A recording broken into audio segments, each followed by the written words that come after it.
Read by Ben Tucker. The Dark Chamber by Leonard Cline. Part 1. Janet. Chapter 1 through 7. Chapter 1. Yesterday had been summer in the city, the end of summer stale and jaded, with the dejection in the air that dragged like an old skirt in the gutter. Tonight, in this loneliness of woods and stars high on the Palisades above the Hudson, it was brisk autumn. Rested already in the loose comfort of my pajamas, I threw up the ponderous window. Midnight gushed in, tripping up the yellow flame of the candle on the dresser, which wrestled gallantly with the dark invader, until in every corner of the lofty wainscoted chamber shadows hunched and reared and panted, waiting their moment to pounce. And for a few minutes I lingered at the window, exulting in that gush of cool night, the fresh cleanness of it on my naked throat and ankles, and in the quietude broken only by the rustle of dry leaves on oak and hickory, so very quiet after all August, in a stifling closet beside the elevated. But from 3 hills away came suddenly a baying, and I remembered the huge dog Todd, coal-black Deutscherhund, whose snarl sinister as his name had been my first greeting to Mordaunt's Hall that afternoon. Now all we need, I thought, is the sound of horses galloping around and around this ruinous place, and not a horse to be seen, for that is a tradition of haunted houses, and Mordaunt's Hall, from the broken flags green with lichen of its crumbling terrace to the time-stained panel-work of the seigneurial hall that rose 3 floors to a dusky skylight, would convince the most skeptical. The sound of galloping horses, and perhaps a phosphorescent face drifting pinched and stricken through the night, and perhaps just now a cry. Shivering suddenly, I turned from the window and surveyed the chamber in which, for the winter at least, I was like to dwell. In the light of the one taper, as it bent and twisted in the wind, the lines of the room wavered into queer angles and slants, and darkness crouched behind tall wardrobe and wide poster bed, armchair and table. Half to the ceiling the walnut wainscot mounted, and in each corner were wood pilasters supporting the crenellated molding. From an elaborate oval relief in the middle of the ceiling hung an antique chandelier of glittering glass, but there was no gas in the empty pipes, and fixtures for electricity had never been installed in any part of the house. It was an idiosyncrasy of Richard Pride's, lord of the place and my patron, that he could tolerate only the mild light of candles. I had been very tired when I came upstairs to bed. Now, with the bay of the dog still in my ears, I was stark awake. I took the candle from the dresser and crept across the thick carpet to the bed, and there I put it on a low table. With a voluptuousness of fatigue, I let myself down into the soft pillows and lit a cigarette. Indeed, this was a haunted place. Strange people were here, and it had been the most fantastic peradventure that brought me to join them. And so far I knew no more than ever what service I, a maker of music, was expected to render in connection with those experiments of a semi-scientific nature upon which Richard Pride was engaged. I had not even met Mr. Pride, who had been called away unexpectedly and might not return to Mordaunt's Hall for a week or more. Wilfred Huff, his secretary, came to the Edgewater ferry to pick me up early in the afternoon.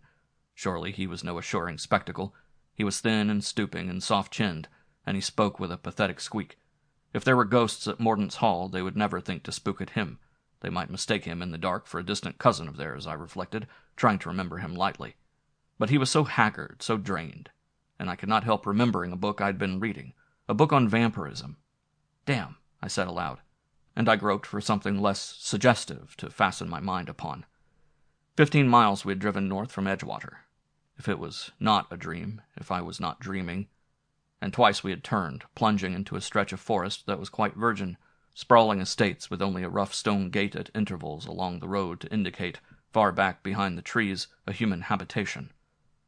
Through just such a gate at last we turned, and 1/2 mile down a narrow sandy lane between pines and birches and squat gnarled hornbeams, wild country beautiful in its neglect, teeming with purple asters and great patches of scarlet ivy.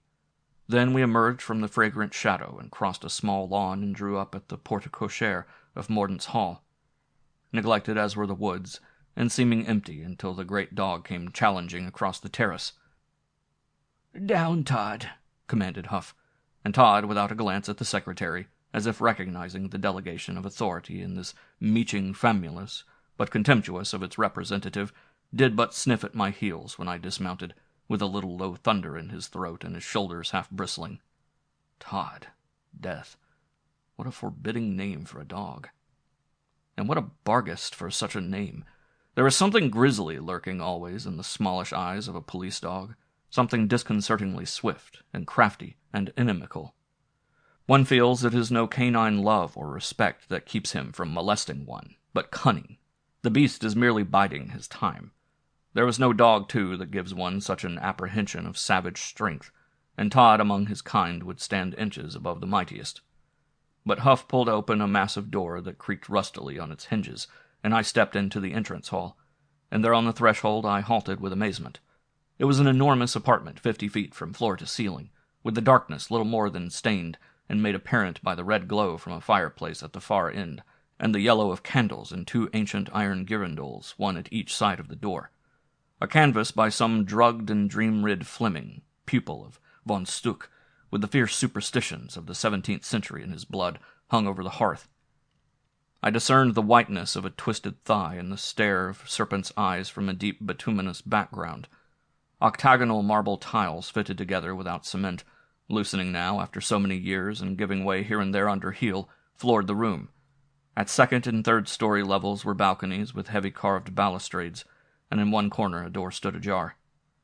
Hushed with marveling at this legendary place, I followed Huff up a broad stairway and around the first balcony to the door that hung open. This chamber in which I now lay. Fidgeting with an apology for them, Huff touched match to candles. Then he left me alone, still mute and wondering. The long table in the vast manorial dining room was laid for 4, with the richest of silver and the most opulent of linen, by the light of 4 tall tapers. So, with Huff making up the party, I met Mrs. Pride and her daughter Janet. It was music we talked about, hardly a word of Richard Pride, nothing of his researches, although curiosity tantalized me. Miriam Pride had known New Orleans when the old French opera flourished, and Janet was familiar with Ravel and Stravinsky. But there would be a lecherous muted whine in her orchestration, I thought, watching her eyes. Skillfully, in a manner cordial and flattering, and ostensibly incurious, Mrs. Pride directed the conversation until presently it was of my music we talked, of study in Europe, and of my studies there, and finally by a circuitous route of my family. In the wide doorway lay Todd, muzzle on forepaws, ears pricking, yellow eyes fixed in a state that seemed never to shift, and yet always to follow the conversation from one speaker to another. "Indeed, he is a magnificent dog," I remarked. "But I think you might have chosen a more comfortable name for him. He's terrifying enough just to look at. Will he ever make friends with me?" Mrs. Pride laughed. "Todd is a peculiar animal. He makes friends with no one, very easily. He is Mr. Pride's dog." "You're to be congratulated if he recognizes you at all," commented Janet. "He doesn't even growl at me. He ignores me completely. He doesn't seem to see me. Actually, he looks quite through me. Watch when I speak to him." So I watched, and she spoke. "Todd," she said sharply, and then with the most affectionate suasion, "Come, Todd, good dog. Come on, Todd, come here." The hard eyes gleamed in the candlelight. Level, they stared at the girl, and I would have sworn they saw nothing. It was eerie, and I was glad when Janet took the conversation over a row of hurdles and asked what I thought of astrology. "Isaac Newton believed in it, so did Goethe," she observed, frowning. "I don't know, but sometimes predictions are surprisingly accurate. My moon is a rover. I shall never amount to anything." I could laugh at astrology. Janet laughed too, although with a word of reservation, and Huff's pale face was a ghostly smear of deferential mirth. Mrs. Pride did not laugh. She was one of those disturbing people who never laugh at what seems ridiculous to others, never at a witticism or an absurdity, but now and then she would laugh all by herself at a commonplace statement of fact or opinion, a cynical laugh in which her eyes were angry and her mouth contemptuous. And one felt that she saw into deeper significances relative to some very personal, brooding, and quite embittered experience of life. Mrs. Pride could laugh at Todd, but I could not. And lying now alone in my bed, with the candle guttering on the low table at the bedside and the cigarette cold in my fingers, I found myself musing upon an eldritch fancy indeed. For I thought, this is a haunted place, this manor of Mordaunt's Hall. It is all under a spell, and the 4 of us who dined together tonight, and the young negress who went about so silently serving us, we too are under a spell.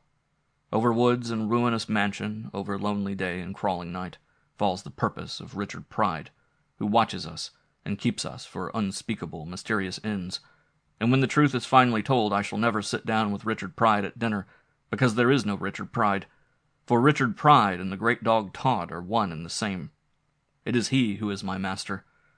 Lycanthropy, werewolf with yellow eyes. Out of this reverie I clutched. The taper had spilled a puddle of wax and was far consumed. Without daring to glance again around that ancient chamber, I blew out the light and resolutely shut my eyes. Chapter 2.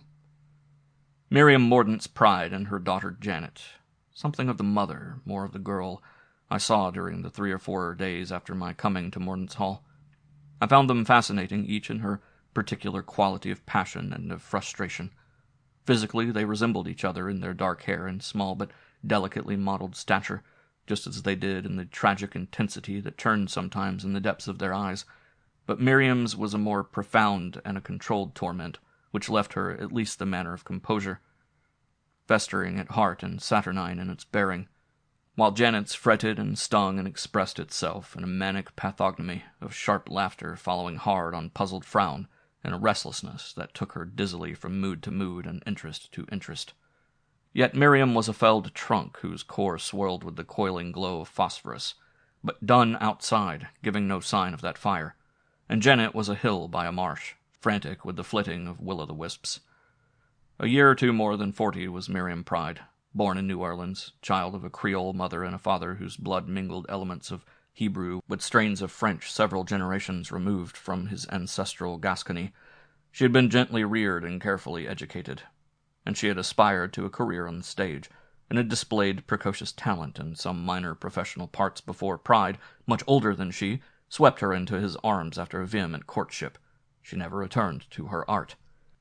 Now, in her Venus prime, she was a creature of lush loveliness, languid and yet aware of life with a keen and eager sensuality.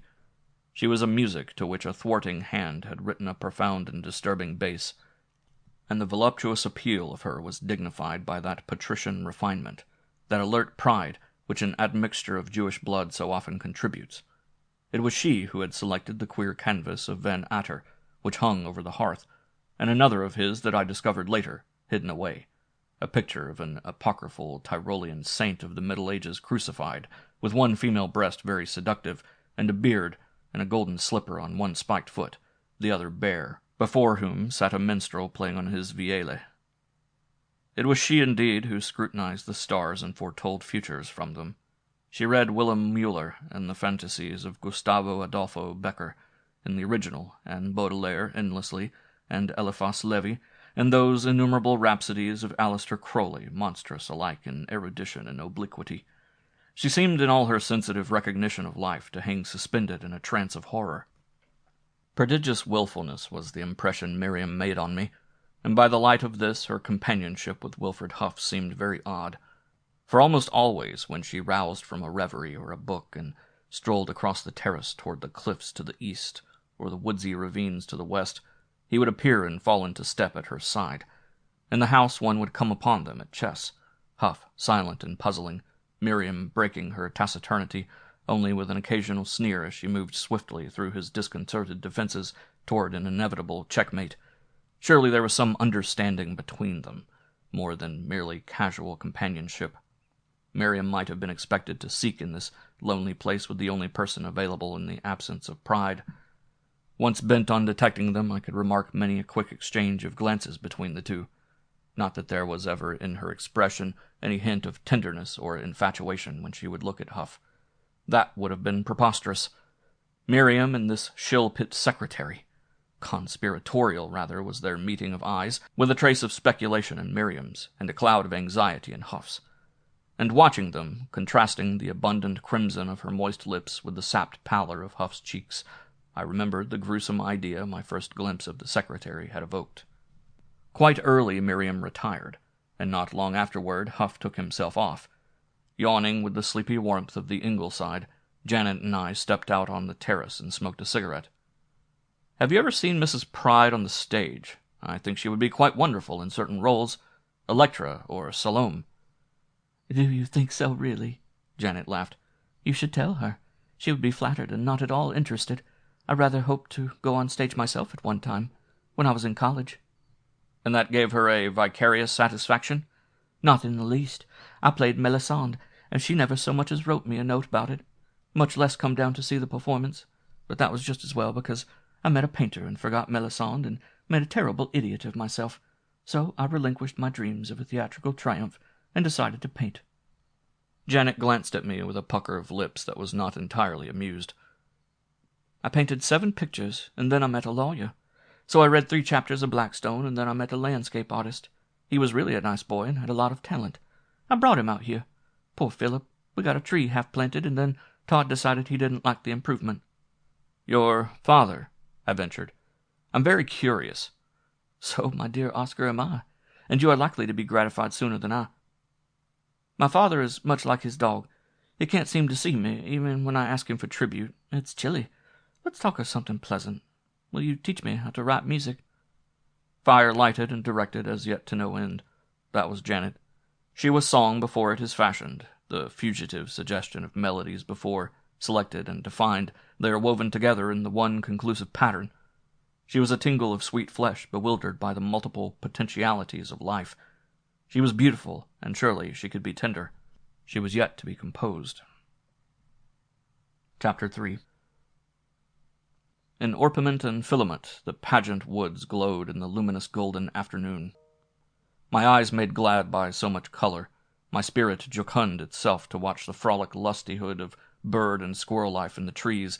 I followed Huff down a path that dipped through a hollow northward from Mordaunt's Hall.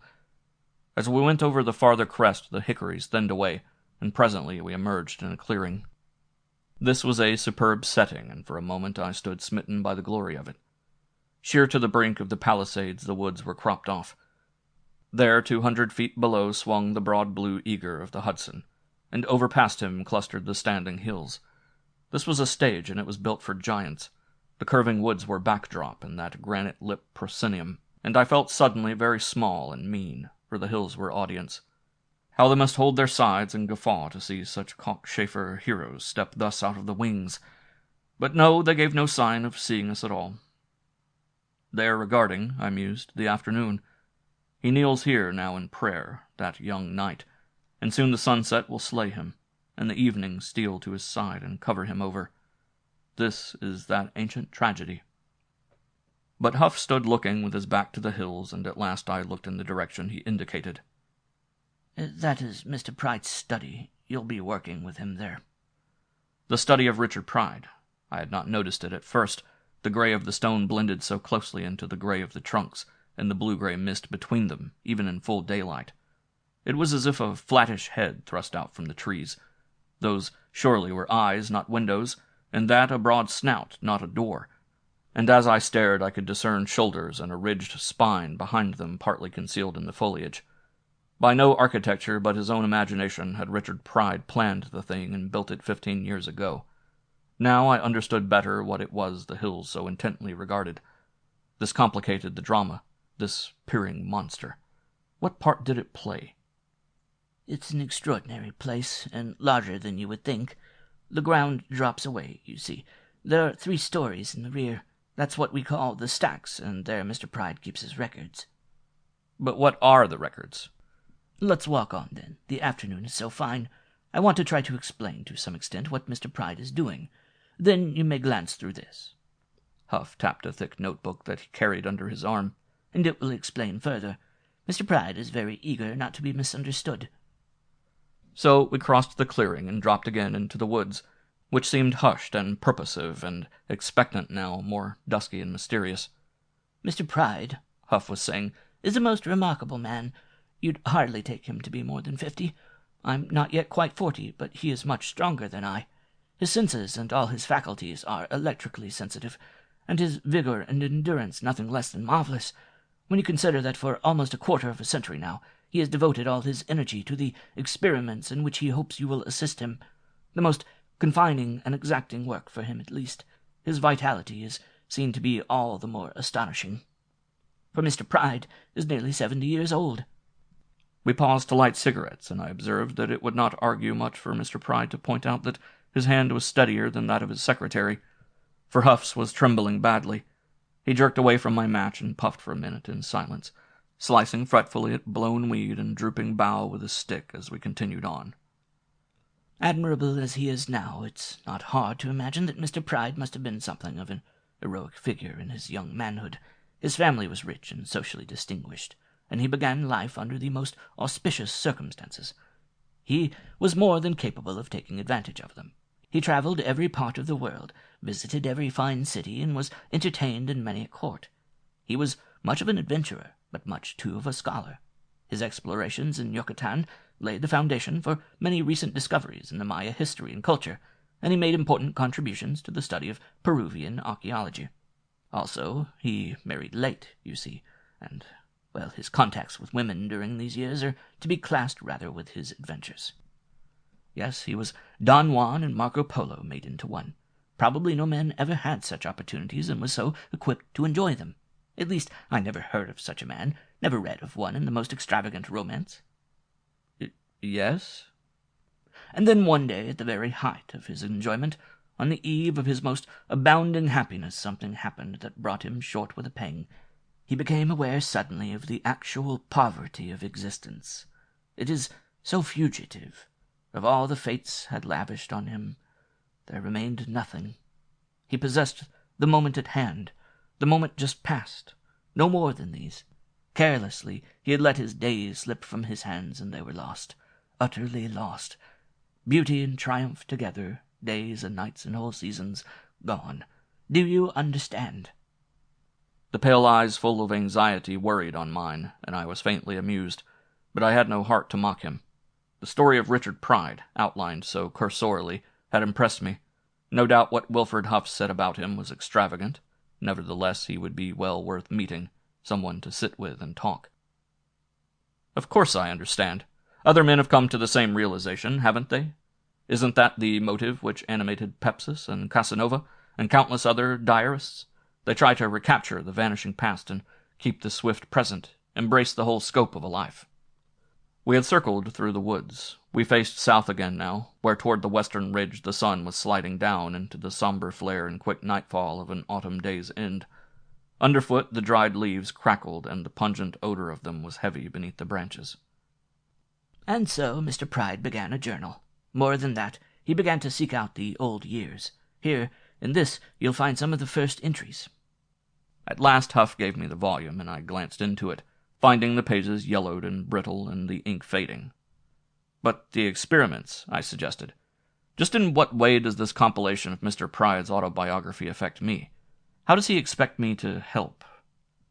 Then an idea occurred to me, arrested me by the weight of its own monstrousness. You don't mean he's filling those stacks with his memoirs? 3 floors of them? I could not help smiling. Huff stiffened defensively. You have no comprehension of the magnitude of Mr. Pride's project, or the searching method by which he has approached it. I may add that his work has opened up new reaches of investigation, which really I've not had time to follow. Very little of that comes before me. I advise you to look over this notebook. It will prepare you to meet Mr. Pride, and I dare say you'll find him interesting. Once again we came out into the clearing where crouched that grotesque study of Richard Pride's, now in the thickening slate-colored evening merging more closely into the woods. I thought of the enormity of the madness which sought to fill those spacious shelves with the chronicles of dead hours, more than a man could ever read, even did he choose to spend his life at it. But then I remembered Huff's broad summary of Richard Pride's life, the most replete of all human careers, beyond even the dreams of romance. And I reflected what brave stories must be filed away in that mysterious Domdaniel, what spectres must linger in its corridors, what pathos of beauty so desperately cherished. Silently we crossed the lawn, busy each with his meditations. And what were Huff's, I cannot say. But mine, as we thrust into the woods, were weird enough, for it came upon me how like that squat place was, their muzzle on 4 paws, there the great bristling shoulders, to the beast Todd as he lay in a doorway and stared upon us. Chapter 4. If it is true that the memory of an experience, the memory picture, as they say, or the neurogram, can never be effaced, but remains forever etched on the sensitive plate of the nervous tissue, somewhere, somehow, then all of my life is ready to hand, provided only that I can find the instrument with which to uncover it. So began the journal of Richard Pride, which Huff had given me, and which that night, alone in my Gothic chamber by the pale flicker of candles, I studied. In a broad free hand it was written, but from time to time the words crowded close, or sprawled and tripped over each other as the vehemence of the writer harried them across the page. If it is true, as psychologists are agreed, that the memory picture is ineradicable, for they contend, and their evidence is plentiful, that everything once seen or heard leaves its impress to endure to the very end of life. So, in old age, the processes of senescence, while they blunt the senses and deprive one of one's memory of recent events, seem to release certain veils, and lo, into one's own mind streams a whole flood of memories out of the far past. Forgotten memories, names and faces and deeds that one has not thought about for decades. And so, in that suspension of consciousness, which comes at the incidence of death, all of one's path glows clear and fresh and living in the sick mind. And their experiments, the psychologists, with subjects under hypnotism, or in certain nervous states to probe the memory, are amazingly suggestive. I cannot stop thinking of that classic instance of the old woman, a peasant person quite uneducated and unfamiliar with Latin or with pharmacology, who recited, while under hypnosis, a long list of drugs. She had seen these on the bottles on some apothecary's shelves, probably while waiting for a prescription to be filled, and probably also without being conscious of seeing them. She may have been thinking of something entirely different, but the memory picture was fashioned, and there laid away in her unconscious it endured, until a contingency suddenly revealed it. There is a queer enchantment in this theory, for it would seem that all our past, our joys and sorrows, our lost friends, and our achieved deeds grow into us, become an integral part of us, our flesh and blood of us, and thus we are bone and sinew our past years. In my breast beating with my heart, living in the swing of my blood, stored away in nerve filament and fiber, are the women I've loved and the friends whose hands I've taken. In my fingers my seas and ships, in my flanks my mountain peaks, in my cranium from which I peep at this paper my moons and suns. I shut my eyes, I wait behind the closed lids, I rove my veins and explore my bosom. Presently the darkness thins away, the moon is high already in a night I'd forgotten. Little waves plash against the ancient piles of a quay, and there 2 vagabonds lie snoring, bundles of shadow, and there a pile of cordage and tackle drips and exudes an odor of brine and fish, and by my side is Ava. Strange mad girl, how long were her black lashes? Not 25 years ago, but now and forever. In me and of myself, ineradicably mine. Late into the morning I pored over the notebook of Richard Pride, pausing from time to time over certain entries which told, in a passionate manner that seemed singing, an extraordinary narrative. Just what tragic eventuality it was that had made Pride aware of his past, the journal did not say, but I gathered that it must have been about the time of his marriage to Miriam. At first his experiments were in the nature of play. He had come to see the possibilities of memory, that was all. Casually, in moments of leisure, on a train or tram, at the theater during a dull act, he would solicit some vouchsafement out of his past. It was angling, it was sport to him, and he indulged in it without system or particular intent. He was alert, realizing their value, to seize and secure those occasional unexpected revelations that come with an odor or a phrase of music, a color or dream. Odors in particular seduced him. "I have recovered an afternoon," he wrote triumphantly one time, "out of the shadow, a living ember out of the ash. At dinner today we were served a heavy puree of pea soup. With the first whiff of odorous steam that came to my nostrils, there was conjured up a stretch of countryside, and an old friend and a dog, one afternoon when I was a boy, in midsummer when the hay was newly mown. Yes, in a moment that afternoon was living again. In the hayloft of the great red barn, 2 boys and a puppy romped, threw themselves from high rafters into the hay, tussled and hid and shouted and pranked. In the end there was no way to get down again for the puppy but to be dropped, and so finally in desperation his master held the squirming terrier out over a pile of hay on the floor, 30 feet below, and let him fall. He struck sickeningly and lay as if paralyzed. Dizzy with terror, the boys clambered down to his rescue. But it was fright and not hurt that ailed him. Presently he was on his feet, and the 3 were off at full gallop down a long hill to the pasture lot, where a cool white brook curved into a swimming pool. How inexpressibly amiable the sun was on bare skin, coming out of the cold spring water and scampering naked about the fields. Yes, for a moment I live once more that afternoon, miraculous, quick and pulsing and shimmering with sun. The sweet smell of the clover drenched with sunlight in the meadows, the coolness of shade beneath the tall elms, the caress of water. Then the magic is ended. Reality snaps back upon me. I am aware with a gasp of the dinner table. Someone is talking to me. A servant is filling my glass. "Pardon me," I stammer, embarrassed. "I didn't just understand what you were saying. The Soviets in Canton?" But the moment was mine, and I kept it. All evening by myself I lingered with it. In all its detail I have recovered it. I could write a volume about it. I know all that joy once more. I frolic with the yelping puppy. I wrestle with my companion and chase him across the fields. Tired at last with the complete aching weariness of boyhood, I turn home, up a long dusty slope and around a bend where a maple tree stands, broad branches reaching clear across the road. All this in a thin wisp of steam from a bowl of soup. So an odor, suggesting another odor, which itself is woven into a memory picture, evokes the whole picture. The veil lifts for an instant. The dust stirs into the old shapes. There is a rift in the present, and the past is seen through it. Vivid in beauty. What miracle could be more marvelous than this? It was shortly after this episode that Richard Pride made a beginning of systematic investigation. For, musing still on that afternoon, and on others which it recalled, he took pen and paper one idle evening and blocked out a chart of the years he had lived. 40 years, season by season and month by month, he laid out. Then, in general way, he wrote in localities, spanning the world before he caught up with its present. And incidentally, as he added these, he put in names that came to mind. But he brooded over the result, baffled by so many hiatuses, such vast uncertainties. This first effort to scan the whole pageant of his life made all the more clear to him how much he had lost. To seek his Christmases year after year, his very birthdays, and find the half of them missing. To think that a birthday could be forgotten. To think that so much as one moonlit night can ever be utterly lost. A night of love beneath the moon. A night of long ramble by brookside and hill. A night of tranquil wandering on that pale luminous circle. Thin Selenic host, swinging in a monstrance of darkness a profane benediction, exquisite in its starry pecs.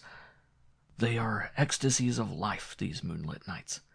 It is incredible that one should ever forget them, and one forgets them all. But reflecting further on his spent holidays, Richard Pride discovered that between locale and date, a name and a place, and with some deliberate mnemonical effort, he could retrieve them one by one. Presently excited by the treasures of remembrance his endeavor yielded, he did a rather startling thing, for he procured data on the times of full moon and new moon in last quarter, year by year back to his infancy. Records of rain and clear weather, storm and snow. With these he prepared a new chart of his life, but this new chart was not included in the journal which Huff had given me, for 1 page to a month for more than 20 years, it ran to some 500 pages. It was difficult for him to get reports from many places covering such meteorological matters. Pride took time to write consular agents and business acquaintances in several remote lands for such information. In the course of the correspondence that developed during the following year or two, he sent orders also in many cases for photographs. On occasion he would go himself to cities and lands that he had visited long before. He would hunt out old people who had been his friends, explore neighborhoods he once frequented, hunt out shops and taverns and libraries he had known, doors he had hovered near at night, windows beneath which he had loitered. Obviously it was impossible for him in person to cover so wide a range, and soon he adopted the practice of employing from time to time capable investigators to do this research for him, to send him copious notes, transcripts from newspaper files, photographs, interviews. One such investigation had to do with a moonlight adventure in a fastness of Abyssinia, among the Buddhas. They are a tribe of smiths and potters, dreaded by their neighbors because of their reputed power to change themselves into hyenas, working great witchcraft. And Pride, then a young man vacationing from Oxford, made one of a party of Europeans who, scoffing at a rumor of this kind, proposed to capture and expose the deception of the supposed sorcerer. 3 natives who insisted they had seen the transformation were bribed, by sufficient to make them local rich men for life, to lead the party to the sorcerer's retreat.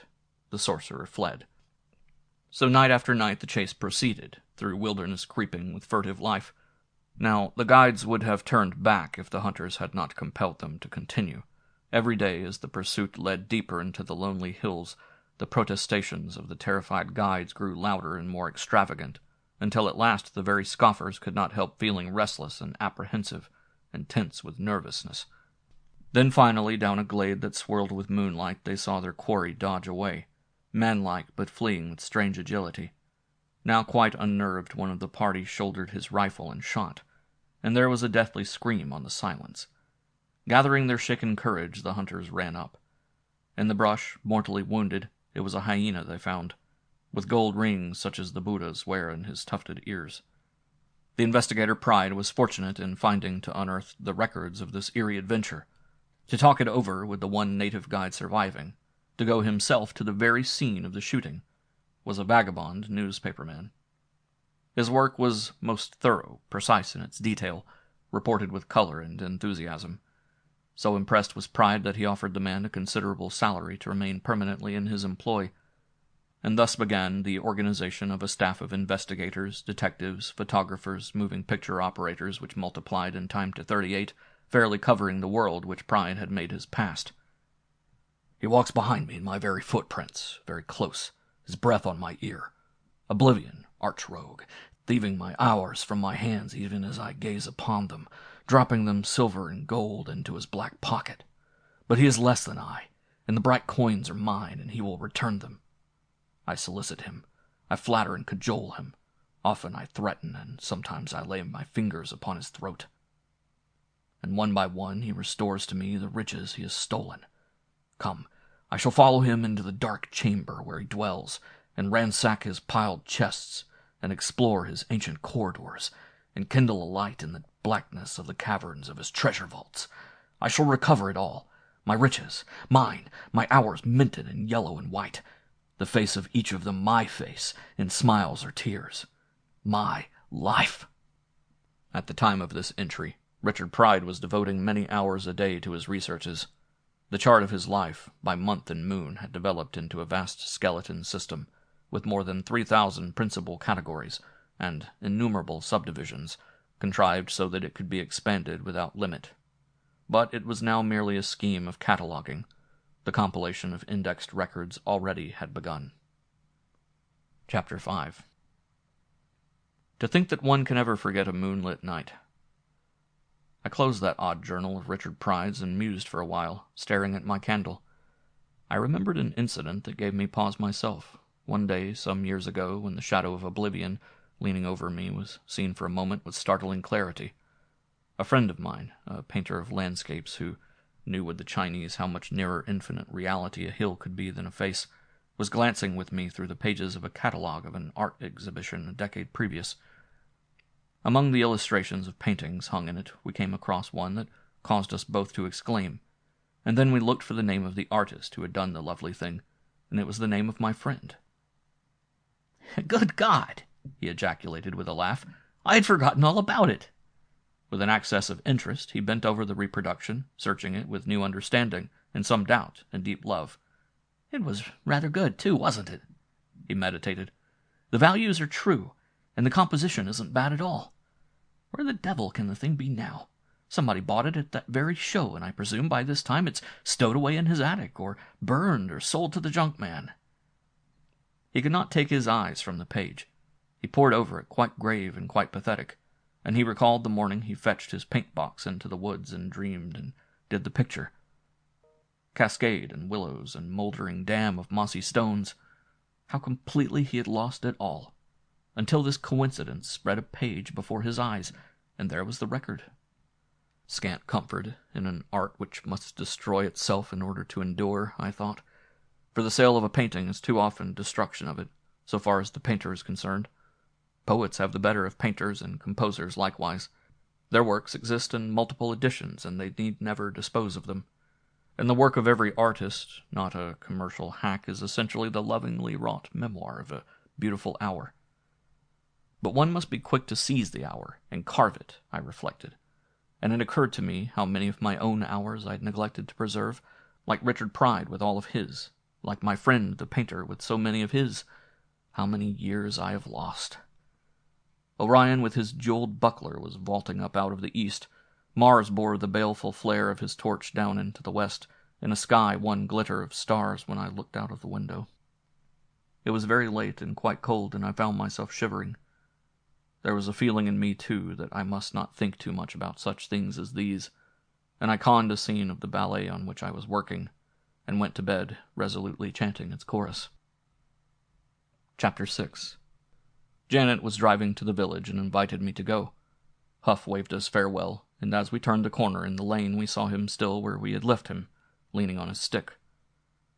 "Wilfred," said Janet, "is the reincarnation of a Salvation Army lassie, or of a Christian martyr, or of a lapdog, not the kind that would jump up on your lap, the kind that would wait to be picked up. You would hardly believe that he was a good-looking boy when he came to Mordaunt's Hall, but he was. I fell in love with him, of course." "Did anyone ever fall in love with Wilfred, of course?" "Well, I meant rather that when he first came I fell in love. Of course, one falls in love with people when they first come. Like yourself, my dear.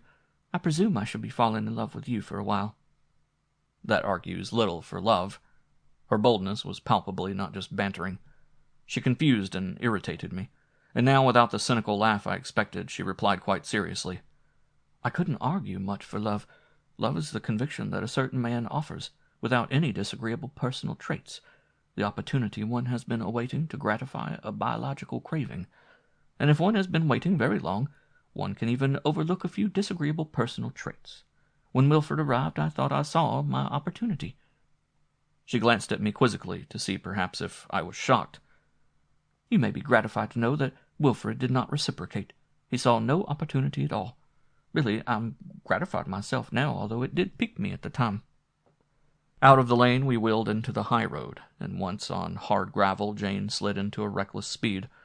For some minutes I could only cling to my seat, anticipating a hurtle into the ditch, but Janet was sure of herself, drove easily and without excitement, and presently her expertness calmed me. "How long has Wilfred been here?" 4 years. A little more, I imagine." "That would make you 16? "You mean when I was pursuing him? Yes, 16. Do you think that was rather young? It wasn't, my dear. Girls are somewhat different nowadays from what girls used to be. Even when you were in college. Short skirts, many of them write poetry. Why, in the name of God, should girls be cows?" "There is no reason why they should become cows, but there is no reason either why they should become promiscuous. I'm no prude, Janet. There's much even in downright flappers that I like. I enjoy the way they carry themselves, their frankness and vigor and self-reliance. But don't you think some girls, too eager perhaps, fail to discriminate between the privilege of going their own way and the gesture of declaring that privilege by swerving off at a wry angle? They make a point of it, even when it outrages themselves. A generation to come, their daughters will be even more delivered, and not half so loose." My ardor had taken me to a point Janet might well resent as insolent in its suggestions, and I was about to stammer an apology, but she laughed derisively.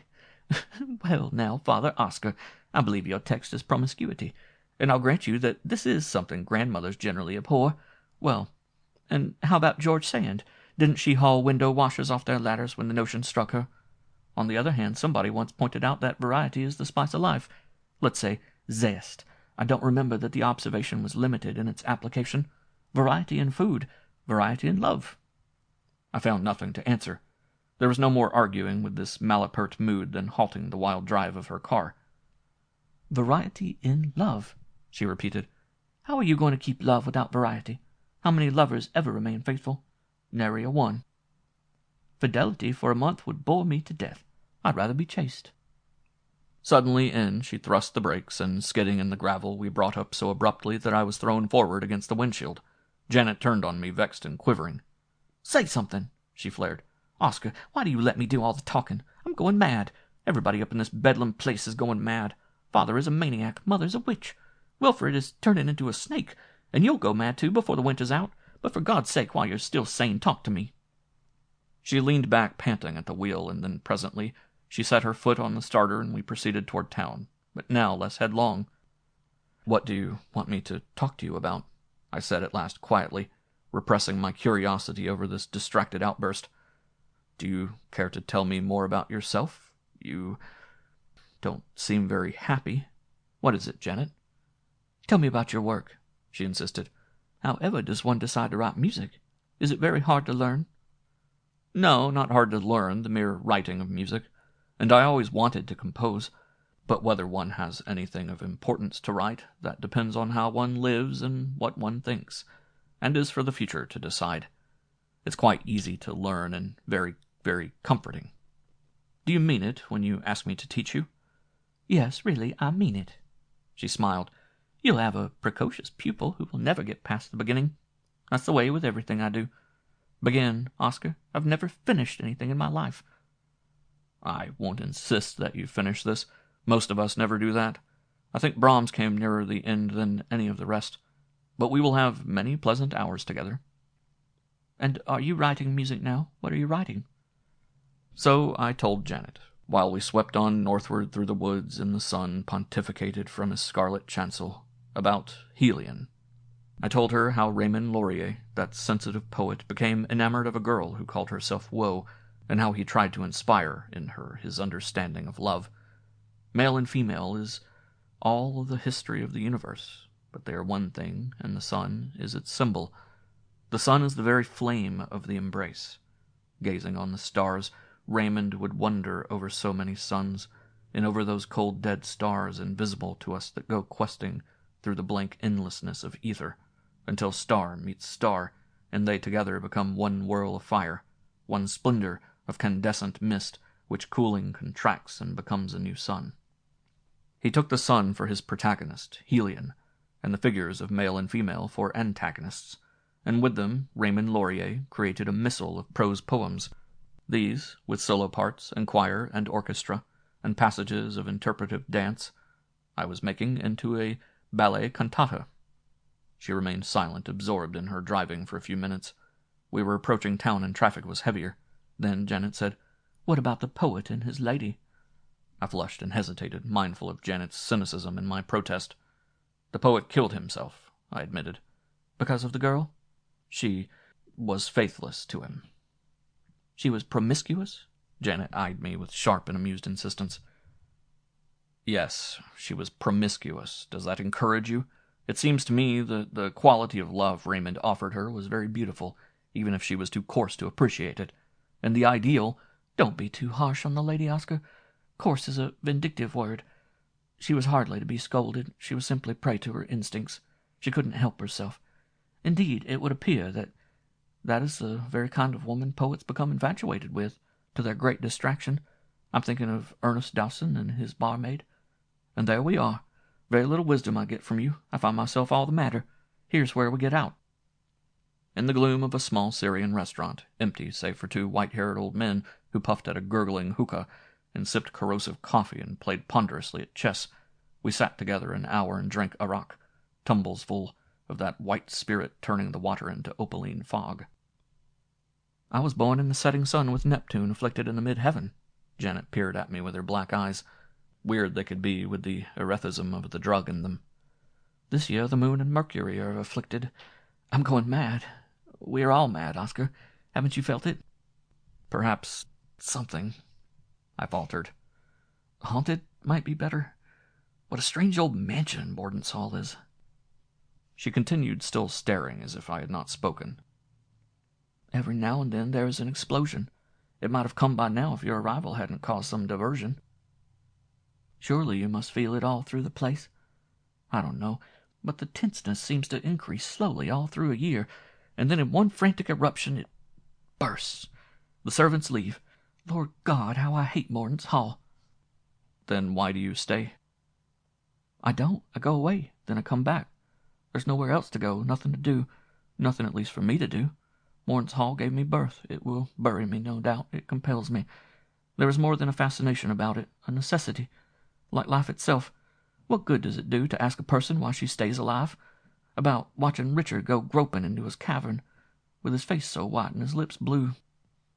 About Miriam, Saturn, or Uranus. There's a configuration of stars the Greeks used to believe forecast a woman's destiny as priestess in the service of Aphrodite, Venus in the ninth house, Janet laughed. Mother has it.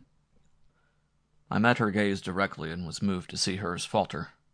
Janet, I said, I think it will do you good to learn music, to lose yourself and forget your perplexities in such a study. If you really are interested. Her hand was cold wax when I put mine upon it. So we talked of music. She was quick to understand. She had, of course, some knowledge of the art. She could play the piano. I talked, and I believe I became eloquent with the Iraq in my blood, and with that lovely girl beside me. Very lovely, and pitiful in her loneliness and confusion, and in her eagerness. The contour of your cheek is music, Janet. That is what melodies are, curves and contours, like the profiles of cliffs, like the veering of gulls, some of them infinitely tender, some of them majestic, some of them so pure and translucent that they wrap one up in light, cool one with white light. I held her hand. When we came out of the Syrians, it was dark. We were silent in the car, going the deserted road through the woods again. Our minds were empty as the sky, filled with lithe winds and little stars. As we crossed the clearing toward Mordaunt's Hall, we saw the lanterns by the great door had been lighted. "I think," Janet murmured, "that Father has returned." Chapter 7. Richard Pride had come home, but I was not to meet him yet for another day.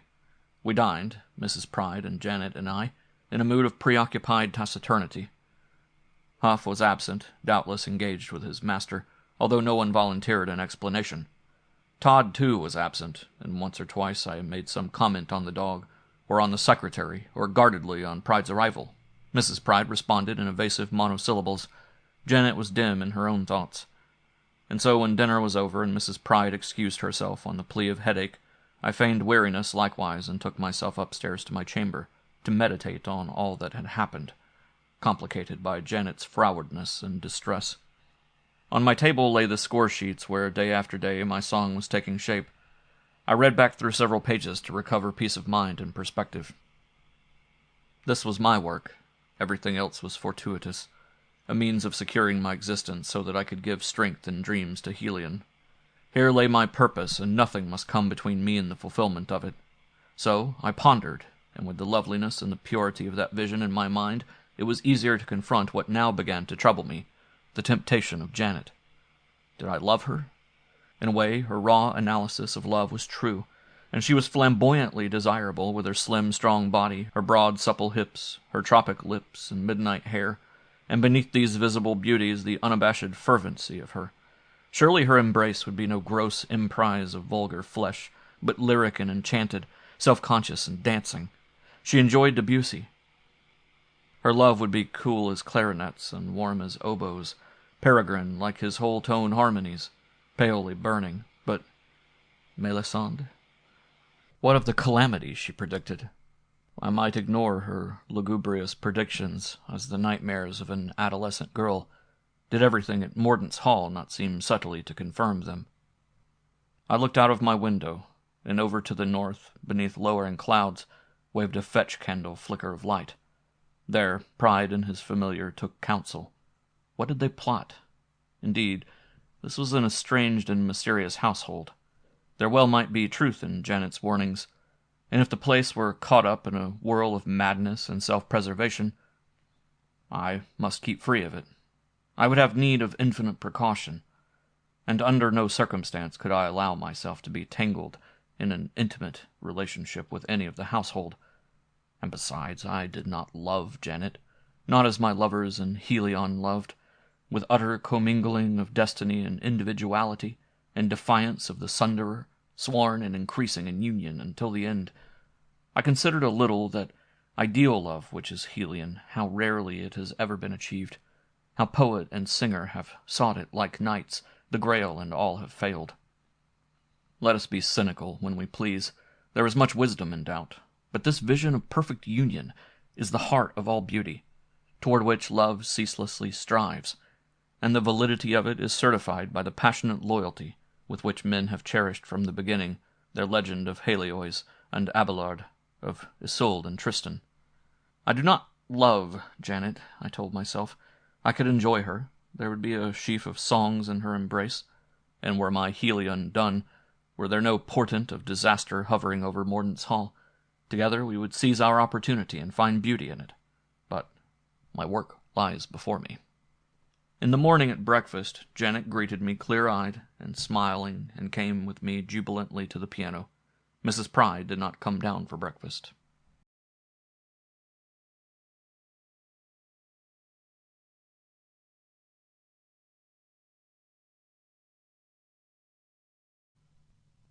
Part 1. Janet. Chapter 8 through 16.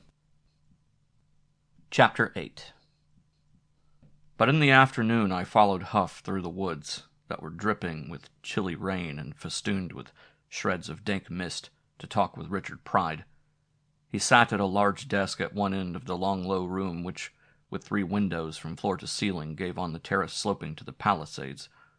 Quite shadowy was this apartment, lighted only by the gleam from a wide fireplace behind him, and the seep of dust from the afternoon that spattered upon the panes. It was walled with bookshelves and littered in every corner, on mantel and chair and divan, with an accumulation of packages and boxes, some of which partly open disclosed the shine of brass or the soft smolder of dyes on oriental fabrics, the binding of books and the frames of pictures. But when Huff, with his customary agitated deference, had ushered me in, I had little mind for the room, being so impressed with the man. He arose to greet me with a certain hugeness of movement, and to be sure his shoulders were enormous, bulging behind the protruding head with its shag of gray hair. He wore a comfortable lounging suit of black velvet and white linen, low collar rolled down beneath the lean throat with its jut of cartilage. Against black coat and gray hair his face seemed preternaturally haggard. The eyes, pits under granite brows, at first seemed out. I do not know whether eyes impressed me most, or hands, in Richard Pride. 10 inches long his hands appeared to be, hardly a third as broad. They had the whiteness and slenderness of a woman's hands, and yet were powerful. They were cadaverous death's hands, and always they were moving, drifting, one might say, rather, so effortless and continuous their motion was, like the waving of long reeds in flowing water.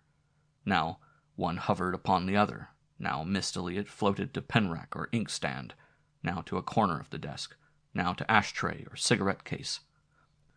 Like antennae, the thin hands wavered and tested and explored. In one fact, they lost their last resemblance to human hands, for whither they went, whatever they touched, the eyes of Richard Pride never followed them. On those rare occasions when Richard Pride ventured out of twilight into full day, one would see that his eyes were green and very small. Now in this twilight they were almost indiscernible in the fathoms of the deep sockets. One would have said he had no eyes at all, that he was blind. Yet, nevertheless, one felt the pressure of a heavy scrutiny, as from behind his screen when one faced him.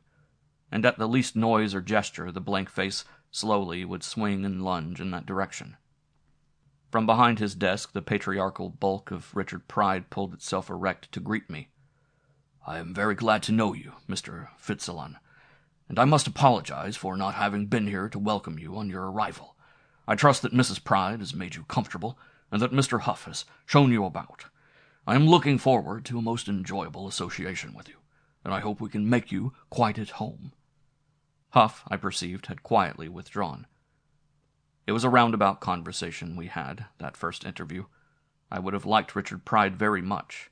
I did like him extremely when he talked, his monologue streaming smoothly along some subject of interest. But when discussion lagged, I would grow aware again of the restless hands and lost eyes. He talked well, and of everything, with an erudition detailed and expansive, and with a novelty of viewpoint which made his comments most provocative. "It is not the origin or the evolution of the myth that engages me, but the attitude of the savage who believes it. We, for instance, look on sun and moon as physical bodies, the one affording us light and heat, the other reflecting sunlight from its chilled face and affording us poetry. How curious it would be to look on them, as did the ancient Peruvians, as our racial father and mother, let us say Abraham and Sarah, for sun and moon were Mano Sipak and Mama Ochilu, who sprang from the blue lake Titicaca and gave man law and government, science and art. To be sure, there is splendor in the understanding of our astronomers, that incredible sphere of white heat. but it would be an intellectual adventure indeed to see the sun a celestial man. Really, to believe that, beyond, of course, the involuntary animalistic impulses that are in all of us. Eventually, we discussed his memoirs, but we went little farther than I had already gone in his journal. He acknowledged a lively concern with dreams. The materials of dream are, to be sure, from the memory, one phase or another of the memory. They are compounded in a hodgepodge manner that sometimes defies analysis. But once you have separated the dream into its component parts, each can be traced down to its origin. One is surprised at the volume of dream material that derives from what one might call the ancestral memory. His white hands crawled across the table. His face leaned almost imperceptibly. For of course one must grant that the engram, the memory picture, is ineradicable even from the ancestral memory. I've had occasion to test that through generations. You mean, I asked, that you yourself today can remember experiences your grandfather had? More than that, but for present purposes that is sufficient. However, I would not limit it to my grandfather. It would be difficult to say precisely how far back the ancestral memory extends. I've been troubled frequently by the intrusion of some ancestral material into material from my own life, thus diverting my research and sometimes, especially in the beginning, leading me far astray. In order to identify such matter, it was necessary for me to study quite closely my family history for many years. Many years. A dreamed landscape that had baffled me, I was able at last to identify on the outskirts of a Norwegian village, where one of my forebears, I hesitate to say how long ago, dwelt at one time. My emotional reactions to the dream in which this landscape figured were always of great terror. I was not surprised to discover that this ancestor in that town committed quite a shocking crime. A beam in a corner creaked. In the dim glow from the fire, I saw Richard Pride's face pivot slowly toward the sound. Thus the fire threw his profile, magnified and foreshortened, on the gray wall. The thrusting chin, precipitous brow, and straight thin nose, grotesque and orgulous. I knew, of course, I ventured, that there was a certain tradition of experience from parent to offspring. Much of that is active only in the subconscious, isn't it? Much of it is instinct. But I never heard of any such particularization of that traditional experience. No one ever has investigated it with such resources as have been available to me, or has been so scrupulous in identifying the materials in memory. That, of course, is the essence of the thing. Identification. I have worked with the most tireless painstaking. But I understood from the notes Mr. Huff let me take that you were simply recording my memoirs, to be sure. A labor of love, but one that, even were it only for the narrative thus put together, might have some value in the world. Fortunate in many ways my life has been, and I am anticipating much assistance from you, Mr. Fitzalan. I have worked considerably with music in the past. I gave some attention to the fact that from time to time a bar of music would come into my mind, and often cling most stubbornly. By analyzing back from it, identifying the music, locating it in time and space, I found that some perplexing details were cleared up. This time I propose a different method. Instead of waiting for music to come into the stream of my consciousness, I'm going to select the music and impose it on myself. I will point certain music on the darkness in front of me. It will show, I hope, where lies my path. And I am to play it? Pride nodded. That seems preferable. There would be a serious distraction in the mere physical effort if I were myself at the piano. Be assured I shall not need you at a long time. Doubtless we shall soon arrive at some plan of work that will satisfy us both. The music I shall give you, by the way, you will find extraordinary if you are interested in folk melodies. I have had several volumes of it transcribed, most of it from certain parts of Africa, some from regions of Asia Minor. Outside it was fast darkening. The rain came down in earnest now, the rush of it across the roof and against the panes. Out of the caverns of his white face, Pride was staring at me, and I felt it was proper for me to express an interest in his work and a content with my surroundings. But I sat abashed, watching the sluggish pulse of blood in his temples and the long hands moving and never at rest, and wondering at the implication of something prodigious whenever he talked of his studies. I sat without a word, but the door opened behind me, and Huff appeared.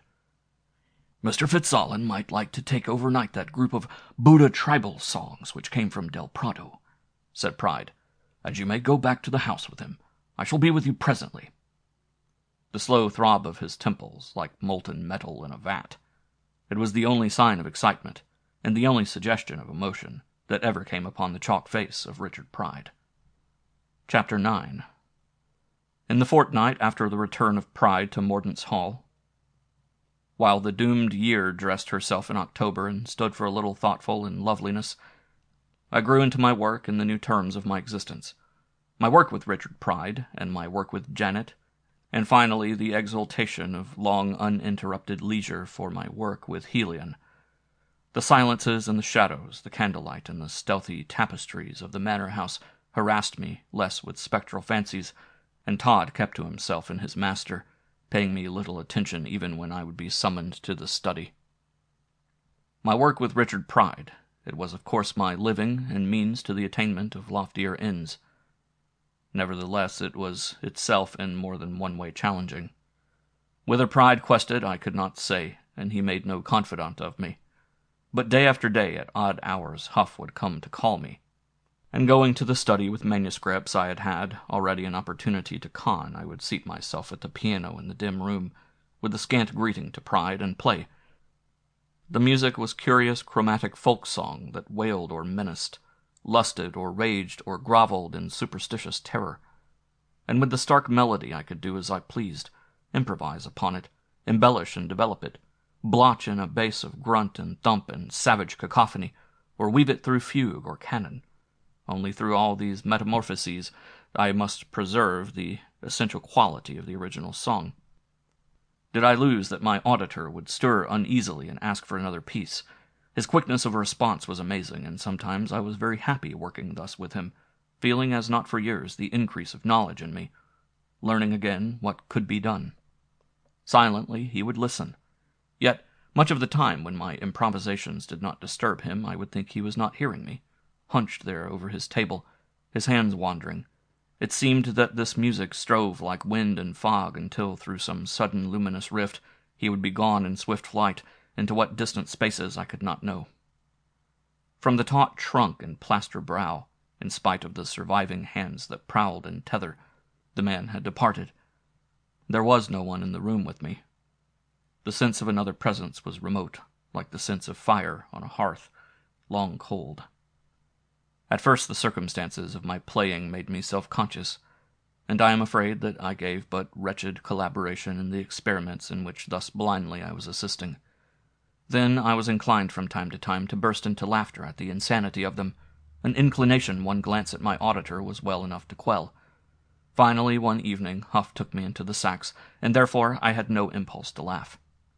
Row on row of them, in alcoves behind fire-proofed walls and steel doors, through tier on tier, up spiral iron stairs and down long aisles to niched coign and cranny, we roamed the labyrinth. In spite of elaborate precautions against fire, it was still only a candle lighted our way. I remarked upon the inconsistency. Huff shrugged. "He trusts me," he whispered. We always whispered in the stacks. We fell in a stealthy manner, as if somehow trespassing.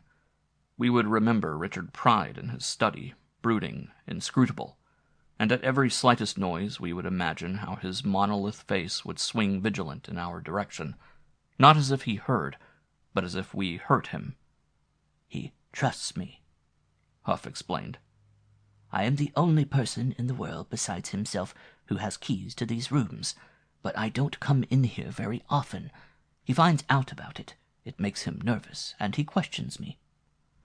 Now I realized, as I had not been able merely in reading about it, the immensity of that index to his years and his seasons, week by week to his entire life, which he had described in his journal. It had expanded unbelievably since that was written. Now it followed back through generations of his ancestry, upstream with the current of blood which, mingled and yet always in the same span of channel, was eventually himself. I was appalled, for there seemed to be no end to the thing. It must go back to Eden. And I made some such comment to Huff, feigning a smile, feeling cold and dismayed before this spectacle. Again Huff shrugged. I'm sure he knows his own purposes. They are none of my business.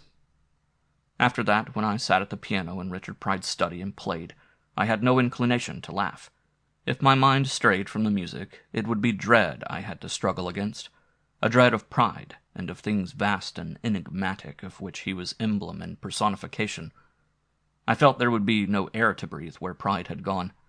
A torch would go out there as if in a measureless bowel of darkness. But what could he be looking at in that darkness? My dread of Pride might have become an obsession had I not been otherwise so occupied and so content. Had it not been for Janet. I was finding so much in her. For even with her occasional panic of foreboding, she was young and full of the zest of living, and one is haunted only by aged things. Pride seems to be age itself, like the house and the denuded year in the lower register of the square piano where I sat with Janet. Artist is prophet. I make no quarrel with men of God. Their prophecy has no interest in me. It is concerned with states of euphoria in the end. It offers a heaven in which beyond hunger and cold one may contemplate the giver of food and fire, and bask in the shine of his face. Torpid the blessed will be forever, eternity like the first half-hour after roast pork and gravy. I am not eager for that. My prophecy is beauty, and only dead gods voiceless and beyond wrath are beautiful. So, with Janet beside me on the bench, I let my fingers run across the keys. I touch grave dissonances and bring them into the mild repose of resolution, or leave them quivering on an abyss of silence like Baudelaire's Pauvre amoureux d'épée chimérique. Bach I play for her, to show how high, light, and low, gracious cadence and stern urge of endeavor blend and are made one. Music of chiaroscuro, music in the round. Rhythms I find for her, from the gentle syncopations of Schumann to the quintuple and septuple facets of Mussorgsky and Sibelius and Strauss and Poor Grief. Such are my lessons. I play and talk, trying not so much to enable her to compose music as beat, telling her of the beauty of order and direction and movement, the boundlessness of fulfillment possible only within the marble limitations of form. Quietly she attends me. I've never heard anyone talk so earnestly. Please go on. I'm trying to go with you as far as I can. Or she hesitates. Your brow seems glowing. You make me reverent. There is something that frightens me in you, monastic, quite austere and quite tender. But once she murmured, If I should kiss you now, I would be a nun. That night I could not put reality at my elbows and fill my eyes with Helion, for the thought of Janet and her kiss. Surely her avowal was chaste, and never once since the night we drove and drank arrack has she behaved toward me with any blissome suggestion. Beauty had come closer to her, and she was sensitive to it, and I had assumed the impersonality of a confessor in my contacts with her, holding music between us always, like the grated window of the confessional, speaking to her through it. But now as she withdrew from me, accepting my denial, the thought of her assailed me. I pressed my fingers on my temples and fastened my eyes on the scored paper, and I called Raymond Laurier to mind and his self-destruction. Such a woman she may be, I told myself. Janet Pride. She would exalt me with love, and then, in a month, grow tired of me. She is not capable yet of devotion. It may be she will never attain stability and purposiveness. Could I let her see Helion? She would laugh it to scorn, deride it as ingrowing eroticism. When the time comes when she can read Helion and not sneer, then will I love her? If I do, I may, and Helion will only sing the more beautifully. So I fortified myself with much argument and held myself late at desk, stippling in the little marks which, as they leaped or sank along the level staves, traced the nostalgia of my spirit in the way in which Raymond Laurier's deceived had thought to attain completion. Now dread of Richard Pride and perilous lure of Janet wisped away. In Helion were amaranthine presences to consider. I was a sluice that quivered with the thunder of torrents. Through me reverberated the gushing paean. In my vision Helion lifted her brow from the pillow of mourning, and Elas and Elamas sought refuge in her deep bosom, and the Sunderer hid his face and wept in his belly. When I looked up, queasy and trembling with exertion, it would be well on toward daybreak. At my elbow the 3 slim yellow candles would have burned down to a pool and a small flutter of fire. Gradually, reality came staring through the haze of entrancement, but it was long after the tapers were out and myself was in bed before the music finally ceased. In the morning, when Janet was blithe and tender and curious, very curious, I would be tempted to show her what I had done. But the noonday counseled me, no, not yet. The time of her profession is far to come. She is but a novice. Then after noon sometimes we would go walking, Janet and I, full of the sober jocundity of the autumnal sun, the abounding cordiality which is none the less quite serious and thoughtful as primitive instincts, the satisfactions of harvest in and gleaning done and winter soon, welled up in us. Or we would go driving along those superb granite roads that skirt the heavy-shouldered hills above the Hudson, Storm King and Bear Mountain and their brothers. There is the first symphony, Janet. That is music. Here it sweeps through the lower strings. The celli lift their voices in earnest, proud crescendo now between the rocky shores, and a little farther down it slips into the mild violins, moving delicately, and fed by woodwind rivulets and the silvery glissando of cascades, celestial waterfalls. But eventually it straightens out. It leaves off dancing, and begins to march, and then you will hear the pomp of trumpets, music for warships to float upon, not to be spanned by puny trusses of steel and pylons of stone, until at last brass and strings agree with woodwind and rolling drums on the majestic tonic unison which is the ocean. Janet smiled. Sometimes I almost understand you, but you don't dance to such music. The mountains do, and the seasons. So at last back to Mordaunt's Hall. But every evening when the candles were lighted, when I came down to the long table, shadow fell over me. At the head of the table, silent and aloof from us, or discoursing often himself on matters strange and fantastic, sat Richard Pride, and by his chair now, never in the doorway, Todd. Across from me, Miriam stirred the pool of lie at her heart, glancing at Pride with an expression half quizzical, half contemptuous, and always peculiarly challenging, or at Huff, that husk of a man in whose eyes persisted nevertheless a vindictive ember, and Janet and I would look at each other, and although we never mentioned it, I felt that at such moments she would have recalled to me her prediction of catastrophe, and I would not have had the assurance to gainsay her. Chapter 10. Dinner at Mordaunt's Hall. Del Prado will be here next week, says Pride on one of our expectant silences. The pulse in his straight temples boils thickly. I am very eager to see him. I believe he will have much of interest to report. He has been 2 years now in Abyssinia. Indeed, you think highly of him, I believe. I remember him well. Miriam smiles. He is a brilliant young man, and if not so cautious as he might be, at least energetic. He gave me invaluable assistance in the matter of Lucy Martin. There, Mr. Fitzalan, is one of the most baffling episodes I have ever encountered. I searched through all the circumstances, trying to find some explanation, and beyond what might seem most extravagant, even macabre, I could find none. It was the nearest I ever came to murder.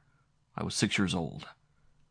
Lucy Martin was the daughter of an Episcopal clergyman who reached a station of some importance in his church. He was coadjutor bishop in a Middle Western diocese.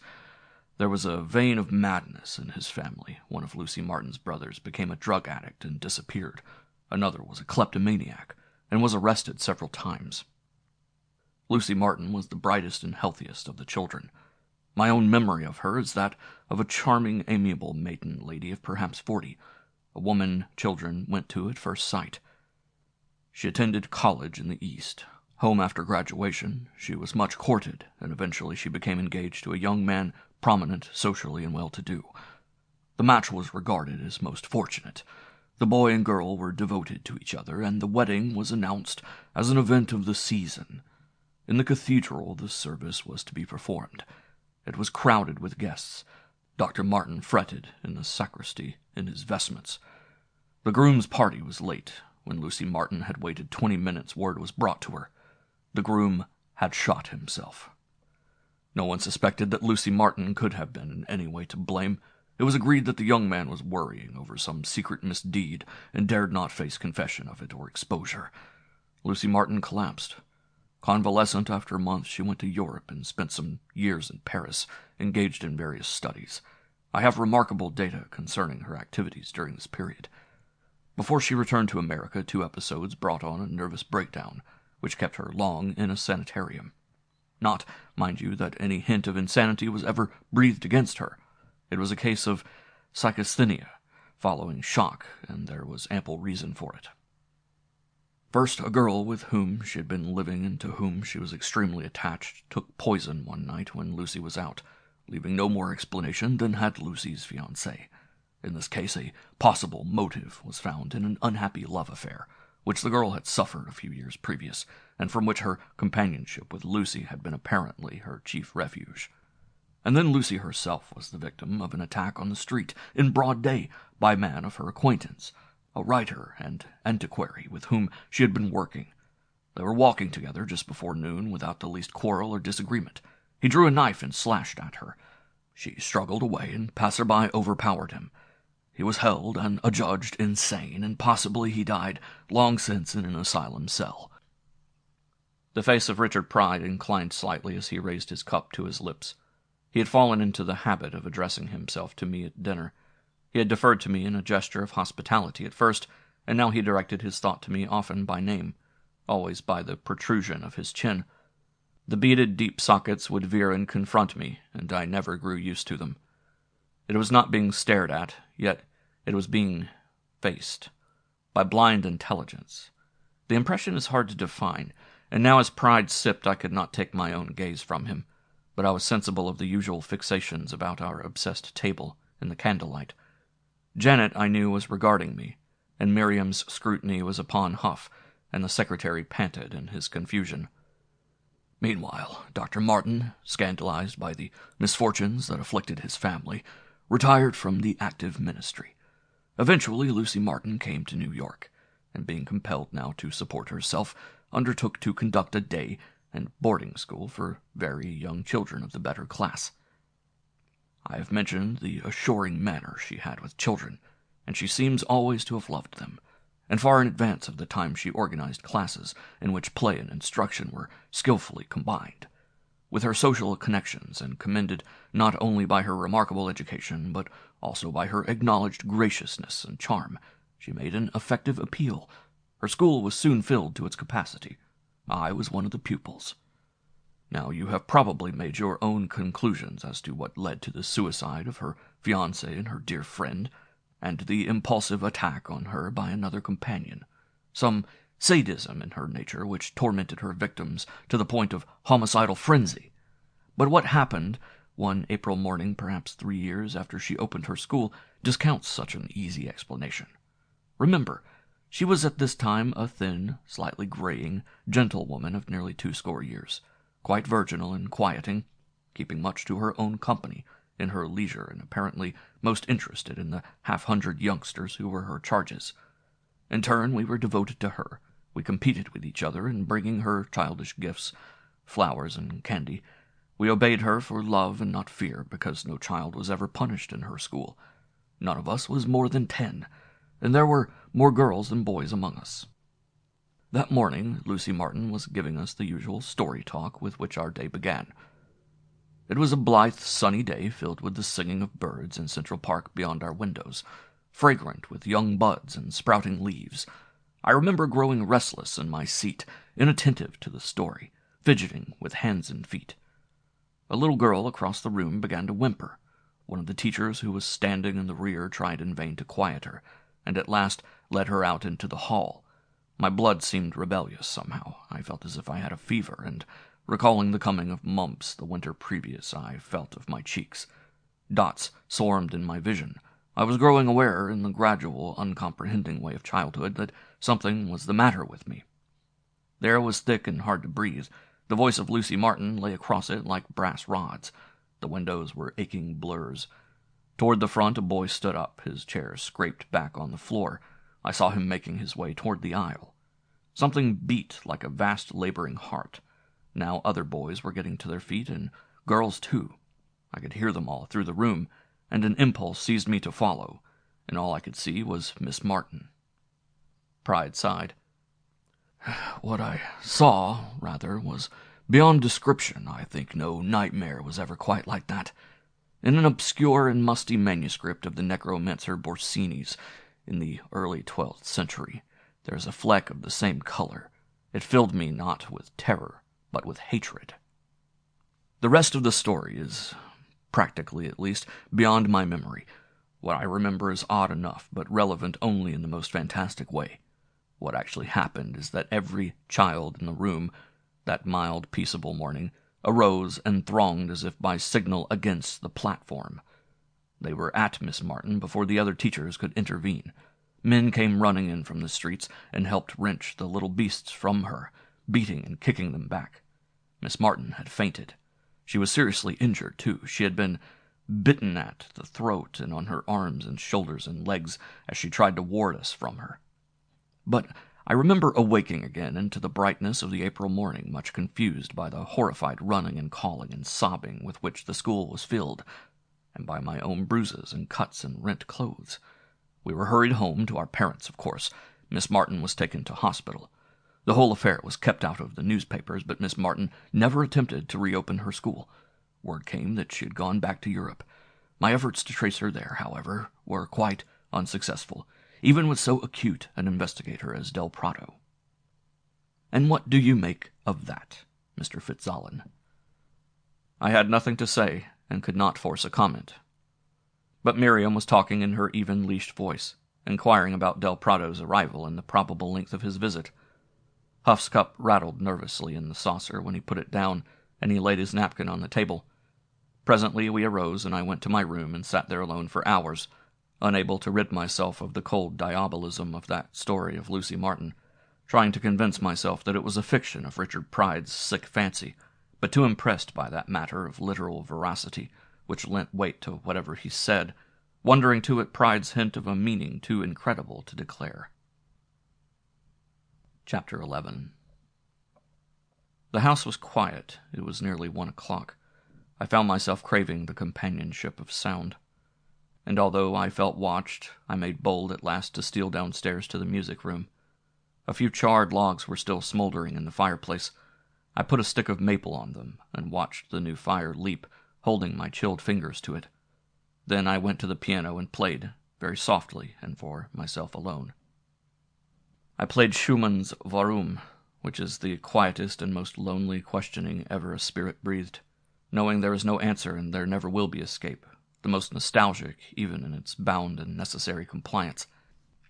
I know thus it must be, and good or bad are words for which the destinies have no ears, and prayers and tears are no coin to bribe the equinoxes. But why? Then I found in my fingers the mild drifting that is so misnamed arabesque, but it did not satisfy me, and presently I was playing Brahms' Wiegenlied, and from that it was not far to Berceuse of Chopin. So I meditated what sensitive contours the minds of men assume when they address themselves to children, and how men never do outgrow themselves the mother hunger at the knees of darkness and under the pain of impossibilities. And I remembered the song from Hansel and Gretel and played it, braiding new melodies about it out of my own disappointment and sorrow. But when I had looked a little into the fire, I touched the grave, assuring affirmation of the Arietta in C, in the last sonata of Beethoven, that declares, in spite of thwarted hopes and lost endeavors, the goodness and beauty of life and the triumphing soul of man. And I played it through to the end, taking comfort in being so near him whose tribulations were devastating and whose will, nevertheless, so resolute. After the last echo of that music had ceased to tremble in the wires, I arose and started, wearily now and not downcast, confident I would continue to the completion of many dreams, toward the door. There stood Todd. He stood in the doorway regarding me with the small cruel eyes glinting now and then in the glow from the fire, and I stopped short with surprise. That was unfortunate, perhaps, although it is hard to believe he was affected by so small a token. When I put foot forward once more, he rumbled a menacing growl, and, unable to see distinctly, I imagined his tusks bare and his back bristling. As I approached, the growl became a snarl that halted me at last with actual fright. Quite obviously, Todd did not intend to let me pass. Apparently no less, he did not intend to molest me in the music room. There, in the door, he waited. I spoke to him pleasantly and ventured another pace. His response was another snarl, and his ears lay back on his head. I tried command, ordering him away in a voice harsh as I could manage in that hushed place, and was no more successful than before. I drew up deliberating, uneasy at this queer beleaguerment. In part ashamed of my fright, in part because I desired anything rather than meet Richard Pride again before morning, I hesitated to call for aid. Shortly, I reflected, Todd will go away. He is not interested in me. Something will distract his attention. If I wait here a few minutes and ignore him. So I dropped into a chair that was wholly in the shadow and prepared to wait. Todd let himself down on his belly, his muzzle on his forepaws, still alert. Out in the great hall on which the music room gave, itself lighted only by the fading glow from the hearth, an old clock was ticking. From here and there, through all the structure, a beam at intervals would creak, and once a pocket of steam in the core of a log burst with a shower of sparks. After 15 minutes, perhaps, when Todd had given no further indication of menace, I started toward him again. He was still wakeful and vicious. Then I armed myself with the poker from the fireplace, and returned to my chair, quite dismayed now, no longer assured that he would not come in and attack me. It must have been an hour before, however furtively it may have been opened and softly shut, I heard the inevitable squeak of the great door on its hinges, and a moment later a voice. I sat up, glad at this hope of deliverance, but at once I shrank back, hoping only not to be discovered, for what I heard was not meant for me and not good to know.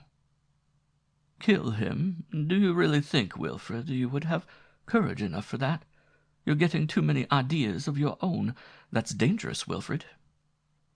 "I didn't say kill him." The secretary's voice was an agitated mingling of supplication and anger. "But you meant it." "Ah, meant it. Yes, I would have courage enough. I would do it for you, Miriam." "And I don't want it done. Why should I want him dead? And to be sure, how could we kill him? You or I? You are his, nothing but that. So am I. Stupid, stupid. Why have you never thought of killing yourself?" Miriam laughed. "Some day perhaps he will kill us. Wilfred, you have begun telling me lies." "Miriam." "You lied to me about the piano man. Now you are lying to me about Del Prado. When you lie, you lose value. You should learn your own values, Wilfred." Through the music room door I saw them loiter toward the stairway, Miriam on Huff's arm, both heavily cloaked.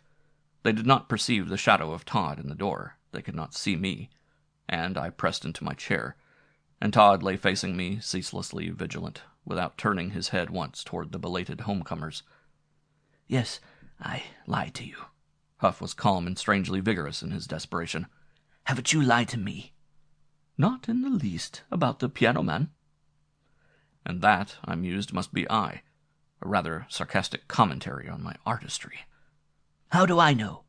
Huff blurted. "You have lied to me, but it doesn't matter. The time is past. Now I want no more lies, no more of this bickering malevolence, no more deception. I want no more of him. Oh, Miriam, I love you." "Are we back again at that? Wilfred, must I give you a memorandum in writing, or make a phonograph record of it? I don't love you. I never have and never shall." "You are to blame," the secretary challenged, rising to a pinched, hysterical forte. "Miriam, if you did not love me, why did you—" The slick of a whip across soft skin cut short Huff's recrimination, and his pronoun ended in a cry of pain. Wretchedly I writhed in my chair and pressed my hands to my ears. Twice came the cry again, and the sound of a scuffle. Then, just as I sprang to my feet, decided at least to prevent any killing that night, and almost before my eyes, the noise ceased. Quick steps ran up the stairs. At the foot of them, I could see now, stepping nearer the wall, stood Huff, leaning heavily on the balustrade, his head hanging. As I watched, he shook with a convulsive sigh. "Ah, Miriam, Miriam," I heard him sob. For quite a long while he stood there, and then he sat down on the stairs and put his head in his hands, a pathetic childlike gesture of hurt and bewilderment. At length he in turn went off upstairs. I had quite forgotten his words, feeling so deeply the pathos of him. Now that he was gone, I remembered what he had said. I glanced at Todd. I told myself it was absurd to submit to captivity by this brute. My indignation mounted, given purpose and strength as more and more I realized how grave was the colloquy I had overheard. This time I strode directly at Todd. He lay without budging as I passed. Chapter 12. The east was graying as I pulled off my clothes. Now what should I do, I wondered. Should I tell Richard Pride what I had overheard? It might be unnecessary to warn him. I could not imagine Huff ever wetting his purpose to the point actually of murder, not at least without Miriam's connivance, and this she had refused him in terms too acerb to be doubted. It might cause more trouble than not to tell, I pondered. And then the idea of taking such news to Pride filled me with dismay. I'd never seen him angry. Enrage in that enormous body behind the lemur face and the crawling hands would be terrible to see. On the other hand, I could not stay at Mordaunt's Hall without revealing what I knew of Huff's tendencies. There seemed but one recourse for me, to quit the place. Would that mean quit Janet? It need not, and yet it might. Exhausted, I fell into a heavy sleep.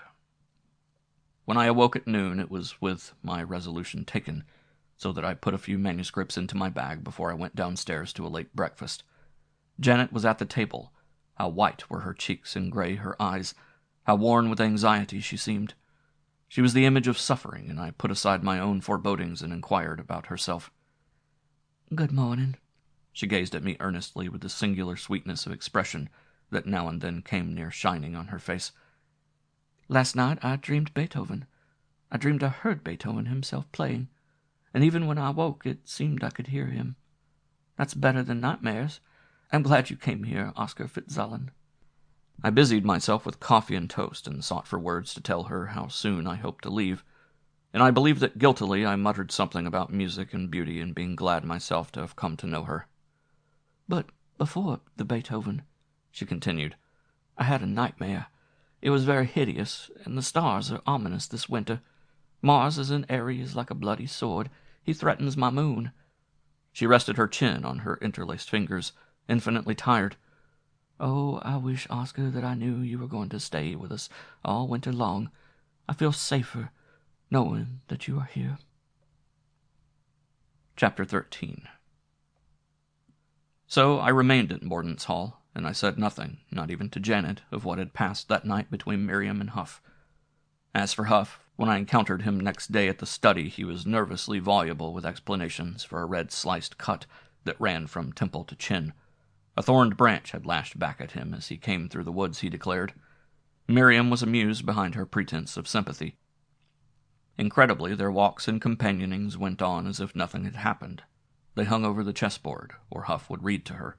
Poems of T.S. Eliot, Don Juan over and over again, The City of Dreadful Night, the scabrous fantasies of a narcotized Norwegian of whom I had never heard, while she stared at him.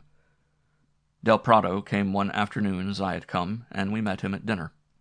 He was what might commonly be called an ingratiating personality, meaning by that, of course, shallow, one reliably not to distress you with original ideas or attitudes. Spanish-American by birth, he had been long in the United States and spoken easy vernacular English with only enough accent and that carefully cultivated to match his mustache. He was adventurer and rover and shrewd opportunist, and it was evident from the first that we would not agree. Miriam knew him from a previous sojourn at Mordaunt's Hall. Remembering Huff's insinuations, I watched her curiously when she greeted him, but there was nothing to betray any communion between them. Huff was surly, and I, understanding more fully now, could see he was jealous.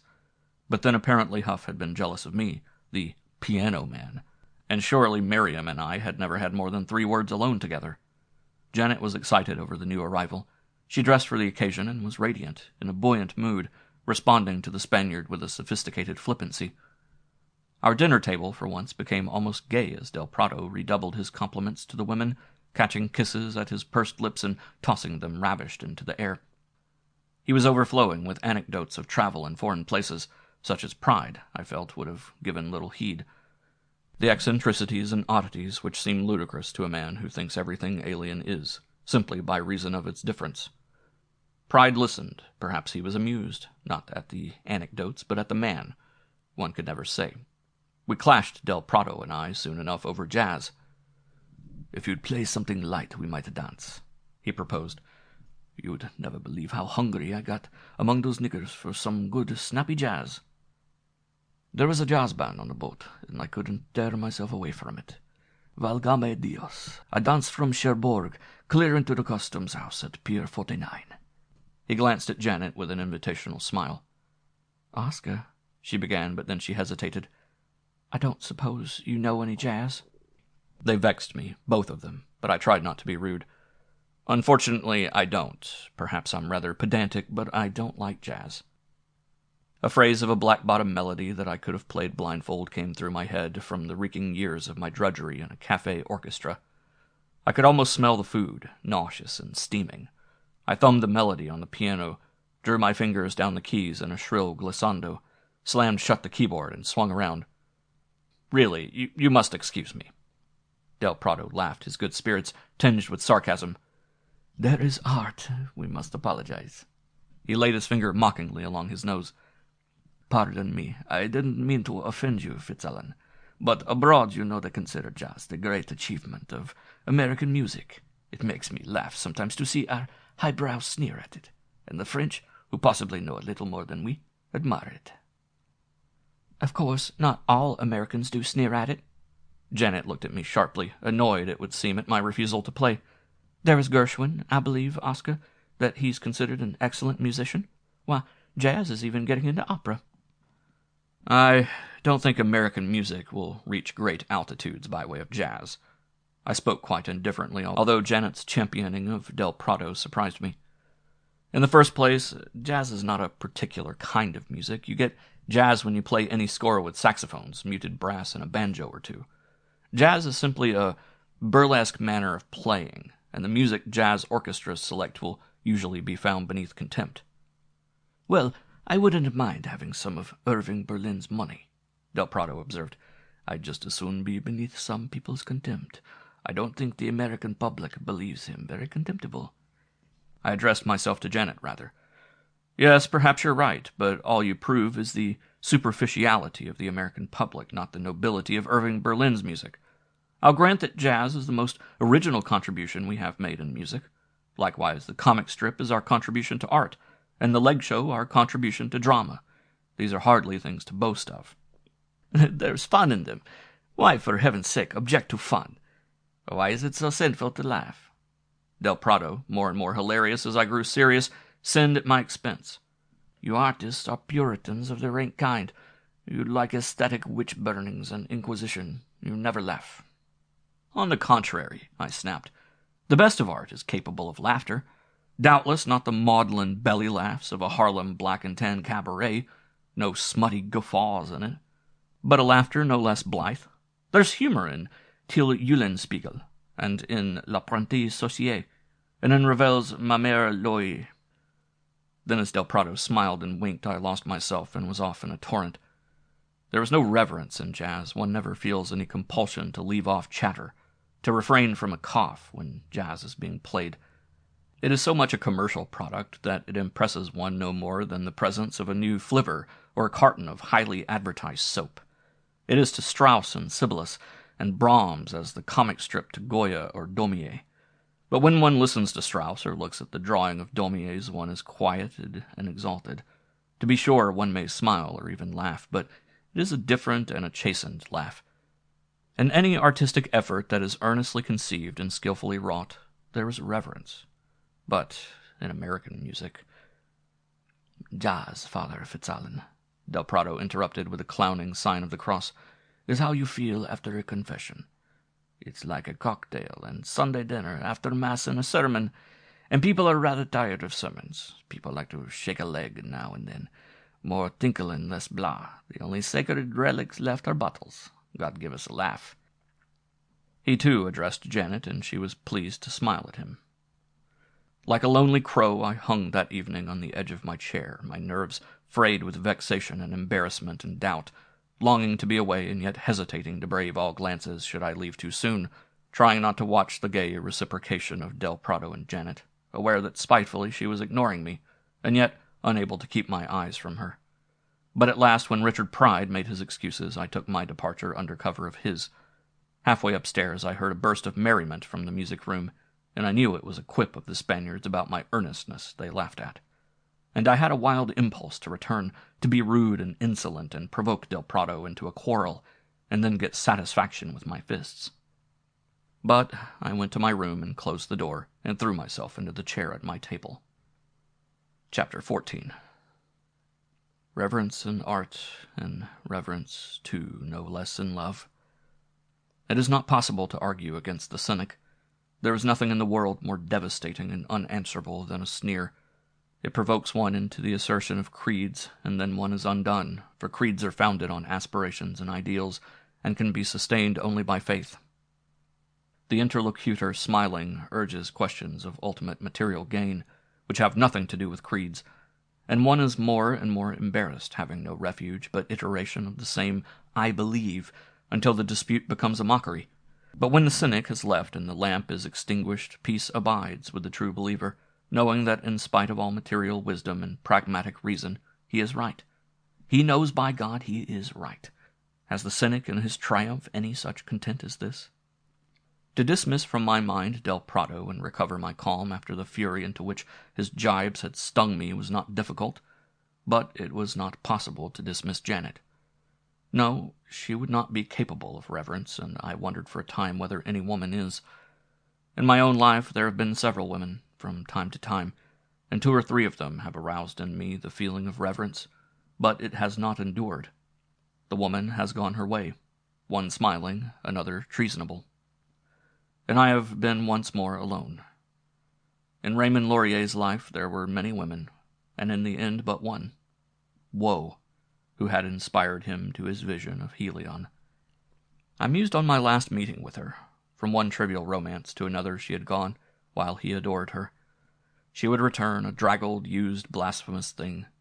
There would be ugly scenes, and they culminated when she left him finally. For 2 months the two were apart, she in one musty orgy, he besotted in liquor but dreaming only of her. Then she returned, on his promise to permit her lecherous divagations, in consideration of the beauty she gave him in spite of them. That was suicide. In a shoddy Hell's Kitchen lodging-house, Raymond Laurier took a room, spent an evening with his few poor affairs, and shot himself. And Woe, I found, 3 years after that, in a Harlem joint. She had grown fat and sweaty and reeked of cheap perfumes. She guffawed. "When I get 20 pounds heavier, I'm going to Brazil, where they like them juicy." And she had a box crammed carelessly with Raymond Laurier's unpublished manuscripts, among them Helion. She was drunk when she gave the Helion to me. Otherwise she might have had no compunction about parting with it, but she would have demanded money to buy more gin. No, women are not so frequently capable of constant love as are men. Indeed, the feminine character is quite incapable of constancy, for is it not true that in those rare instances in which they have loved more devotedly than men, they have been more virile in temperament, with the qualities of purpose and concentration which are essentially masculine? So I reflected. It is woman's part to give, and she is tempted to give again and again, valuing her treasure by the number of men who seek it, while it is man's part to receive, and he values the gift by its exclusiveness. Thus it comes to pass that a great artist could say, "The great man is the lonely man." The great man is the lonely man. Nevertheless, the greatness of Raymond Laurier was in fervency of his desire for a companion to end his loneliness. My pen sputtered idly across a stave, on the letters of a name, playing at that silly game of musical solitaire. I made a melody in C-sharp minor. Up it lifted, fond and caressing. Questioningly it hesitated for a long beat. Then with new faith it leaped exultantly once more to a minor cadence, no longer dubious or sad, but white and shining, and thrice tender. So very lovely I found it that it drew me out of my lucubrations, and I began to sing with it, letting it fall instead of fly, modulating with it through a prism of glittering Debussy harmonies, coloring it red with the brass, and blue with strings, and yellow with oboe and viola. It could be morning star or Hesper, It could be the thrusting of young plumules of corn in the dun fields of early June. It could be the rustle of June grass dying in October, brown along the sere meadows. Yet quickened, springing in triplets, it could be so madly blithe and eager. The moment when one draws breath for the pen. A melody, 10 notes on a name. Janet Pride. Chapter 15. I saw night come that stricken afternoon, autumn's end with the earth at last sleeping, and the trees shrunk and puckered and stiff with cold.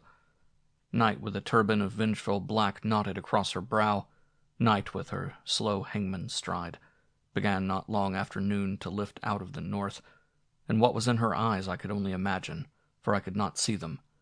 The head thrust forward, and the face averted, and the shoulders below. But the hills heard her steps and turned to watch. Snow was in the air, the smell and apprehension of it, damp and cold. All afternoon I fretted uneasily in my room, unable to rest or work, or think of anything but Janet. Astoundingly, Huff sought me out and stood shilly-shally at my door, for what purpose heaven knows, for I turned him irritably away. Miriam kept to her room, devising what magic for what sinister end. I had spoken to her once at luncheon to ask where Janet might be. She told me that with Del Prado Janet had gone for a drive. When it should have been sunset, the first flakes of snow came quivering down, and ere the light was entirely veiled, the ground was covered. The trees were creaking in the growing wind. At my window I sat and watched, without a light. I had no appetite for dinner, and ignored the summons of the deep-throated gong the little negress struck, that seemed to creep through the dark corridors of Mordaunt's Hall, like an old granny appearing and rapping at doors, and plucking at one's sleeve. The wind was howling now. Thus the night breathed, and the white snow piled up on the sill against the pane. When it was 10 o'clock, I arose and drew on coat and galoshes and went downstairs. I met nobody. I met only the night that burst sprawling into the hall when I opened the door, blinding me with sting and snow, whipping away my breath, slicking the sharp flakes down my collar to my very chest, with a deafening bellow. But I leaned my head into the blast and slammed the door behind me, and was alone with it, and caring not at all whither I went, I struggled across the lawn. Knee-high sometimes the drifts were. My trousers were wet and my feet soon numb with cold. I opened my mouth and let the snow melt on my tongue, tasting queerly of frozen bark, pungent chill that dissolved almost without moisture. On the boughs of trees strained taut the night fiddled with a giant bow. I thought of Berlioz, would-be giant with his dream of colossal orchestra, strings by the hundreds and brass by the score, a battery of pianos and a whole forest of woodwinds. Here was an orchestra with basses lofty as oaks and valleys for trumpets that roared with the breath of a blizzard. Through wood and valley I stumbled on, my head into the gale, my cheeks stiff and dripping, my hands and feet quite insensible. And I thought of Beethoven storming across the hills in his tempests, chanting his symphonies with the rain in his hair. What symphony would he be chanting tonight here at Mordaunt's Hall? The limbs of the elms and hickories flailed and tortured above me. The spruces groaned and bent. The snow swept almost level across bare places, and whirled up into my face in whistling clouds, and heaped in sinuous drifts across my path. Up-reeled white ghosts out of the snow, leaping and writhing and pointing and falling at last, strewn into the engulfing white, spread into nothing. I crossed a bald knoll with granite lip that I recognized, half a mile from Mordaunt's Hall at least. Into a dozen stone walls hidden by the snow I blundered, marking the acres. Then I groped out of the woods into a clearing, and, in a diffused essential luminousness that fell with each flake, I saw Richard Pride and his dog Todd. They stood not witting my approach, and I stopped too with surprise. The very night in its delirium seemed to draw back from them aghast. The gale hushed, and the snow fell away on each side. And yet it was nothing horrible in the mere gesture they were doing. They fronted each other. I could not see Pride's face, his back toward me, but he was slightly crouching, arms extended and hands reaching, the fingers spread and crooked, head deep between his shoulders jutting forward. I could see the face of Todd crouching himself. His lips were back over blazing fangs, his yellow eyes were mad. Thus they stood in an attitude fierce enough, but not precisely horrible. But from the terror of Todd, who saw what I could not see, from the terror of the very blizzard that likewise saw, I felt a nameless horror such as I never felt before. Then Pride relaxed, pulled himself up, and I thought must have smiled. And at that minute the beast too relaxed, crumpled quivering as if he had fallen, and a surge of snow blotted them out together. The wind snatched up an avalanche of snow and flung it between me and these two. I held to a tree and bent my head, gasping for breath. When I looked again, Richard Pride and the dog were gone. And when I went to the spot where they had stood, their tracks were buried beneath a drift. Chapter 16. Perhaps a mile against the blizzard from Mordaunt's Hall I had come. I went back, circling, filled with dread, 3 times as far before I merged into the lane from the high road, and turned up it toward the house. Through the deep snow I plunged, and I heard no more any music in the blizzard. My ears were shut, my eyes were open, but they saw nothing but Richard Pride. Down slopes I went, toppling, and through woods groping, indifferent where my feet would fall, wondering over this privacy of night and gale on which I had blundered. These two, inseparable and ostensibly so affectionate, Richard Pride and his dog. Could it be some game between them? Impossible. Then what could it be? Richard Pride. It occurred to me that I had never seen his face. Surely, whenever he looked at me, his brow was rigid, his mouth immobile, his countenance a perfect mask, a screen of blankness without even eyes to betray the processes of emotion within. I had never seen life on that plastered death's face. Indeed, therefore, I had never seen Richard Pride, never a man, merely the outline and chiaroscuro of something which should have been man but was not. So I mused, shuddering. But Todd had seen his face. He had seen Richard Pride, and the sight had been what? I remembered my eerie fancy of that far September night when I lay down to sleep, my first night in Mordaunt's Hall, and I gritted my teeth and clenched my fists to put the dream out of mind.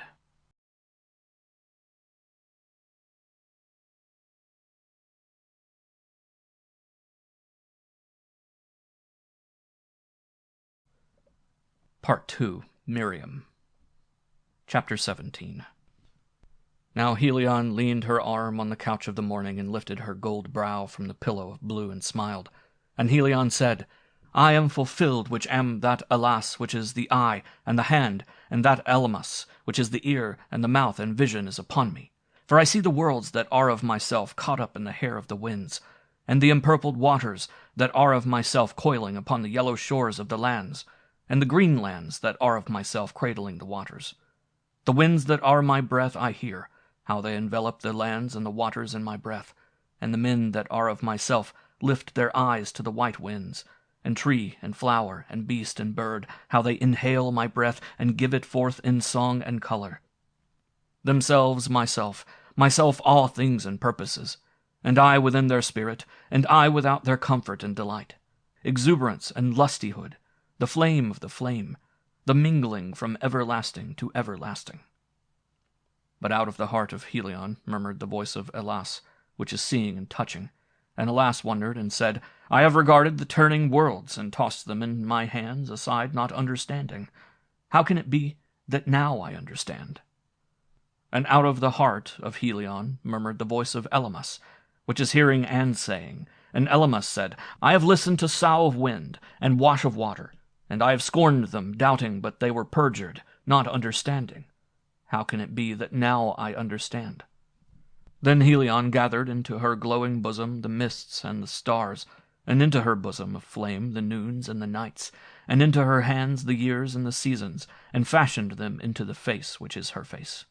And Helion looked down from the couch of the morning and smiled, and Helion said, The eye saw falsehood, the mouth uttered only mirage, the hand that could not see groped in vanity, and the ear that could not sing shrank from the song. But in the mingling which is forever they are resolved, which were Elas and Elymas, water in water and fire in fire, dark with darkness and light with light tide, assumed and absorbed utterly, mingled beyond the wrath of the sunderer. Into the body of Elymas the body of Elas, and the body of Elas given into the body of Elymas. And these twain are no longer in loneliness, but I remain which am that mingling, the flame of the flame, forever burning until I be consumed, and the foot of the slaker tread my ashes, and his foot stamp out the embers of my eternity. Therefore the eye in my brow sees truth in scarlet, and blue and gold, which none can see save me. And the tongue in my mouth tells beauty made song, which none save me can sing. Behold, I am Helion. Chapter 18. Letting myself in late from a pastel night. The chalk snow and the lead sky and the rye sienna of stricken trees, without the faintest star's point of life. I saw her go along the balcony, white negligee held close around her throat. She carried a thin, flickering taper that threw gigantic shadows of balustrade and post, jerking in ponderous countermarch across the tiled pavement of the hall. Her feet, hid in a haze of silks, made no sound, and in a minute she was gone, and the hall was dark, and my heart had quite ceased beating, for she had entered my room. How many days since I was alone with her, or found opportunity for more than casual formalities of speech? She no longer even mentioned our music. She played and strolled and chatted now with the Spaniard, and when, on an urgent summons, he went grumbling off to the study of Richard Pride, she fled me obviously, withdrew to her room or to some hiding place where, my sick imagination mocked me, she made a tryst with Del Prado. All this time I had sought her. With desire, perhaps, I do not know. Over and over again I would change the manner of words with which I planned to greet her. Perhaps desire, but now tonight the moon was in my veins. I pressed back against the door until the bolt caught, and the snap pricked and focalized my thought, and fairly running I hurried across the hall and up the stairs. Very quietly I opened my door and stepped into my room. Janet was sitting at my desk. Janet was sitting at my desk, with the candle still in her hand, but her eyes on my manuscript where it lay spread. She did not look up at my entrance. She did not hear me come in, and I waited abashed by her loveliness. The black hair billowing over her shoulders from the marble shore of her brow, eddying around her full throat, the delicate swelling of her breasts, and the curve of her slim leg into rounded knee, all draped and adorned and not in the least concealed by the silk of her nightgown. Presently she turned the page, and I knew she had come to the end of that passage. It was clear in my mind as on the paper.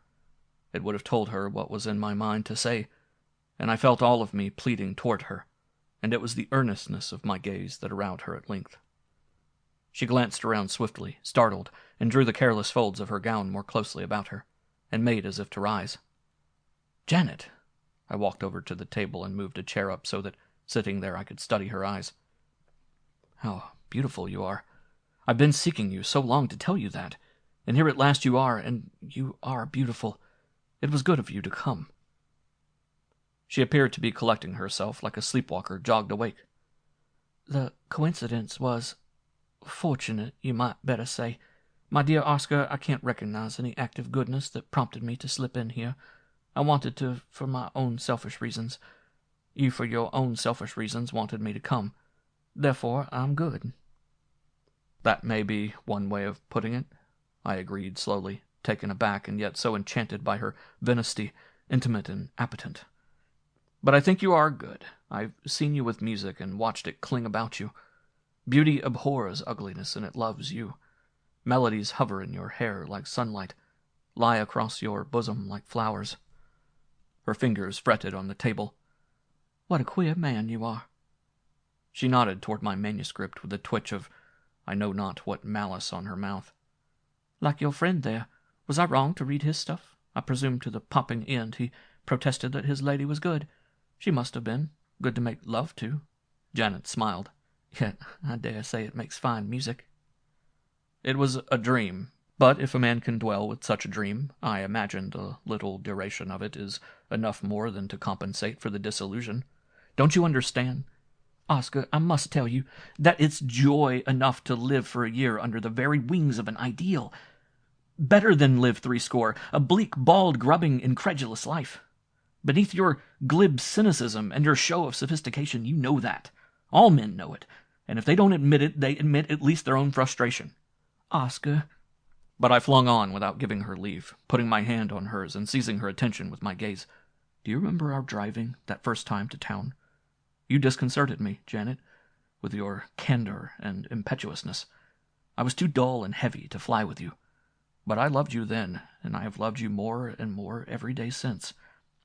While we were at the piano, while we were exploring the hills and the cliffs, I would tell myself that I could not love anyone. I was afraid, you see, to yield myself to such joy, lest it interrupt my work, scatter my strength.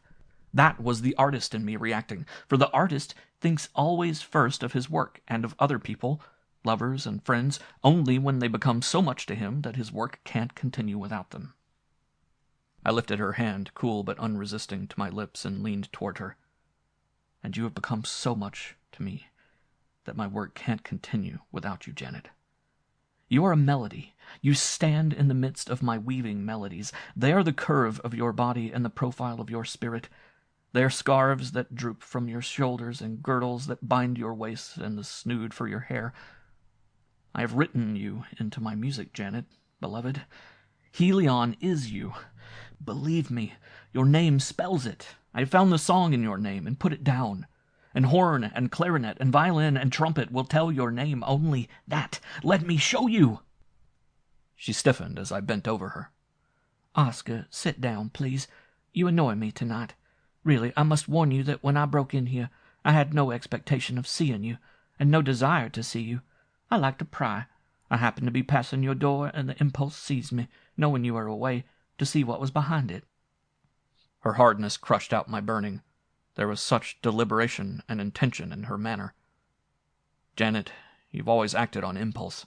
Sneer at yourself if you please, but grant me that this impulse may have been a generous and a cordial one, and that we can make it good. She shook her head, manifestly getting better control of herself now. Unfortunately, it was not generous or in any way cordial. It was coincidence, but let's understand that not the coincidence itself, but the uses to which we put it, may make the whole episode lyric. I love you. We've arrived, it would appear, at a fairly true thèse and atteignable denouement. She laughed. Oh, Athenael, I can't say you have made a nun of me, but you did succeed in making me respect the monk in you. Now the monk grovels and is no longer worthy of respect. Please don't touch me. Please. Dismayed, I fell back from her, but I was quite desperate. She looked once more at my manuscript and let her fingers draw across the smooth paper, with a gesture that impressed me as not merely contemptuous. Her negligee she brought once more close about her throat, with a frown, puzzling. And finally she took her candle and stood up. Now she met my gaze evenly, and her eyes were not unkindly. Oscar, she said, I must not keep you any longer. I didn't intend to come here. I was going elsewhere, and I must hurry. But once you said you would be terrified to have me go, and I stayed. Do you remember, Janet? You dreamed of Beethoven playing, and you half woke and thought still you could hear him. I never told you. I was planning to leave that morning. For a minute, obviously, she did not recall the incident. Then her eyes widened. No, you don't mean that. Oscar, I'm sorry. And now it is quite true that if you go at once, I shall be desolate. I don't ask you to stay long or suffer anything. Only a few minutes, only until I'm convinced you really are going, for I can't believe it now so readily. Wait 5 minutes, by the clock, Janet. Just 5 minutes. I won't even talk to you, but just look at you. Talk to myself, and look at you. She almost yielded then, but she had fastened her heart against me. You make me hurt you. Why can't you see? I was going tonight to Ramon. No doubt he's still waiting, and I mustn't try his patience too far. As she passed me, I think I put my hands out toward her, but my fingers were flaccid as she brushed by them. Not a word could I find for my hurt or her harshness, and in silence and without the briefest glance over her shoulder, she stepped out of my room into the hall and pulled the heavy door noiselessly shut behind her. Alone I remained, in darkness now, for I had not lighted another candle. Eternally, and in my breast, the shamed and jealous blood ran all one scream. But I would break in on that cruel tryst and stamp the sallow face of Del Prado into the stone of his hearth, kill him in my hands. I went reeling through the darkness of my room, filled with the frenzy of my purpose. I hurled through the darkness, tripping over a chair and picking myself up with an oath. My hands found the doorknob. To the right lay the Spaniard's chamber. The corridor was a pocket of night into which I plunged, but a presentiment halted me, and I wheeled abruptly. That way lay Janet's room, and beyond the balcony, far down the hall, I saw her, a pale figure of moonlight in the streaming drapes, the candle in her hand fluttering and nearly extinguished in her haste, hurrying, gliding swiftly over the thick carpet. When she had vanished behind her door, I turned wearily toward my own, and fell across my bed, and lay an hour between weeping and song. Chapter 19. December invested us by north and west winds that harried us with snow and pelted us with hail. Where all day long it would rain, and then with night mists would surround us, eddying with phantasmal shapes and mournful with the dank, unceasing drip of water. And in the morning Mordaunt's hall would be a hill of ice that flashed in a cold sun. Manic was the year's end, and an addled tale of days she counted off with her slow fingers. And we of that lurking household went spellbound about our business, with little more than comments on the change of weather and the earliness of winter, with much puzzling and introspection nevertheless, and with the foreboding of catastrophe heavy upon us. Like the gradual metamorphosis of organic structure, there had come about imperceptibly a new alignment of forces at Mordaunt's hall, to what causes I could not imagine, and it left me the more bewildered and suspicious. Janet I seldom saw. Del Prado would pass me with a curt nod, but more than once I observed him companioning with Huff, whose behavior now was quite distracted, his tension venting itself in nervous, shrill laughter. Del Prado was much with Pride, so that I myself would get 2 or 3 days at a time without being summoned to the study. And yet I became convinced that a keen antipathy was developing between them. I could discern it in Del Prado's almost undissembled sharpness when we were together, rather than any betraying expression on the asbestos-white visage of Pride.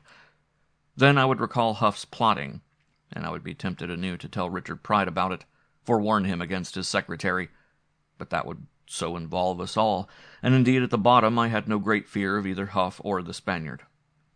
Finally, I saw in Miriam's new attitude reassurance that Huff's conspiring would come to nothing, for her friendliness toward him ostensibly was over. And quite inexplicably Miriam now became my companion. "Why don't you ever play for me, Oscar?" she said one evening. "I won't ask you to play jazz." 3 of us had sat down for dinner, and Janet had tossed away before coffee was served. Now I was so surprised at Miriam's condescension that I flushed, and could only stammer some trite phrase of eagerness to be of service. "Of course, it's my fault. I'm an unpleasant person, and I don't think always to let people know how much I appreciate them." She smiled with that warm and persuasive gentleness which informs the smile of a cordial woman, and which I had never seen in Miriam's. "I have appreciated you very much indeed. I've enjoyed your playing so much. You have such a great love and veneration for music, not at all like the virtuoso."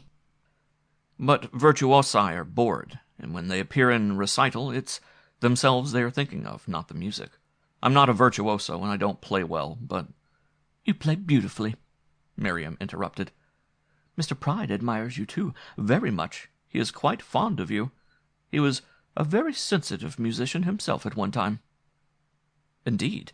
I remember he mentioned playing once or twice. Isn't it a pity to let it out of one's fingers?" "That, I presume, depends on what one turns in place of it. Mr. Pride is contented in his researches." We took our coffee into the music-room, and Miriam dismissed the little black maid Sally. I watched her closely now, and I found myself doubting what had always seemed so plausible previously when I thought about it, the justice of poor tattered Huff's recriminations. I doubted even that I had ever heard the slick of this woman's whip across Huff's face, or seen the scar it cut. She could be very ingratiating. She was so, at least tonight. I'm glad Mr. Pride likes me. The opportunity I have here to go ahead with my own work is miraculous, of course, and the little work I do for Mr. Pride is interesting. But I rather wish Todd were more friendly." "Todd's a strange animal. You've seen him with me. You'd hardly believe that he was my dog in the beginning. But he was. He was sent to me from Munich by a friend of mine, when he was only a puppy." "He worships Mr. Pride, doesn't he?" Narrowly I studied Miriam, thinking of that night in the blizzard, wondering if she too had witnessed any such scene. But not a shadow crossed Miriam's face. "Do you think so?" she pondered. "Of course he does. It's difficult for me to acknowledge. I'm a creature of jealousy. So does this house worship Mr. Pride, so did these hills. They were all mine once, too. Mr. Pride is a most assuming personality. In no disparaging sense, please understand. Ah, I reflected. So there is the tragedy. The stronger individual is absorbing the weaker, and the process irks. Shouldn't we say, rather, that they are all yours together? I would think that quite a desirable relationship between two people who are in love, husband and wife. No, they are just his, but it saves me from boredom. It's a continual challenge to me to contrive something that is mine alone. It amuses me to see how quickly things become Mr. Pride's. My friends, my pets, my books, even my habits. He takes them and scrutinizes them and fits them away in his stacks. I dare say I've done him a great service. Collecting people and things. She laughed. She feigned to banter, but it seemed to me that she spoke with a repression that convicted her. I laughed too. Haven't you ever succeeded? One day I may show you, but tonight, won't you play? So I played, but my mind was not on the music, and it must have been a lackadaisical performance. My fingers tapped automatically, my mind contemplated Miriam, and I was thinking, poor, silly, menaced spirit. Like so many others in this world, you have not the strength for independence, only covetousness for it. You lift your thumb and think it a spire. You cut your toga to fit your shadow, and your feet stumble on it. You can't understand that if you were strong enough for independence, you would have no shadow at all. You would be all light. Only when I was alone in my room that night, I could not help but apprehend that I was wrong about Miriam, that I had not seen clearly through her gesture of amicality to the real purpose directing it. And after that curious, I responded readily to her proffer of friendship, and we were much together. As for Richard Pride, what Miriam had said about his liking me I found amply confirmed in his own demeanor. More than once he seemed veering toward a more intimate discussion of the extraordinary experiments on which he was engaged. His plans obviously were gaining momentum and aim. There was an atmosphere of preparation, of leave-taking in the arrangement of affairs, of chandling and outfitting and overhauling, as if on the eve of departure in the port of his study. Pride himself became inclined to long fits of abstraction, to an idle indifference to what I played, to conversations with me in which often I surmised he laid his hand on the veil of his intention, and all but stripped it back. The white skin at his temples would heave, the long restless fingers that saw for themselves would rove and pry. I would come away from the study chilled, and yet with the fascination growing on me, and my resolution taken to out with my curiosity in the morning. Yet when the morning came, I would be spellbound with gazing, and have no heart to question. My curiosity in Miriam and my curiosity in Richard Pride were fortunate, for now I had no recourse at all in my cantata. Janet was there. I could not forget the press of her palm on the wintered pages. There was routine work to be done, copying and scanning and filling out passages indicated in brief, labor that I held myself to from time to time with fretful painstaking. Then sometimes I would pick up once more the thick notebook of Richard Pride's and seek through it. Chapter 20. I was walking alone with Janet through summer woods filled with the brightest of birds and the most lush frondage, a tapestry of woods, bleached sunlight and thick leaf and angular rabbit and deer, a millefleur woods of the 14th century. Down a slope we seemed to be going hand in hand, quite silent, and as in a trance, ourselves part of the tapestry woven into it. Then we came to a clearing where the path swerved to the left under one branch of a beech tree on which was nailed a small crucifix of painted wood. Here was a small house of rubble stone with pointed roof and windows, all quite Gothic, the door ajar. I stopped, but Janet loosed her fingers and walked on, with a peculiar and most lovely swinging stride that swung her skirts from her hips, without looking back or calling farewell. I could not speak. Some necessity beckoned me to the little house. Presently, when Janet had gone far into the woods, her hands held back on each side and her face lifted from me, I turned sorrowfully and went to the sagging door. Within was a bare room floored with wide, unpainted boards. Leaves had blown in and drifted across the floor with a dry rustle, and a squirrel in one corner cocked an eye at me, jerked his tail agitatedly, and frisked away, leaving a scatter of nutshells where he had been. On a table stood a platter and mug of heavy pewter and a crust. There was a chair and a bed, ancient and rudely joined, such as I had never seen before. On the window still fluttered a bird of rare and fantastic plumage, green and shimmering gold and red and blue, and on the bed lay a man. Lids so thin they were almost transparent closed his eyes, and his breath was slow and shallow so that I could barely discern the moving of his breast. Naked he lay. He was so emaciated that his gaunt skeleton seemed 5 bones in a sack of puckering skin.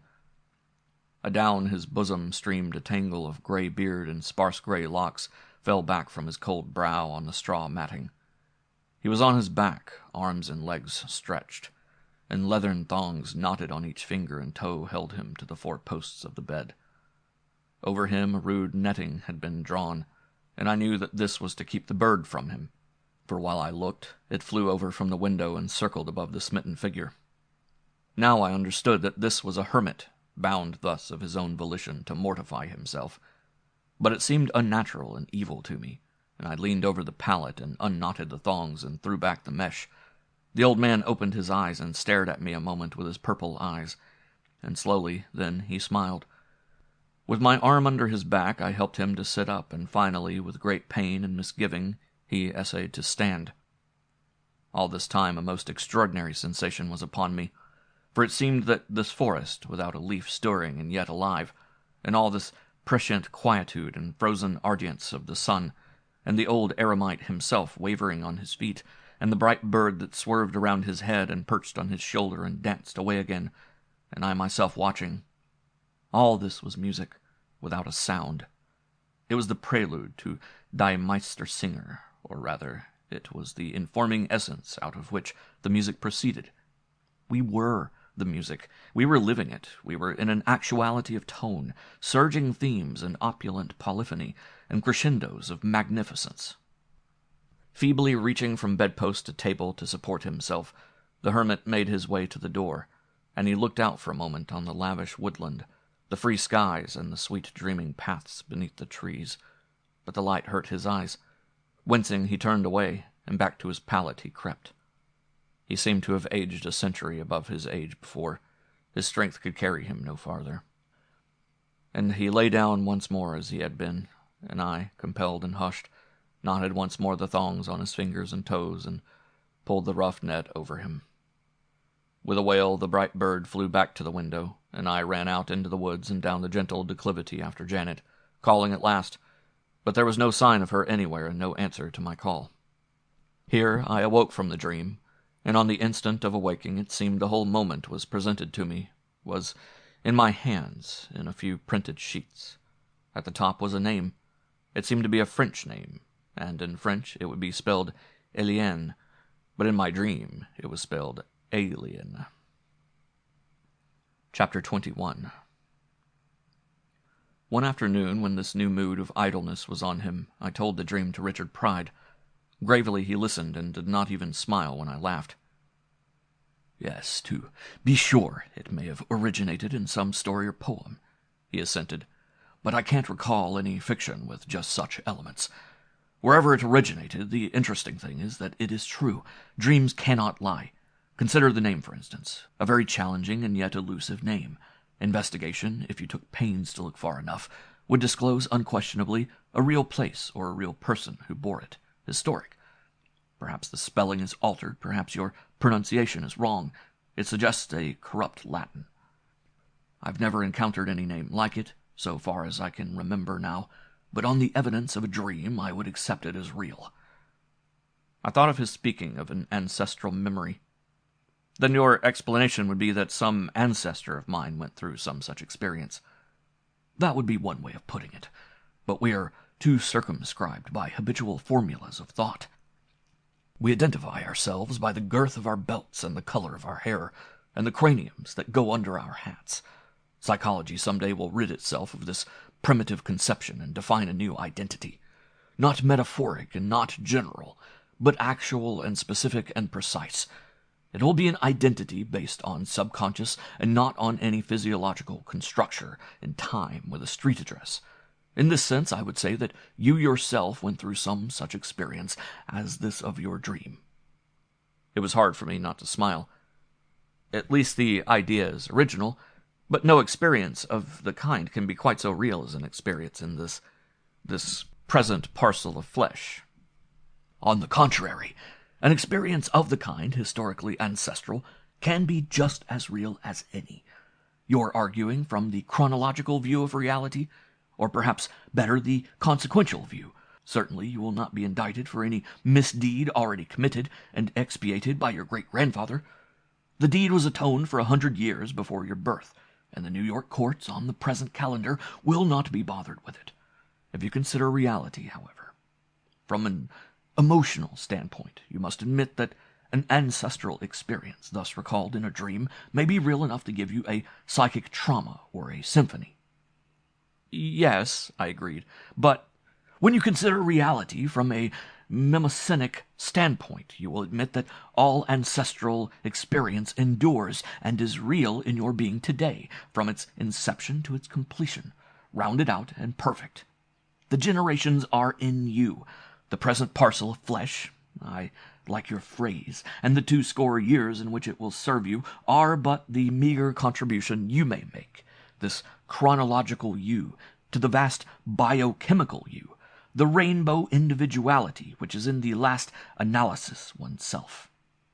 All cold, symmetrical, like plate glass, like cut diamond.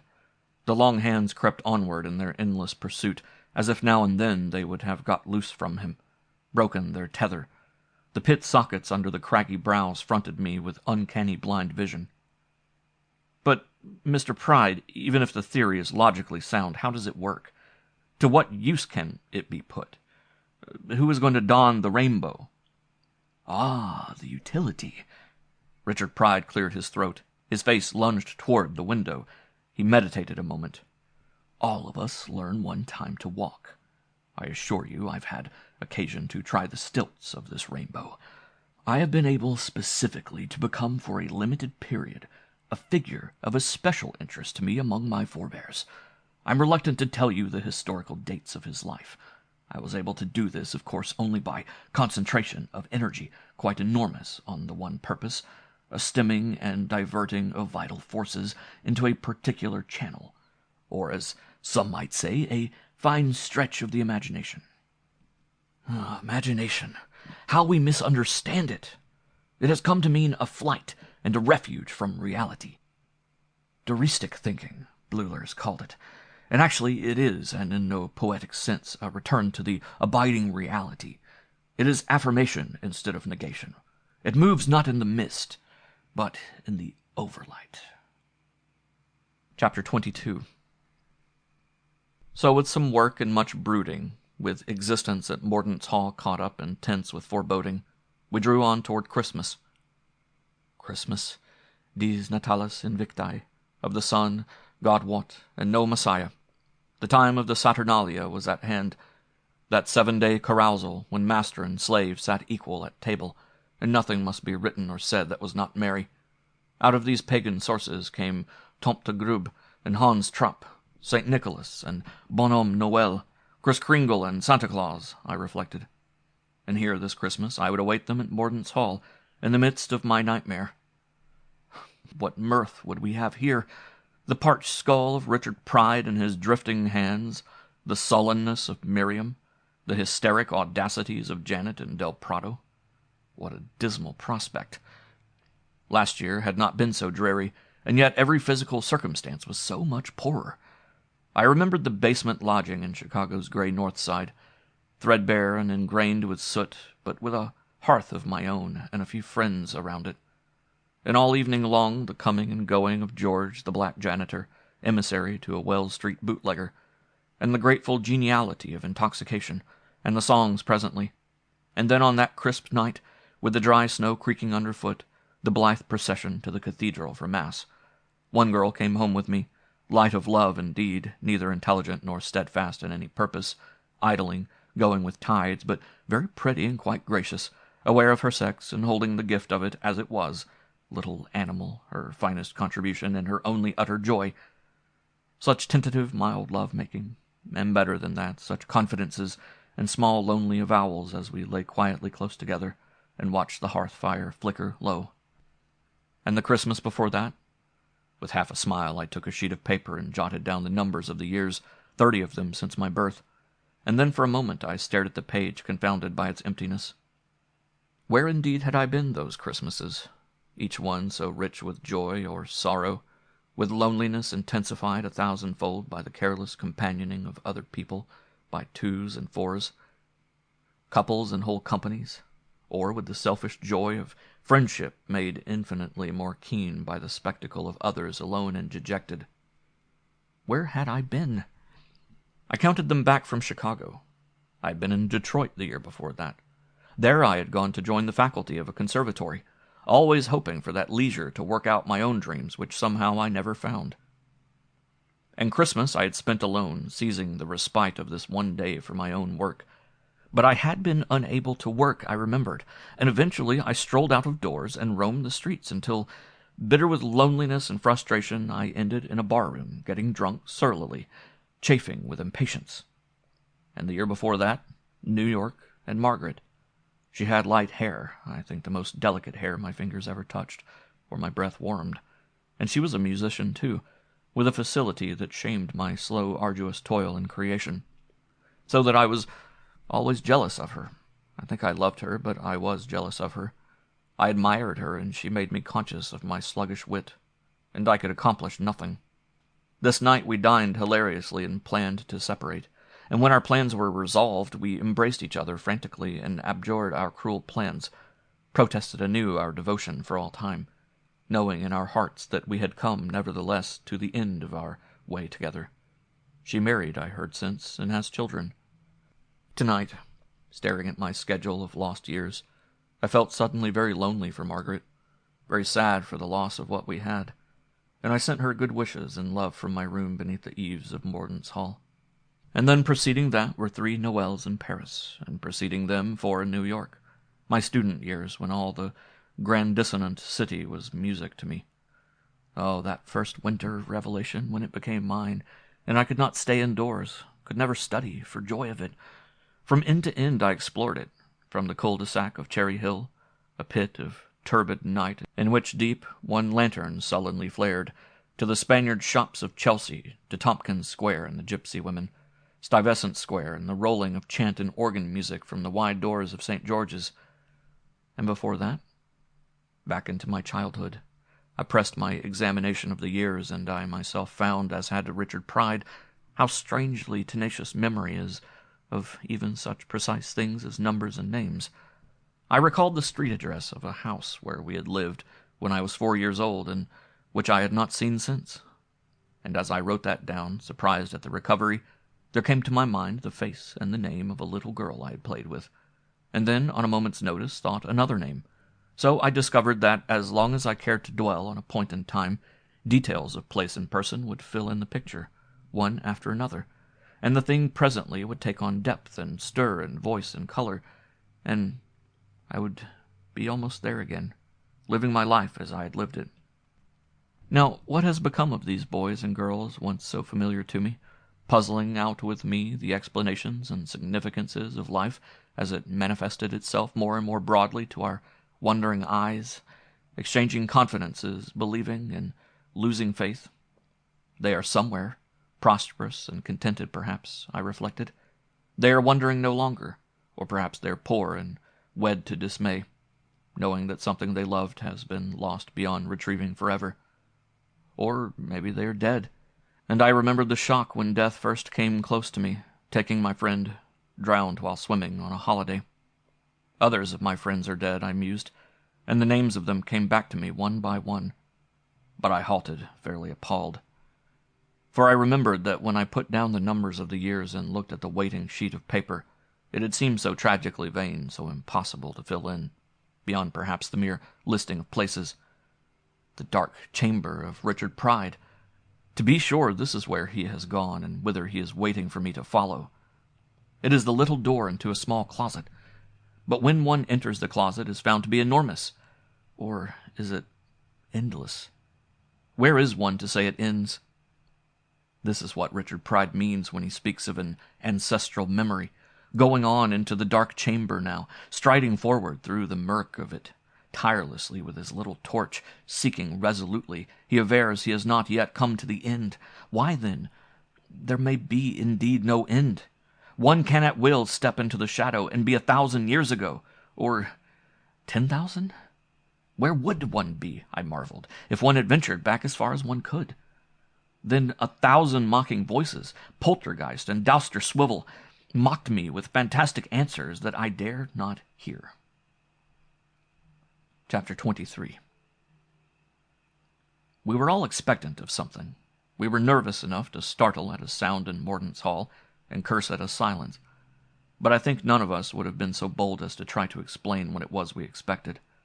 Certainly we had not expected Richard Pride suddenly to withdraw from the house and take up his residence at the study, alone save for little Sally the maid. It did not touch off the explosive, but it set us wretchedly jangling. She was a lean, slinking, pop-eyed little savage of 14, big for her age, very primitive. Mamie the cook was her mother and a native of the West Indies, full of superstition and voodoo as the West Indian Negroes are. She scattered chase-away powder and mumbled orisons to a great gnarled root. A yellow nasal drone that seemed coiling with equatorial heat was Sally's voice. Her walk and the sinuous movement of her arms were cat-like, and on occasion one detected a musky animal odor about her. She had been as insignificant as any lintel or rod in that household, where one's attention was focused on those other figures of sinister or mysterious purport. Now she became an object of dominant interest, and in a peculiarly morbid way. All one night she wailed, the night before she dropped out of our distrait community and took up her duties over the valley with Pride. I awoke from a comfortable sleep with her lamenting in my ears, and lit a candle and went to the window, where I ascertained the direction of the disturbance. Lights were at other windows, too. The window of Janet's room down the main wing of the house was a pale yellow. Anywhere else, knowing Sally and her kind, I might have smiled and gone back to bed. But at Mordaunt's hall such an episode depressed one. In the morning it was Mamie who waited on us, solemn and muttering and quite absent-minded, so that Miriam, who was very irritable, rebuked her sharply.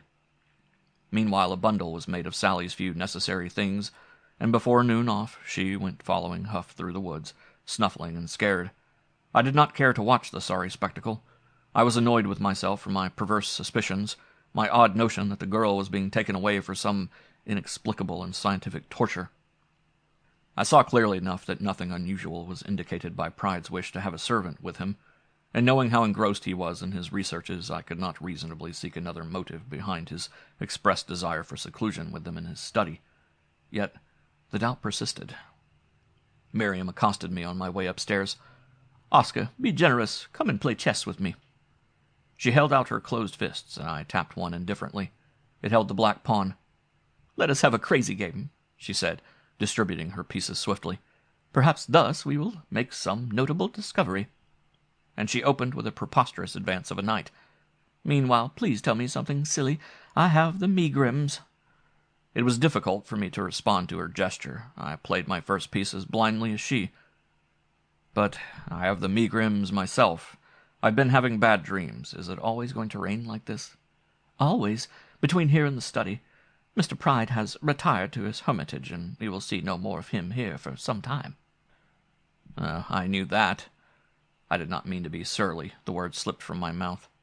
"Then you should have told me. Thus you would have been communicative, which is a virtue.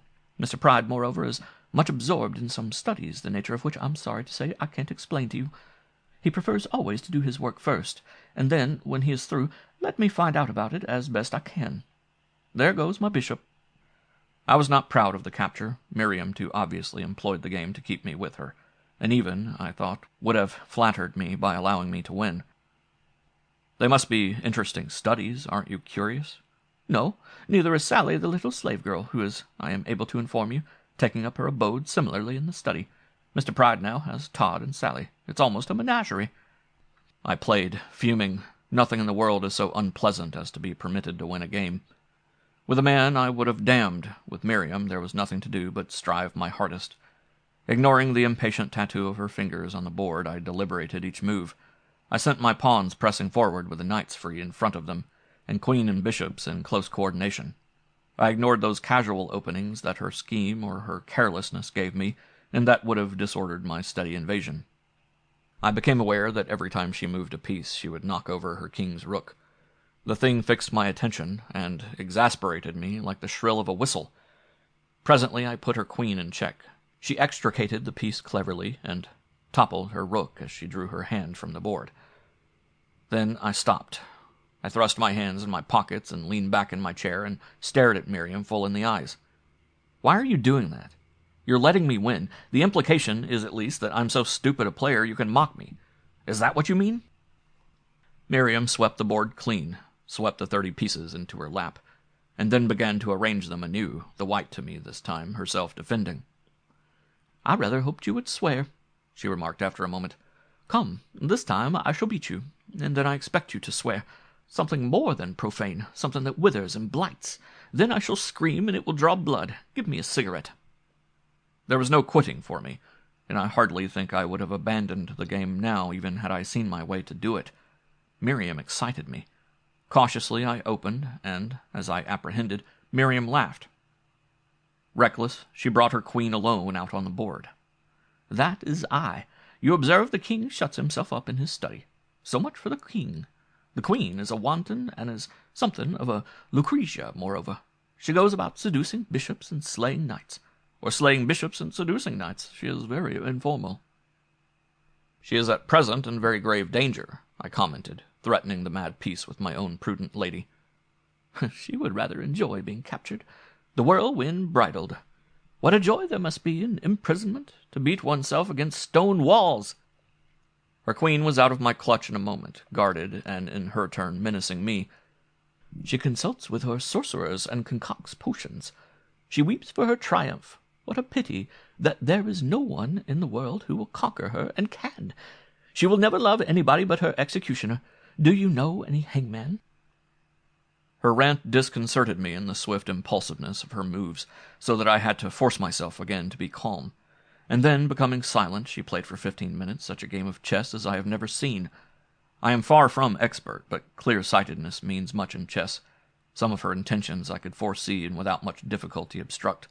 But out would come her queen and rend great paths into my forces. It was I now, with the white, that defended, while her aggressions circled dizzily around me and flanked and harried and crushed me across the board. Her checkmate, with most of my pieces still standing, came like a stroke in sleep. For minutes I could not believe it, and studied the board amazed. It was true, clear, geometrical, perfect. When my bewilderment subsided, I exclaimed in admiration. Miriam's breath came in a gasp. She rested her chin in her palm, and she too examined the field as if fascinated by her own success. "Oscar, the glory is yours. It was a good mate, wasn't it? That compliments one's opponent. You made me do well, and it was quite a brilliant coup. Please play with me often. I'll become some sort of champion, perhaps." "I can't understand even now how you did it. Yes, indeed, it was a most brilliant game."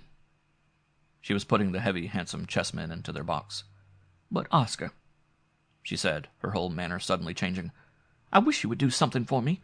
You may think it absurd of me to ask, and no doubt it is, but I'm worried about Sally. You know I'm responsible for her to some extent." "Why, with Sally's mother here, I should think your responsibility would be very small indeed. And yes, I think it's absurd to worry. What could happen to her?" "Nothing, of course, so far as Mr. Pride is concerned. Don't think I distrust him." She pondered. "It's more herself, I fear. She's a superstitious little heathen, and that place may get on her nerves. Don't you see? Well, all I want you to do is let me know from time to time how she behaves, how she seems to adapt herself. It's for Mr. Pride's sake as much as for my own, and hers, that I ask this of you. It would be so distressing if anything happened." I assured Miriam that I would keep her informed, and then I went upstairs at last to my own room and my own thoughts, and the more I considered her request, the more obvious it seemed to me that her purpose was not so simple as she professed. It seemed obvious that she cared not a whit about Sally and all of Sally's tribe, and that it would not have meant more than a moment's vexation whatever gruesome eventuality might come to pass over there at the study. But she intended something far more important to her own enigmatic understanding of things that any slight information I could give her would be. And alone in my room, too, thinking over that episode with Miriam, it occurred to me just how she had managed her brilliant mate.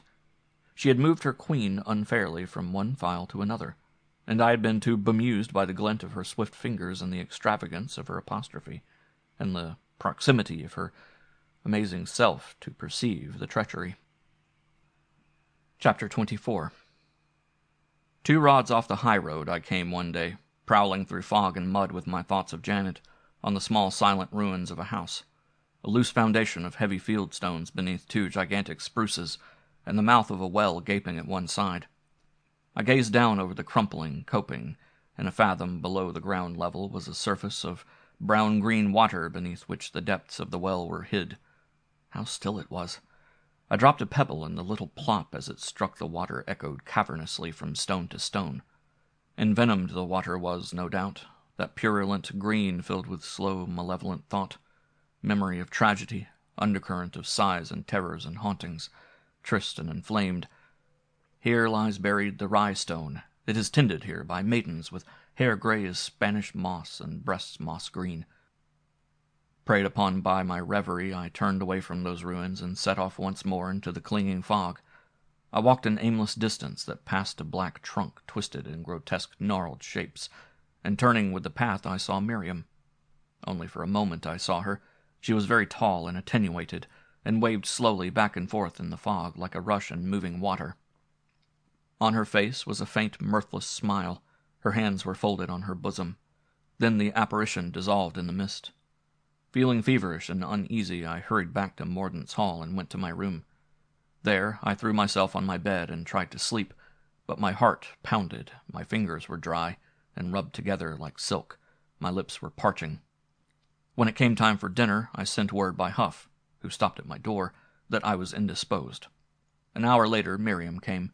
She entered without knocking and sat on the bed at my side and laid her fingers on my brow. "Yes, you have a temperature." She put her candle on the table and with a hand each side of my pillow, leaned above me and looked a long time into my eyes. I wanted to tell her that I had discovered her unfairness in our game of chess, but I could not say anything. It was as in a dream, and I could only return her gaze. Her bosom was quite close to mine. Her breath was on my face. Presently she bent still lower, and her mouth pressed against mine. Her hair brushed my brow. She held me thus. When at last she stirred and drew back and arose to her feet, she walked, not treading the floor, noiselessly, and I watched the eclipse of her candle behind my door and went to sleep. But in the morning when I awoke, clear-minded now and quite myself, I could not say whether it was a dream or reality, that Miriam paid me a visit. At breakfast Miriam greeted me with a cool inquiry as to my health. I said I was well. Yes, it had been a dream, I assured myself, born of fever and anxiety and my suspicion of that dark, beautiful woman, the madness and exacerbations of Mordaunt's Hall. Her white teeth would not bite. It was her own life in her lips. I loved Janet, and I was beside myself with anguish at her obscene infatuation for Del Prado, her cruel denial of me. I would tell Miriam about that and beg her to mother my desires. I would point out the smickering of the Spaniard and his unworthiness, and Miriam would help me. So I pondered. But one afternoon I heard Miriam singing somewhere about the house in a queer voice of a reedy oboe timbre. She was singing a song that seemed to have no words and that rose and fell in languid portamento through green chromatic intervals, so that I thought of the Lorelei and again of the underwater and how the sun would come slanting to one that drowns. I went to seek Miriam because her singing had such magic, and I could find her nowhere. And one night I turned the knob of my door and stepped into my room, and stopped in dismay, for it was not my room I had entered but Miriam's. She greeted me with her eyes. With a glance she commanded me, and I pulled the door shut behind me and stood. Surely this was not Mordaunt's Hall, this fantasy in color. Purple were the walls and gold the ceiling, and on the gleaming black floor were rugs of deep scarlet like pools. All around were flowers, enormous white lilies and tiger lilies out of some anthemaniac's hothouse, vocal with vermilions.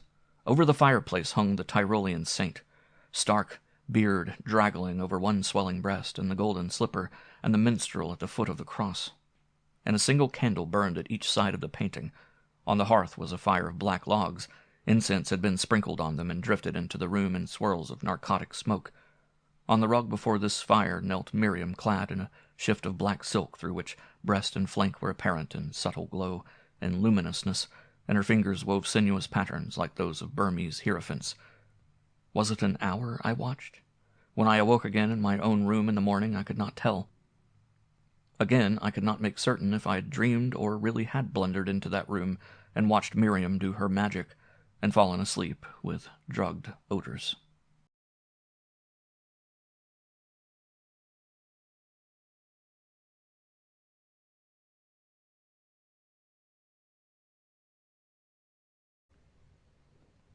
Part 2, Miriam, chapters 25 through 31.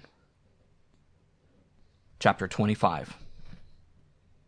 Shamash and Sin, the priests of Babylon called them, peering at them from their high places to ascertain the morrow's dole. Nebo and Ishtar, Nergal, Ninib, and Marduk. Nergal and Ninib, bitter stars of calamity. When prophecy passed to the Greeks, they were not mistaken. Pyrois, the fierce one, now swung his hateful flame. Phenon, the cruel one, crawled, staring in yellow with his malevolent way. But the Romans gave us the names by which our science knows the stars, less cravenly, but marveling no less. Mercury and Venus, Mars and Saturn and Jupiter. And then comes a curious chapter of star worship in the church, leaving its record on ancient missal and mural painting, and championed by devout men century after century, against the prudence of others who shrank from the aspersion of astrology. Here the stars take Hebraic names. It is Uriel and Barachiel who stride the skies, Michael and Gabriel and Raphael and Skaltiel and Jehudiel. In a famous bull of 100 years ago, Pius V rejoices in the restoration in Christianity of the cult of the 7 ardent lights, and they are Shamash and Sin, Nebo and Ishtar, Nergal, Ninib, and Marduk. One can laugh at astrology, one can do nothing but laugh until one knows something about it. But when one reads into the history of it, in all its strange, glamorous byways, one looks at least with new interest on the stars at night. They have been so much, and sometimes still the consequences of them are quite tempting. "Oscar, you let us go by your birthday without cake or congratulations," Miriam smiled. "Why didn't you tell us?" It surprised me at first, but I must have mentioned it inadvertently to Janet one day, I reflected, and Janet must have spoken of it to Miriam. It's sweet of you, but you see I hadn't been here so very long then. You've been here nearly 2 months. Really, not much more than 1 month, and it would have been impertinence to say anything about it. Oscar, Miriam gazed at me quizzically and still half amused and yet half serious. Tell me when you were born. I've been playing with the stars, and I made a guess. So I told her the day and the year. I had no notion of the hour. Indeed, then I was probably not wrong at all. Would you like to see? We can judge from a sharp thing that happened, I would say, when you were 5. Come, I am a sorceress, haven't you found that out? When you were 5, your nursemaid hurt you. I believe she tried to strangle you. In a mad fury. Do you remember? No. And I chuckled. Really, I don't think ever in my life I had a nurse. We were too poor. She was busy with pencil and paper, scratching in queer symbols around a large circle surrounding a small one, referring now and then to a book of tables. These, you see, are the constellations as they were in the sky when you were born, relative to your birthplace, and here inside are the planets as they were at that moment, their beams striking your cradle directly or from an angle, mingling together and so assorting their favors. Do you see? Do you want to know the very minute of your birth? She made a brief calculation. 7:30 it was by sun time, and standard time in New York would be some 4 minutes earlier, so we will say 7:26. Again she smiled. But I was interested by such precision. How would you reckon it? She explained, pointing here and there on the chart with her pencil. I knew you. I knew your appearance, neither very large nor small, with your oval face and your light hair and generous eyes. I knew you were a musician. There are several odd correspondences in the horoscopes of musicians, Oscar. Venus in them. You should love Venus, watching her in the morning or the evening. She is evening star now, setting long after the sun. Venus, when she is in what is called a fiery constellation, such as Sagittarius, predisposes a child to music, particularly when she is closely related in her position to other vitalizing planets. And musicians have likewise quite frequently an omen that everyone wouldn't consider favorable. Uranus in the constellation Scorpio. Does all this bore you? I shook my head quite eagerly. It kindled me to watch the procession of those symbols which, when all is laughed away and the follies of astrology are declared in their absurdity, remain astronomically true, the locations of the stars at a certain moment. Thus they shone the night I was born. The sun had set, the moon down with him. Blue Vega burned augustly half into the west. The swan behind her swam in the zenith. On the last ember of sunset stood the Archer, and there, great throbbing celestial heart, swung Venus. And I thought, perhaps my father stepped for a moment out of doors, when the travail was done, and saw the golden star and blessed her in his new serenity. Thus the sky shone. I'm enjoying it very much. Please go on. And then, in addition, I saw that soon, this year and this month, very soon now, something threatened you that more or less I had been expecting. So when I had made these positions, I calculated back to the moment of your birth. What's going to happen? I asked. Quizzically, she looked at me. It may not happen. The stars, they say, forewarn but never compel. One may benefit by the warning. She mused a moment. Let me tell you a story. There are romances in the stars. Let's say this is only a romance. So, here is a little boy.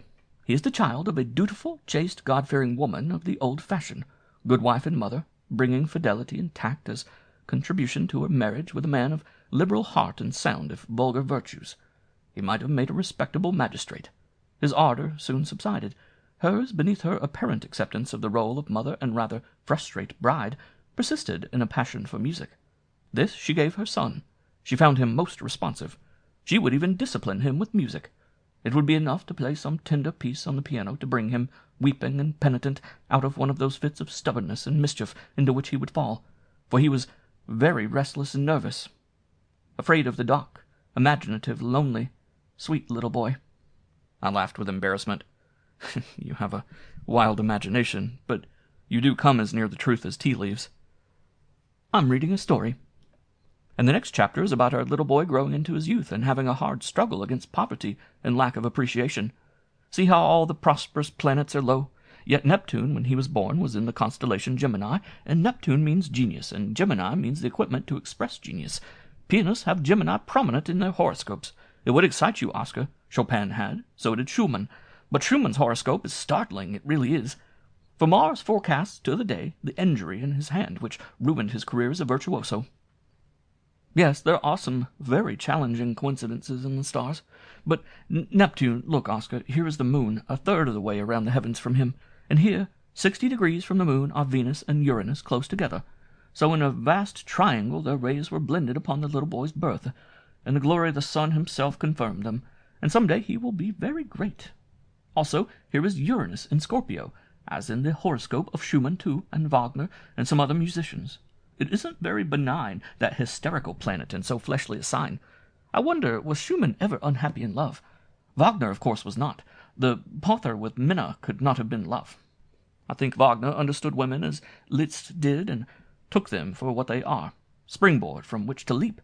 Poor Chopin tried to carry his springboard with him into the Empyrean, and he suffered, of course, when he failed. So in this story the youth is inclined to try to take the springboard with him when he leaps. The stars move in their courses. Every year they bring new aspects to bear on us. Oscar, do I weary you? No, but... I sat back uneasily, trying to catch myself out of this gibberish of pricking stares in a forgotten sky, which seemed, nevertheless, to be prodding my heart. It interests me, you see, and Miriam bent gravely over her toy. About the beginning of this year, reckoning from birthday to birthday, an influence began to exert itself on the youth, which wrapped itself close into his dreams. Yet it was a very, very evil influence on him. Do you see here Uranus, and here Mars? And it is approaching a tragic denouement, if he can't prepare against it. The sun goes into eclipse in Capricorn on December 23rd, and Saturn and Mars are full of wickedness, and thus the tragedy comes to pass. I should say that the girl, Oscar, departs in a manner quite painful to the youth, quite contemptuous of him. Between wrath and belief, wrath over what seemed to me an obvious token of prying and interference, and belief that my torment urged upon me, I clenched my fists against my cheeks and held fast my mouth. But coolly, reading her novel, impersonal as water, Miriam was continuing. Does great art come out of anguish or in spite of it? I'd say in spite of it. It hurts to lavish beauty on a jilt. The young man will come nigh madness. Look, Oscar, how Neptune is stricken, and Mercury too. But if the young man can endure, if he can harden himself and see what his lady really is, if he can put her aside with scorn and self-confidence, then within the year he will achieve a great vision. See the sun, Oscar? He reaches mid-heaven in a decade. That will be fame and prosperity. Infinite fulfillment and enough prosperity. The world does love beauty at heart. How foolish not to save one's beauty for the world. And the boy's mother. My mother is dead, I blurted. There was a tangible error. It saved me. I was unstrung and my breath labored unreasonably, and this would deliver me from the spell of her maundering divinations, pointed, I could not doubt, with malice. But with hardly a second's pause, tapping her pencil between her teeth, her eyes on her chart, she went on. Would have told him the same thing if she had lived.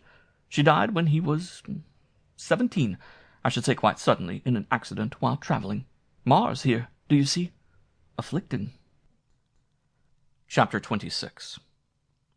That evening after dinner I whispered to Janet, and she was gracious and joined me on the terrace, and for a little while we walked silently, muffled in our greatcoats and thoughtful. "I haven't bothered you for days and days, my dear," I said at last, "because you gave me to understand that I'd be intruding." She put her hand on my arm and drew closer to me, but did not reply. "Now, I'm not going to ask you to do anything or be anything you don't want to. I won't plead with you, but I've been watching you and wondering if you were happy. Are you happy, Janet?" No, of course not. Have I ever been?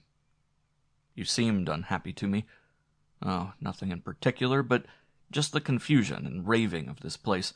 I remember many things you've said to me, and I wanted to know if I could help you, in any way at all. Oscar, what could you do? I'm a tatter of wind, bearing a pestilence. All one can do is get out of my way. If one is clever enough to foresee where I'm blowing, I'm not so clever. "Love," I began, but she exclaimed, and I held my peace. When we had gone a few steps, "I talked with Miriam this afternoon," I said. "She read my horoscope. What an imposture astrology is." "Do you think so?" "She looked at the chart and told me all sorts of things. Some of them were generalities that anyone could guess, knowing me. The character reading, that part of it. One or two episodes she must have unearthed somewhere. For instance, my mother's death. She told me the year my mother died and the manner of her death. I wonder if I had ever mentioned it to you, and if incidentally you could have spoken of it to her?" "No, not that I remember. I would remember if it was peculiar in its circumstances, wouldn't I?" "Yes, doubtless. But no matter. She went on next to forecast the future, and she told me things that were not surmise and that no one could have betrayed to her, I think. They seemed to indicate a rather— may I speak quite frankly?" "To a wind, of course." "A rather meddlesome interest in my affairs. She expatiated on some evil influence, a love that might hurt me to madness, which, she said, came to bear on me when I arrived at Morden's Hall, and which very soon would reach a tragic conclusion. She urged me to put it out of my heart, as if one could put love out of one's heart. She admonished me to spurn from my heart the lady of it, because, she warned, that lady is planning to abandon me in a manner most painful and contemptuous. She has observed that I love you, Janet, and she is trying in this roundabout way to frighten me. Why should she do this? I love you. I expect nothing from you. I'll never annoy you, and if I keep hoping, that's my privilege. I love you." Janet touched my hand with the tip of a finger. "You don't mean to imply that I ask her to do such a thing? I know, Oscar." No, that would be contemptuous, wouldn't it? And you'll never treat me with contempt." "But, Oscar, my dear Oscar, if I may speak frankly with a song, I am going away. I think I'm going away." She laughed an abrupt, shrill laugh. "Don't you believe the stars? My moon is a rover. My moon is in the 9th house. I'm going away, and the devil knows where, like a lost mind." Now an explanation I had seen dimly became violently clear to me, and I cursed. "No, by God, she's been reading your horoscope too. She's been predicting that you're to depart, and you, poor baffled child, believe her. She's a very fiend, Janet. This is the subtle way she takes to make one do her will.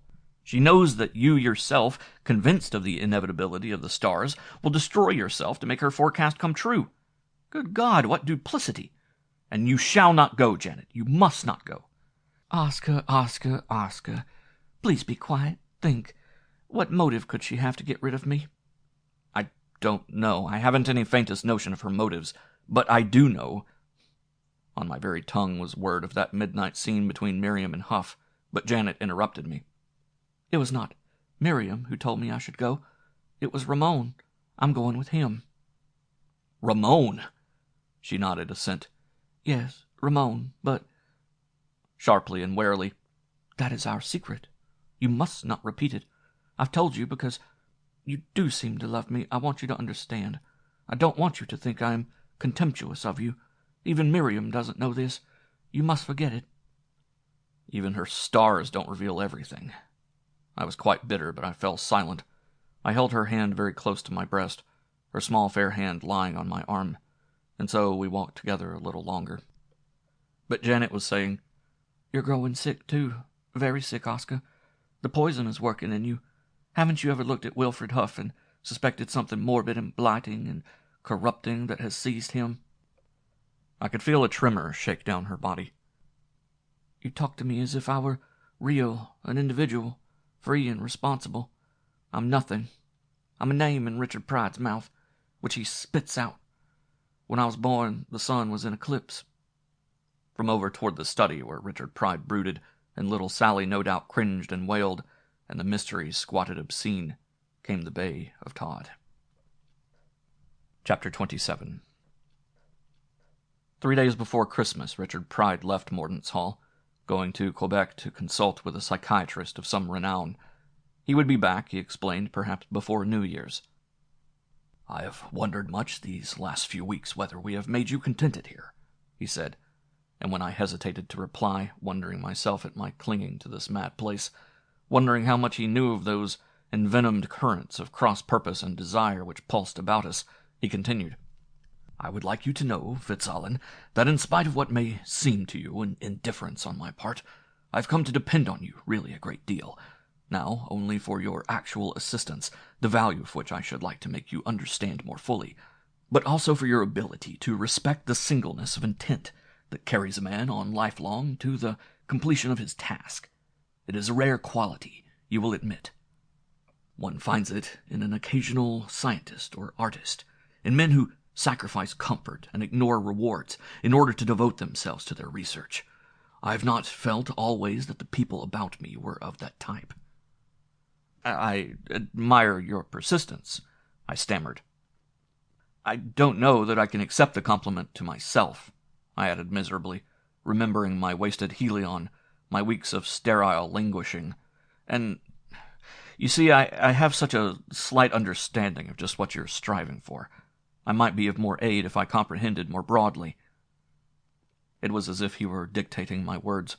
I did not feel them. On the contrary, I writhed with impatience, and all my intelligence clamored to be through with Pride and his designing in one wrench. He nodded. "I hope you are satisfied, because when I return I am going to have an immediate and intimate need of you. It would be calamitous disappointment to me if I could not count on you, for I believe I am on the threshold of an experience which will finally define the borders of that thesis I have been so many years trying to establish. I have gathered some material through the investigations of Del Prado. I am not yet through with him, but shall be shortly, and then I believe it will be opportune to take you deeply into my confidence and proceed with your help, in a way possibly beyond the scope of your art, but not beyond the scope of your temperament as an artist." Del Prado. If only I could tell Richard Pride now about Del Prado, about Janet and her confusion and despair, her resentment toward him, her father, about the hawk in Huff's breast, the gull in Miriam's. Now when he appealed to me, I could appeal to him, but the phrases clotted on my tongue. I could only moisten my lips and wait. "So, before I leave, I would like to know whether I can rely on you absolutely to stay with me, through the spring at least. I would like you to tell me if there is anything further I can do to provide for your comfort and contentedness here." I shook my head. "Very good. It may be a source of satisfaction to you to know that you will witness an experiment which may mark a distinction in ways of thought, no less terrible in its grandeur than that indefinite distinction which some have tried to describe as the breathing of spirit into the beast-man, the distinction between anthropoid and human being." The gray skin at his temples throbbed like agony, and dimly I could see his lips twist into a straight blue scar. When I came out of the study and entered the woods, Miriam was there.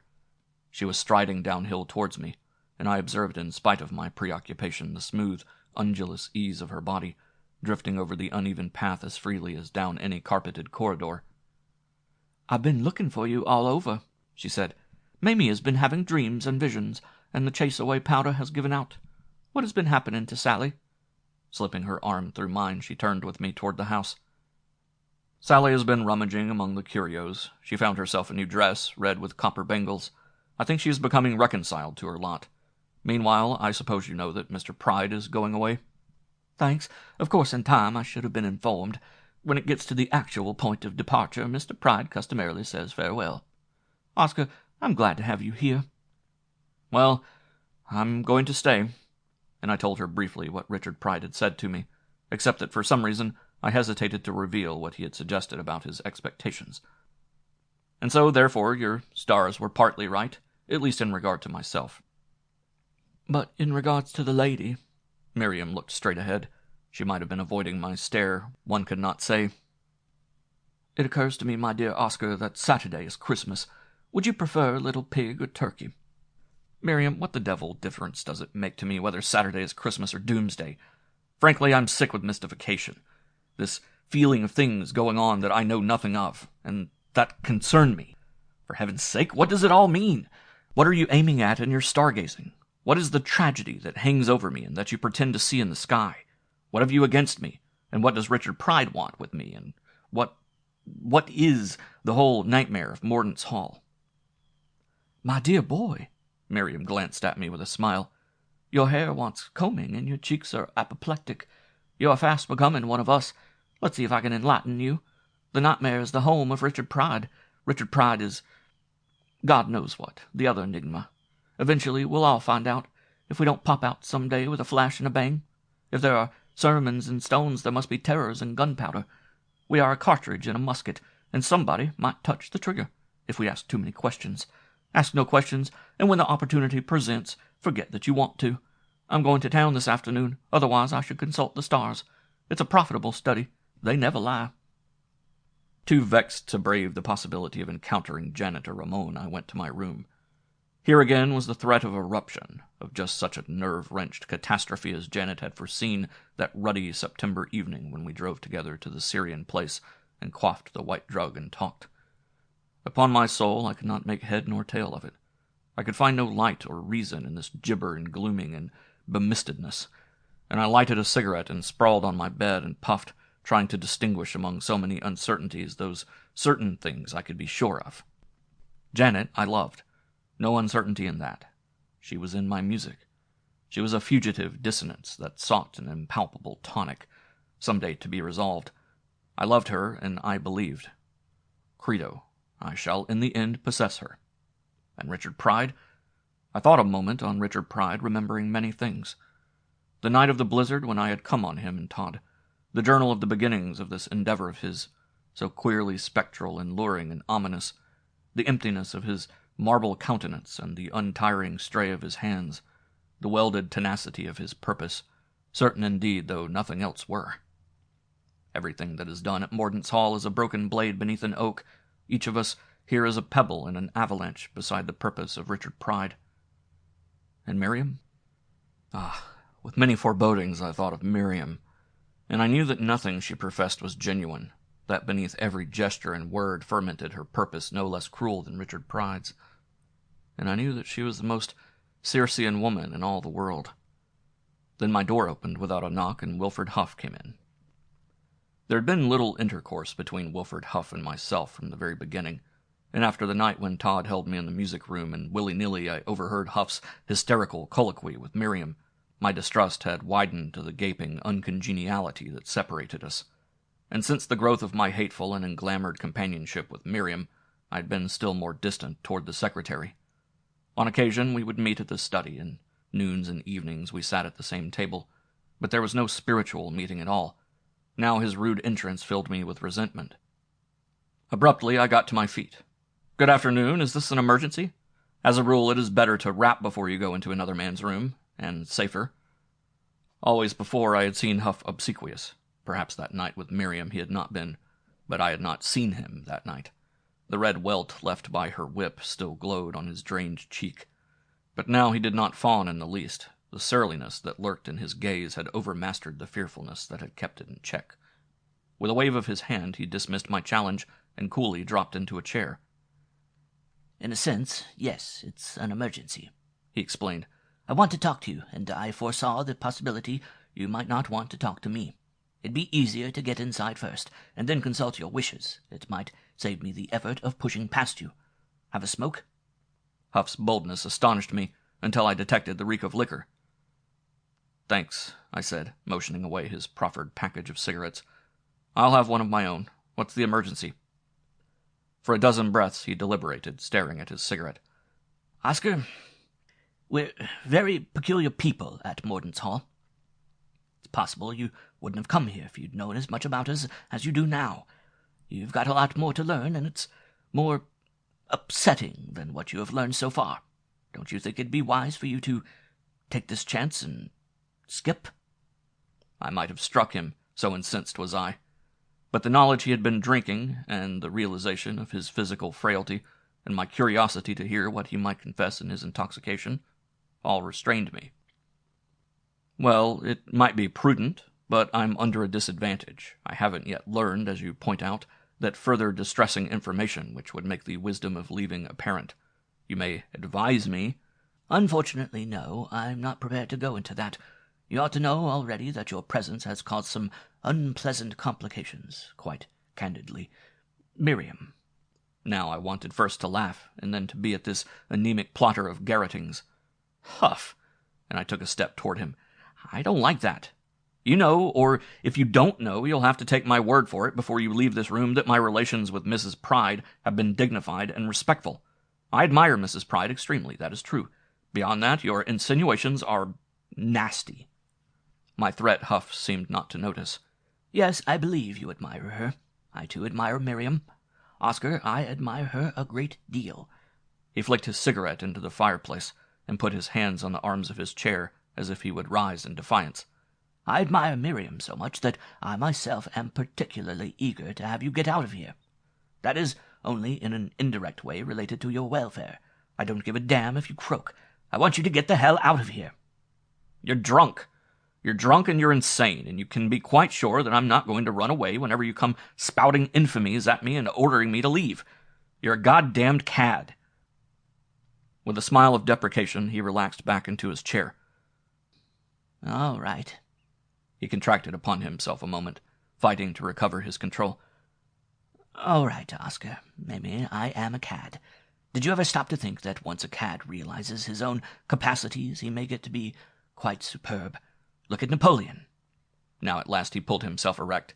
"Yes, I'm drunk. I'm drunk as hell. It's a thing to do now and then. I like it." Swaying, he stood, so gray that I was afraid he might collapse on my floor. "Oscar, I've told you to go away from Morden's Hall. I've warned you not to love Miriam. In my own way, I'm quite capable of doing what you're afraid I might do." Staring at me, his face clenched in a spasm of hatred. "You better quit. Whatever you think of me, I don't care. You better quit this place. It's dangerous for you to be seen as I've seen you, so intimately with Miriam." "Wilfred," I exclaimed, "you mean little spider. You spewer of poison. That's enough from you. I've heard you make threats before. What about your threat to kill Richard Pride? The night Miriam slashed you with her whip. Why, I think it's about time for you to leave Morden's Hall. Yes, I think you'd better get out of here. I think—" Infuriated, I was advancing on him. I was growing blind with fury, when a peal of laughter sounded below my window. I stopped and glanced out. Pride was getting into the car with his bags, and giving him an arm was Del Prado, and at the wheel was Miriam. But on the terrace, Janet remained, waving goodbye to the three, and the car lurched away, and she turned alone back into the house. "Or," I laughed, "you can stay right here. Right here." I leaped to the door. "When I feel more like talking with you, we may resume this discussion. You'll be a little more sober by then." With a mockery of a bow, I went out. I locked the door behind me and waited a moment, amused at Huff's thumping and cries. Through oaken door and battlement walls they would not be heard far. Downstairs, Janet was humming some song. Chapter 28. She saw me coming downstairs. She waited for me, smiling just inside the door, and when I drew near, suddenly she threw her arms around me and kissed me. "I feel devils. I feel faithless. It was Ramon 10 minutes ago. When I kissed him again, I shall be faithless once more. Athanael, give me a lesson of music." I laughed and held her to me with my hands on her hips. "Wilfred has been drinking. He came to my room raving accusations and threats. I locked him up. Now, by God, we're going to drink. Come on, we'll find his rum. Perhaps she had thought to mock me, counting on my reticence. She wavered irresolute at my readiness. Come on, you feel devils, let us be them. Then perhaps we'll have devilish music. This time it was I kissed her, until she struggled away and stood off from me, breathing fast. Ah, Jesus, this is the corruption of Saint Serapion. He was a queer boy. I never could believe it was nothing but prayers he chanted when the lady beckoned. In the twilight, in the evening, in the black and dark night. I'm Old Testamental, curiously phrased and full of iniquities. I hope Wilfred has lots. Drunk already, we went together back up the ancient stairs. Glancing over the balustrade, I glimpsed the naked thigh and the gleam of the serpent's stare from the painting above the hearth. In a corner, the old clock struck the half-hour, and I heard how empty was the great house. Yes, we are nothing. We have all gone off to Quebec. We are nothing but bodies. The mind has been lifted from us. We are only bodies. Yellow shadows.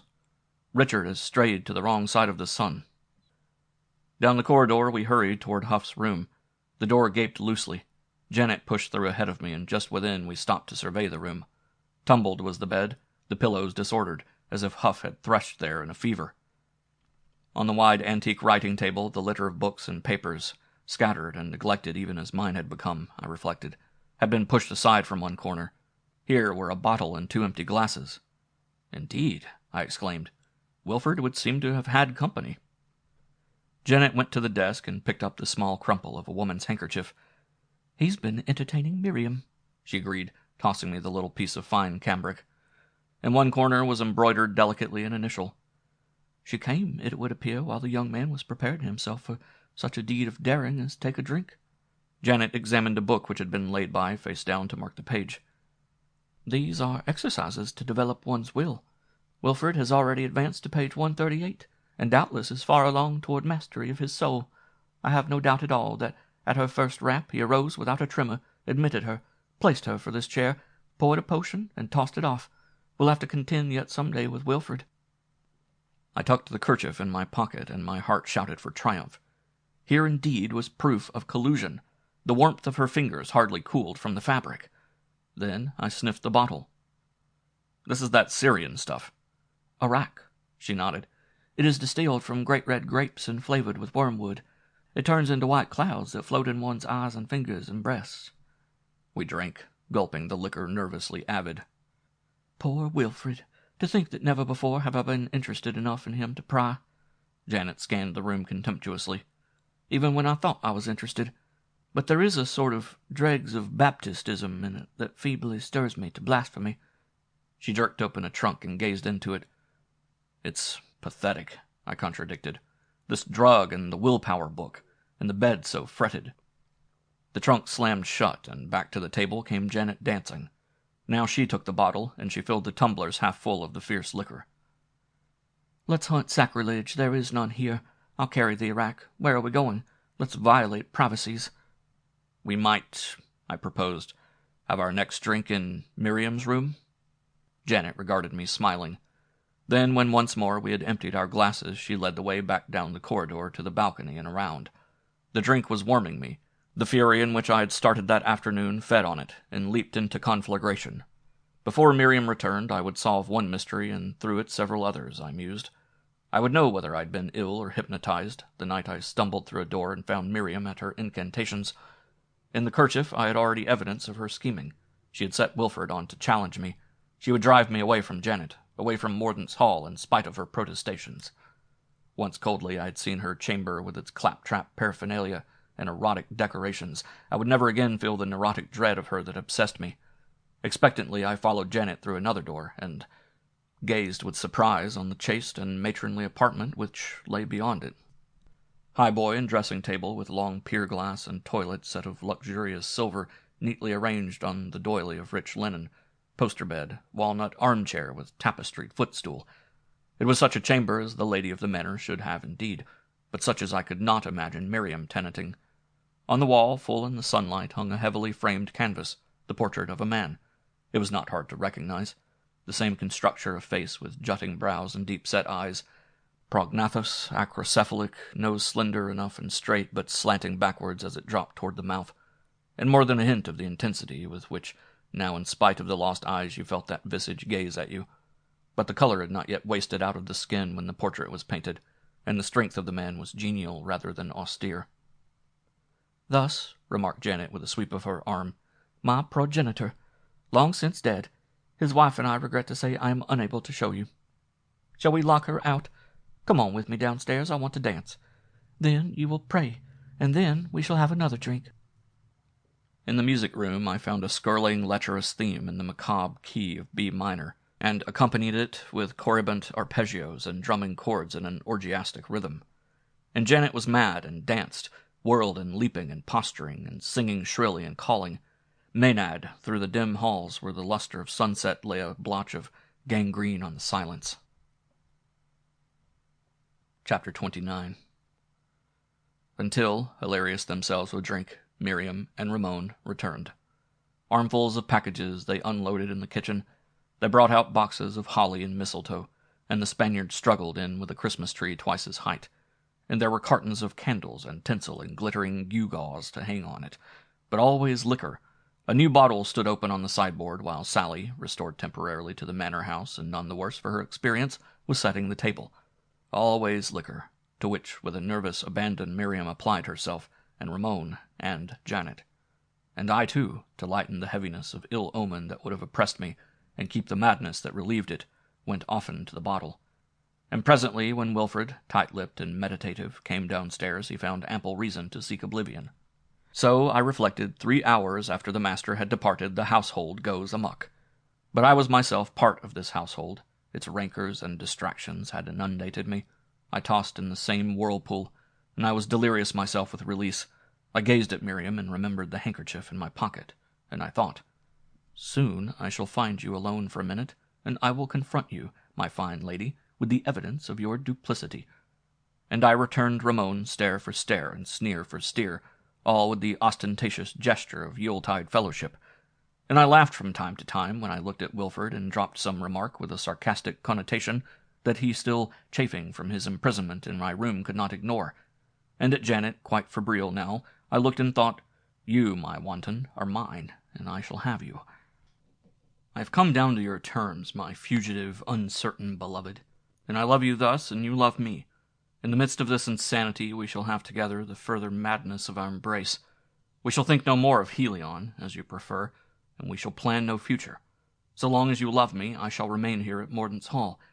And when eventually your love cools and our companionship becomes tedium, then at last I will leave Mordaunt's Hall in spite of Richard Pride, and go back to society and work and reason and the clarity of day, which surely never penetrates through the broadest window of this black house. But for the time being, you are mine. You will stay here in my arms, though all the stars bawl no." Belatedly we dined at length, none of us with much appetite. Ramon, I observed gloating, devoted himself wryly to Miriam, and she seemed exhilarated by his attentions, and as the liquor took possession of him, even Wilfred fraternized with them. I went with Janet into the great hall, where she carried a taper from table to table and door to door, lighting candles until the place was dizzy with them. Ah, but I was mad, indeed, now, with Janet, and I whispered little bewildering seductions to her until she turned to me all fire and took me in her arms. From the dining-room came suddenly, startling us out of our trance, a scuffle and crash and cry, and we hurried in. Miriam, her chair on its back, was standing at one side gazing with a smile, unperturbed, on the scene. Del Prado, his brow slashed open and bleeding down nose and cheek, was picking himself up dazed from the floor, and Huff stood pale and shaking with nervous spasms at the table. He had flung a heavy decanter at the Spaniard. Fortunately, the missile struck only a glancing blow. I went to Del Prado's assistance, but he waved aside my proffer of help, collecting his wits. At this, Huff turned toward Miriam, and I think never in all my life have I seen such wretchedness manifest in a glance, such desperation and appeal and dejection. "I'm sorry, Miriam," he muttered. "I'm awfully sorry." With his head bent, he left the room, and we heard him cross the great hall toward the stairs.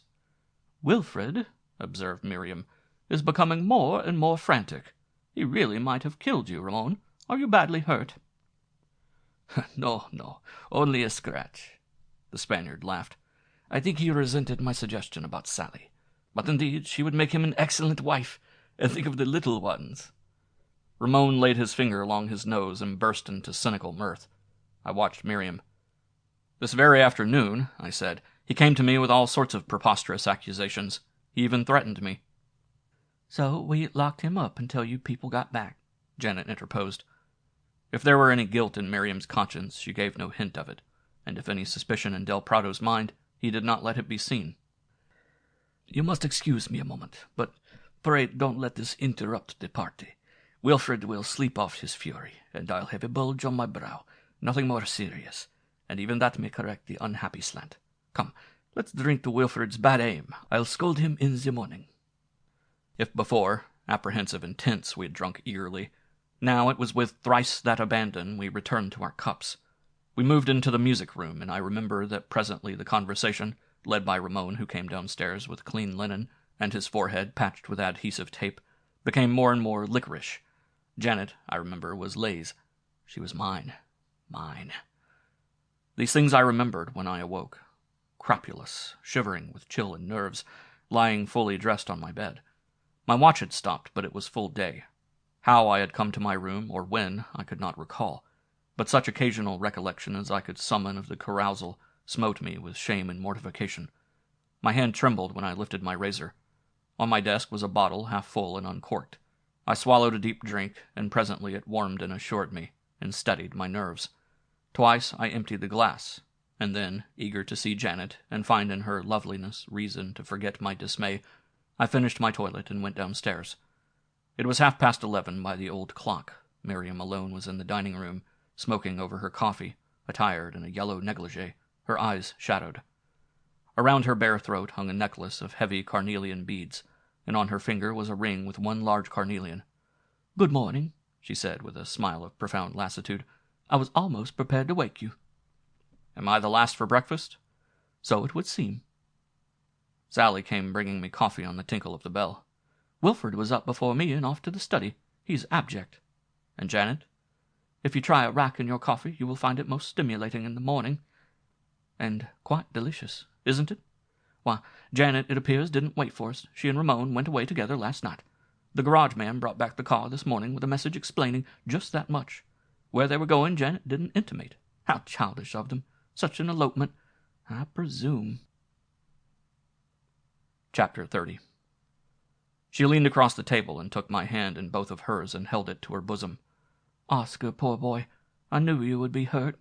Wilfred offered to tell you, but I asked him not to say a word. I thought perhaps I could make it hurt a little less. Is the pain so terrible? I'm sorry." Suave and gentle was her manner, her smile, that infinitely comforting, womanly smile that I had noticed before on occasion, and always with surprise, that it would be Miriam smiling thus.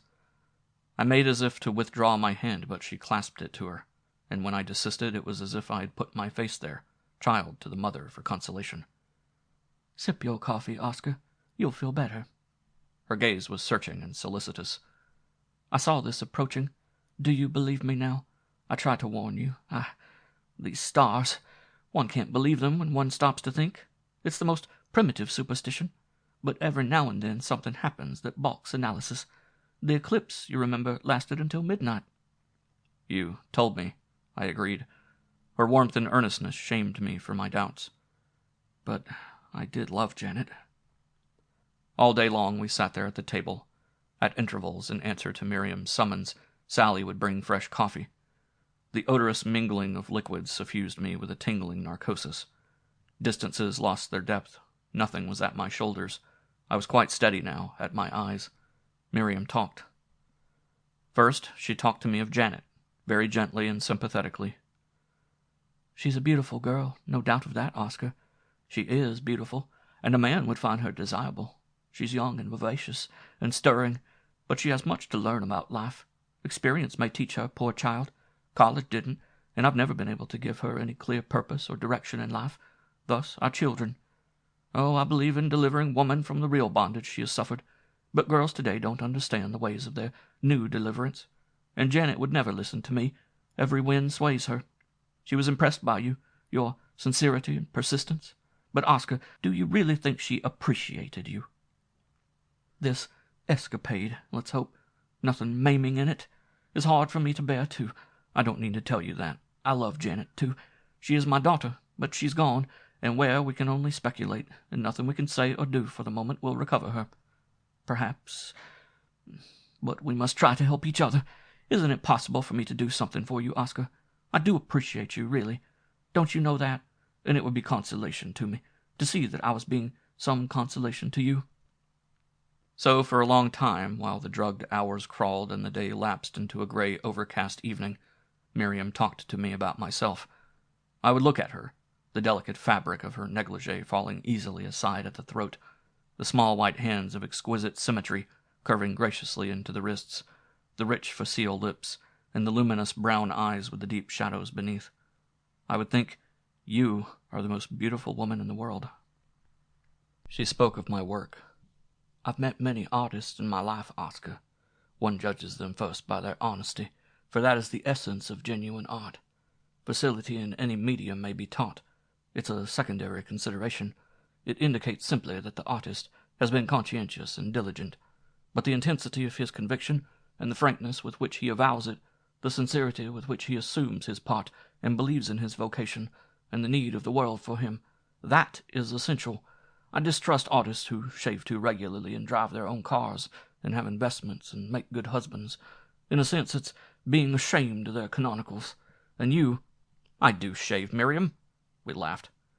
But you haven't any investments, and you'd make an intolerable husband. Once more she was serious. And I've never met an artist so sincere as you are, Oscar. So reverent. It's your word. I've heard you talk or play the piano in a manner that was prayerful. I am in earnest. Yes, I am sincere, Miriam, and sincerity is the essential thing. And you have facility. Don't demur that you aren't a gifted pianist. I don't mean virtuosity. I mean in composition. You have that rare ability to give your music the feeling of spontaneity, so that no one thinks how hard you must have toiled over it. Do you remember the suite of tiny fancies for children that you played for me once? They were so very fresh and joyous and tender. And you've told me something about the cantata. You mustn't allow a girl's caprice to keep you from your dreams. You are superior to the people you come in contact with. You must believe in your own superiority. And, Oscar, I believe in you. I took her hand now. Miriam, I think you do believe in me. When you talk to me like that, when I am with you, alone with you. You are so beautiful. You make me feel indifferent to the loss of everything but yourself. I put my lips to her fingers. Oscar, if it helps you, we will be very good friends. We will often be alone together, but it is I that will serve the beauty in you. No, the beauty is yours. My part will be to fashion the shadow of it in sound. Now I was glad that Janet had gone. The distraction was removed. My eyes were open. Now I knew that greatness was in me, and that the supremeness of beauty was Miriam. Are you immortal? Is your name Diana, benign and adorable? Do you know how I have dreamed of you? I dreamed one night that you came when I was ill and sat beside me on my bed, and leaned down and kissed me. And I dreamed once, walking through the woods in a fog, that you stood swaying, clad in the mist, and smiling at me. And one time I dreamed that I stepped through a door and found myself in a fantastic place, where you knelt before a fire of black perfumed logs and made magic. Or were those dreams, Miriam? Were they true? Look at me, Miriam, and tell me. But while I searched her face, the glow of it clouded and her hand slipped out of my clasp, and I knew that someone else was about to enter the room. I sat back in my chair and took my cup with fingers that shook with the hurry of blood, and in a moment Huff was in the chair beside me. Dinner was served again eventually. The room was almost dark when Sally came in with a candle. Noiselessly she crept about behind us, and presently she lighted a candle in a squat silver holder in front of Miriam.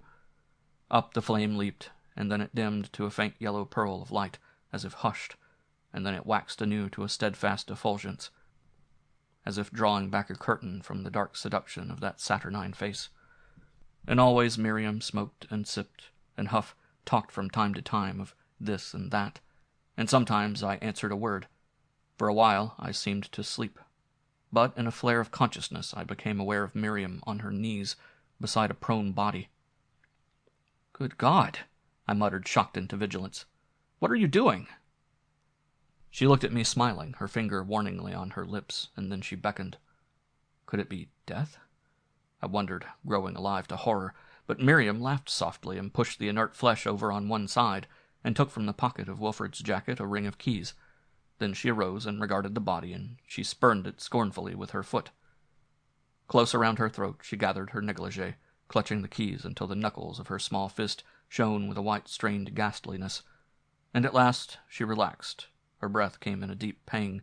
She turned impetuously toward the great hall. "Come with me," she said. Chapter 31. Utterly dark, a night of Egyptian blackness, when we shut the door of Mordaunt's hall behind us and groped across the terrace and set foot on the dead frozen earth. I struck a match. Miriam on my arm, her bare feet thrust in boots and fur coat held with one hand across her breast, looked in my eyes for the flicker of that small light, and laughed. "Noel, Noel," she laughed with an accent that seemed to me the most blasphemous cry I'd ever heard. "Come, I'm impatient." Her lips, moist scarlet, and the white of her teeth fascinated me. I thought of Gautier's Clarimonde. I thought of Margarita Huff and her victims, and I wondered if these little teeth would be at my throat, and knew I would bear it gladly to them. The match twitched out. Miriam pulled at my arm. "Come, come, Oscar." It was she that led. I followed blind. Surely her fingers and throat and brow were strung with clamoring spider-thread nerves, like the wings of a flitter-mouse that wisps without eyes through a net and never brushes a strand. Now we came out of the woods. I knew by the lapse of the last stony declivity to the level turf, and we were at the door of the study, and she was striving with the key. Again, at her command, I struck a match. It fluttered and flamed, and we saw that Todd, bristling and ominous, barred our way. I shrank with an exclamation, but Miriam, faltering not a moment, strode forward to him and beat him, dealt him blow after blow with her fists on muzzle and face. He stiffened in every muscle, that murderous black monster, the lips cut back over his tusks. I think he might have sprung at her if she had hesitated once. But fiercer than he, again and again Miriam struck, and he dropped cringing to the floor. Miriam beckoned me on with an eerie ripple of cachinnation. "Shut the door. It will lock of itself. We are going inside." She had possessed herself of a candle. Now she led on down the long aisle, holding it above her head, posting by instinct or familiar knowledge, sure through door and upstair. The candle guttered and smoked in her hand. It was a malign red torch. The shadows cowered back aghast from it. And under the low ceilings our footfalls echoed obscenely profane. Some lodestone drew her with irresistible strength, fateful and ineluctable. Faster and faster we went, and presently Miriam was running with frantic steps, holding her coat from her, feet in front. Abruptly she halted, catching one of the steel shelves, swollen with dusty files, to steady herself, her coat falling open from her heaving bosom, and she laughed then. I could feel the very walls wince with the smart of her hilarity. She tossed the candle to me. Recklessly she fell upon the files, tearing through them, flinging them in twos and threes to the pavement, all so carefully marked with the intricate numeral and letter system of the vast catalogue in which Richard Pride compendiated himself in his past. They burst as they dropped, one or two of them envelopes, brittle with age and packed tight with notes in the meticulous chirography I recognized from that of the journal. Across the floor the pages scattered. These, the minutes of Richard Pride, so terribly collated from oblivion, so priceless, drifted under our feet, under the little bitter feet of Miriam, as she searched for I knew not what. She trampled them carelessly. Panting, I leaned against the shelves and laughed now myself with a very fullness of cynicism at the sacrilege. Together we laughed, until I began myself to tear at the envelopes and threw them on the floor where the work of Miriam's destruction, scuffed, dry, and dead. "Here!" Her voice was apocalyptic, a scream on the silence of our sabbat. "Listen, here is another Christmas." She read in a grinding voice, pausing to gasp for breath or vent another convulsion of sardonic mirth. She read the chronicle of a night 2 decades gone when Richard Pride, alone with his lover in the adorned and worshipped privacy of their chamber, took down her hair, unbound her girdle. He gave me his eyes, and I saw Miriam then, every least instant of their love-making, in all her words, in all her gestures, in all the exquisite crucifixion of love. The last page fluttered to the floor. For a moment it caught and fixed my gaze. It quivered and shuddered and died beneath Miriam's heel. Then I looked up, and I found that the eyes of Miriam possessed me, consuming and draining, half closed, as if the violence of her gaze was too annihilating to be loosed direct, as if her very body would pour out of the wide, dark, brimming eyes. She put her hands on the collar of her coat and threw it back and let it fall from her shoulders to her feet. Then, with one wrench, she tore her negligee from throat to hem.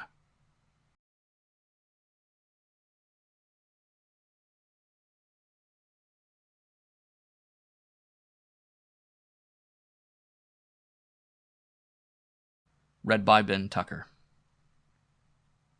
Part 3. Richard Pride. Chapters 32 through 36. Chapter 32. 3 weeks into the new year, Richard Pride returned to Mordaunt's Hall.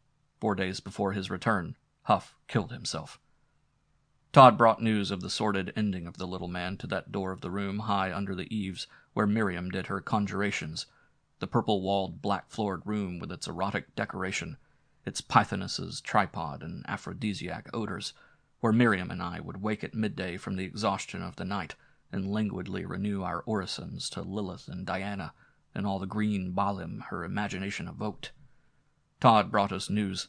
We heard him frantic at our door, galloping down the corridor, only to hurry back whining and fretful and impatient. Presently, when we could no longer doubt his insistence, we followed him.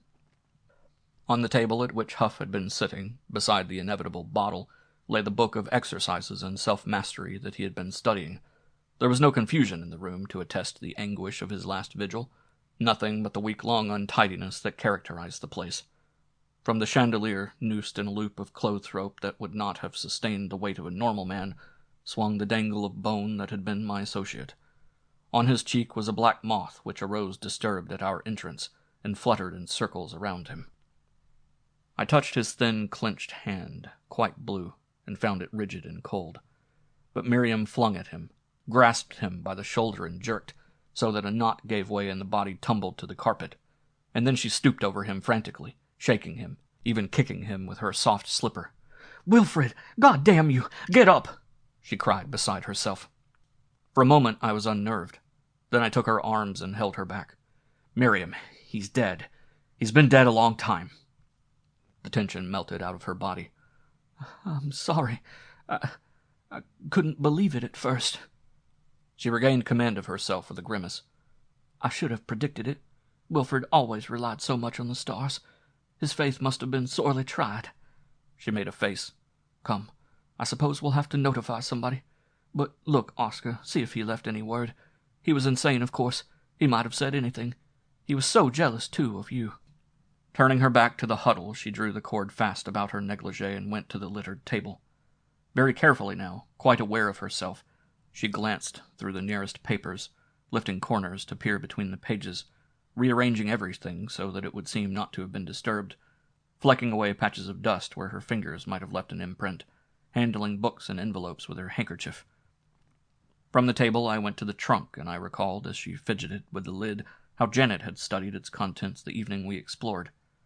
But now the lid was locked. Quick with an impulse, Miriam was crouching over the body, and presently in that same jacket pocket she found Huff's keys. In a minute the lid was up.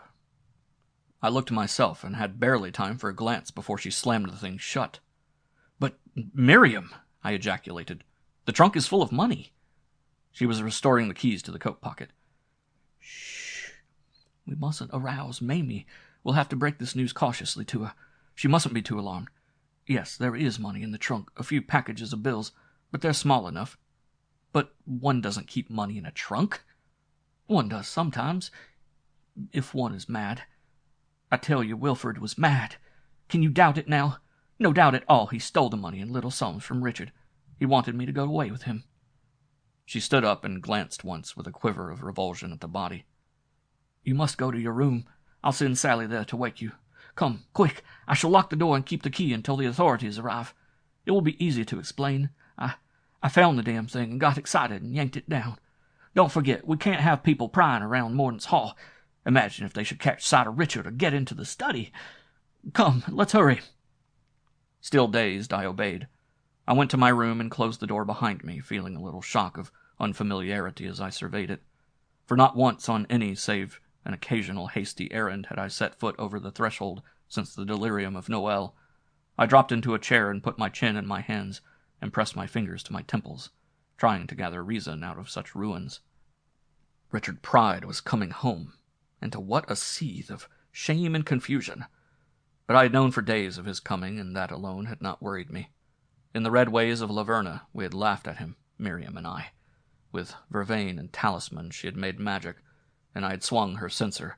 We had put a portrait of Pride beneath the crimson rug and trampled it with obscene bare feet chanting.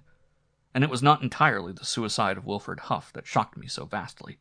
Indeed, I should have been startled by that, but only to plunge more deeply into the seductions of Miriam. More than anything, it was her desperate cry. It was the abuse she loosed upon Huff while she tried to harry and curse the poor lost spirit back into its clay that astounded and alarmed me. We had laughed at Huff, too, she and I, while the moon of our dulce obliquities waned and was new and waxed to her fullness. Miriam and I. Why should she be so overwrought at the passing, even in such grisly fashion, of a man she professed to consider wholly contemptible and ludicrous? Yes, as I thought of it, I began to see even more clearly the implication in her cry of that same conspiring which I had suspected between them from the first, and up to the last hour before she had taken possession of me. The visit Janet and I made surreptitiously to Wilfred's room when we discovered her handkerchief on the table, still warm from her palm. He had failed her when he took his life. She counted on him for something, and it was a service so vital to her smoldering purposes that his failure to perform it moved her for once out of her monstrous poise. But what was it? And why was I kept in ignorance? And did it not menace me? What indeed could it have been? When Sally, a jangle and agitation, rapped at my door, I made shift to answer. I would be down immediately, I said. I got up and went to my bathroom to make my toilet. But as I bent over the basin, I caught a glimpse of myself in the mirror and stopped short in dismay. How haggard I was! What shadows beneath my eyes! What nervous twitching at my mouth! My hand as I rubbed the stubble on my cheek trembled, as Huff's had trembled, I thought. Across my face was smeared now the same pallor I had wondered at on his, the same cadaverous, lackluster death. Good God, I thought, what an idea! My nerves are played out. I must not think of such things. I turned back to my room to sit down for a minute, feeling suddenly weak and nauseated. Then I observed this clutter and desuetude, the careless heap of papers and books and unanswered letters on the table, the scattered clothes, the dust on pillow and woodwork, and I saw how very much it resembled the chamber Wilfred Huff had tenanted. And as I gazed in dismay, I saw from my own chandelier a figure swing, turn from side to side slowly, with a black moth on the cheek, like Wilfred's body. But this was mine. Chapter 33. All day long there was coming and going of mumbling functionaries at Mordaunt's Hall. A deputy from the sheriff's office who crept into Miriam's hand, and with many a wink and guffaw accepted a drink and a bill. The coroner, superannuated quack who quizzed and scowled and took copious notes about nothing, in particular about myself, and infernally kept confusing Huff and myself and addressing me as the secretary. When it came to notifying relatives, we were in a quandary. Huff, it would seem, had none, and at last, under the coroner's grandmotherly clucking care, the body was removed, a bunch under a sheet on a stretcher, bundled into an undertaker's truck. I remember how one of the workmen stumbled and nearly dropped his end of the litter, and the hearty expletives the clown vented as he spat tobacco and hitched his pants up around his middle. By evening they were gone. Quite exhausted and subdued, Miriam and I dined alone. We brooded, and were long silent, as silent as Todd, who crouched at the ingle cheek and stared into the fire, and yet from time to time, as if on a memory or a premonition, bristled a little and glanced over his shoulder, rumbling. "Saturday, Richard will be back," mused Miriam. "He'll be terribly distressed, I'm afraid. Not Wilfred so much as all these people, yet he did have confidence in Wilfred." Rather mistakenly, wouldn't you say? The money weighs on my mind. I thought Wilfred would be capable of many things, but somehow not petty theft. Are you sure he stole it? We found his bank book. The deposits in that were fairly regular as his salary went. He wouldn't have any opportunity to save $3,000 out of what was not accounted for. He was a thrifty boy, but his salary seems to have been his only real income. $3,000? Yes, I have it. Miriam smiled, gazing past me. I didn't mention it to the deputies. In the first place, it's mine, and in the second place, I need it. If he stole it from Richard, I began, but Miriam interrupted me. He stole it from me. She meditated. Perhaps you've never considered, my Oscar, that Mordaunt's Hall is in a sad condition of decay, that the only car we have is an old, uncertain relic, that there are not half enough servants to keep order in so large a place. I wonder if you've ever considered how much it has cost Richard to do his dreaming? Well, it's cost him what was once an ample fortune. All his family left him, and all my family left me. I suppose we aren't poor. Somehow the bills seem to be paid. That was part of Wilfred's work. But the money is gone. To be sure, it was obvious that life at Mordaunt's Hall did not proceed on any lavish scale. But I had had throughout the impression of great resources behind this relatively simple manner of existence. Richard has taken my money, like my dog, and my house, and my ambition. So, and Miriam sighed and laughed and straightened up in her chair, here is some money that belongs to me, but I don't think I shall spend it to repair the house, or get another car, or more servants. Oscar? Yes? My Oscar, do you love me? Yes, Miriam, I love you, I said, thankful that I could mean that much, mindful of the forebodements that dismayed me. I put my arm around Miriam and kissed her shoulder. But all this murky evilness depresses me. Keep your arm there. I too am depressed. Oh, Oscar, I'm hideously depressed by this place and what it represents. I'm so eager to go away somewhere, to quit Mordaunt's Hall forever, and try to forget it. I'm filled with terror of greater evil to come. With Richard. Preoccupied, uneasy, I caressed her, and then I strolled over to the hearth where Todd did not bother so much as to glance at me. Let's not think again of Wilfred, I was saying. It's over now, and surely there's nothing more to fear. Richard... But she too arose and followed me. She took my arm and bound it around her waist, holding my hand fast. Today I made one very great mistake, she murmured, studying my eyes. The keys that were in that pocket, I let them go. We can have others fitted. Not for the door in the study. It's a special lock, one made on Richard's specifications. Do you remember that we left there on the floor those papers? Miriam! Now I did comprehend what her great mistake was, and the thought of what it might entail struck me with momentary panic. But we must take some precaution. Yes, Oscar, let us take a precaution at once. Let us do something brave and fine and utterly saving. Let us go away from Mordaunt's Hall together. Come, we'll take the car tonight and escape. We'll go to New York, and tomorrow, day after tomorrow, we'll be on board ship far on the ocean. We'll go to Paris or to Munich or to Vienna, wherever you please, Oscar beloved. It is all one to me, only to breathe again an air not from the lungs of a ghost, to be in the sun once more for a little while, to live and love and dream my dreams and escape the horror that lurks here.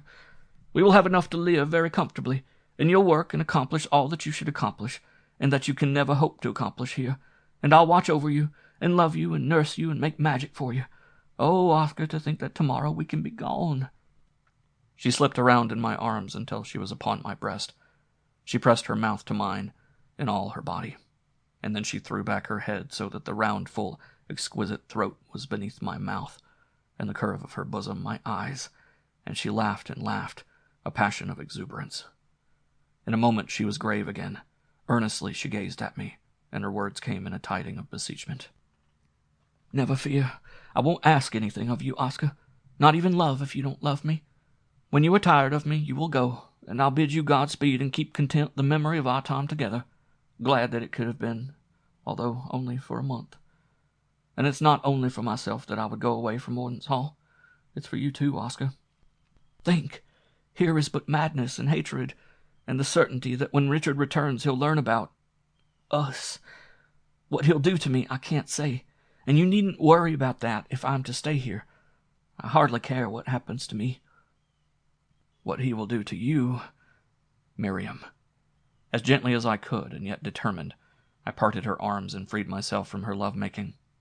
I went back to the table and lighted a cigarette at one of the great tapers, and wrung my heart for words to explain what I must say.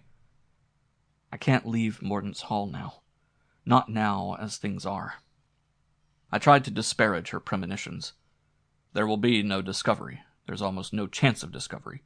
I know that Richard almost never sets foot in the stacks. He's engrossed in this new endeavor, and before he ever takes a notion to explore, I'll find some means to repair the damage. And I sought to give our love a new aspect. It is a beautiful, beautiful dream to go away with you to some isolated place and be at rest there, to love you and in your arms find new symphonies. But are you very sure you'd be happy with me? A very disturbing thing has happened. It has disconcerted us quite, and in this condition of repugnance and terror, we think first naturally of flight, escape, and oblivion. If we could only wait and test ourselves and our resolution, and then, at last, when we are convinced, coldly and unafraid, come to a decision, wouldn't that be far wiser, Miriam?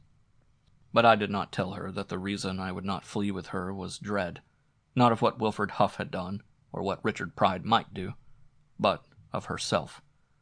All over again I was harassed with doubts. They lay against my love and stifled it. I could not look at her. For all her beauty and the knowledge, it was mine, without thinking of the secretary, and I could not think of him without seeing myself dangling. I expected she would flame into denunciation and recrimination, or I thought she will weep now hysterical tears and I shall have to comfort her. But Miriam neither upbraided me nor wept. She reflected a moment, standing there alone quite pitifully, drooping, disappointed. Then she came to me again and embraced me. "My Oscar," she murmured, "take me in your arms. I'm very tired. Very, very tired. Tell me you love me, for that's all I want to hear. Yes, you are right, of course. We will wait. We'll wait until I've proved to you that I do love you, and then we'll go away together. That is the end of my life. Will you try to believe me, just for tonight? That is the one purpose and dream I shall have, and I will make you see it last." "Miriam, I know you love me," I cried. "I was wrong. I was suspicious and insane. We will go, tonight, this minute." "No, no," she remonstrated quietly. "We will wait, my Oscar. I think I understand. I've done something. Someone has said something that perturbs you. What it is I can't imagine, but there's no need to tell me. You aren't sure of me, and we will wait until you are sure. Only, for now, my Oscar, say you love me. Am I foolish to beg your love like this? Tell me you love me. Let me be sure of you while I am trying to build up your faith in me." Then she would talk of this matter no longer, but led me to the piano and asked me to play, and sat on the floor with her back to the bench listening to me and watching me without a word. And that night, wretched with loneliness and regret, tormenting myself with vain remembrances of the tenderness of her, I slept alone in my old room. But waking once in a shiver and sweat from a nightmare of teeth and garroting fingers, I found my terror still living, and I could not sleep again until I went softly to my door and threw the lock. Chapter 34. We had had a week of thaw and sun. The snow had dwindled to an occasional patch of spongious gray north on a hummock, south in a dell. The shaggy brown grass lay bare to the winds across whole meadows.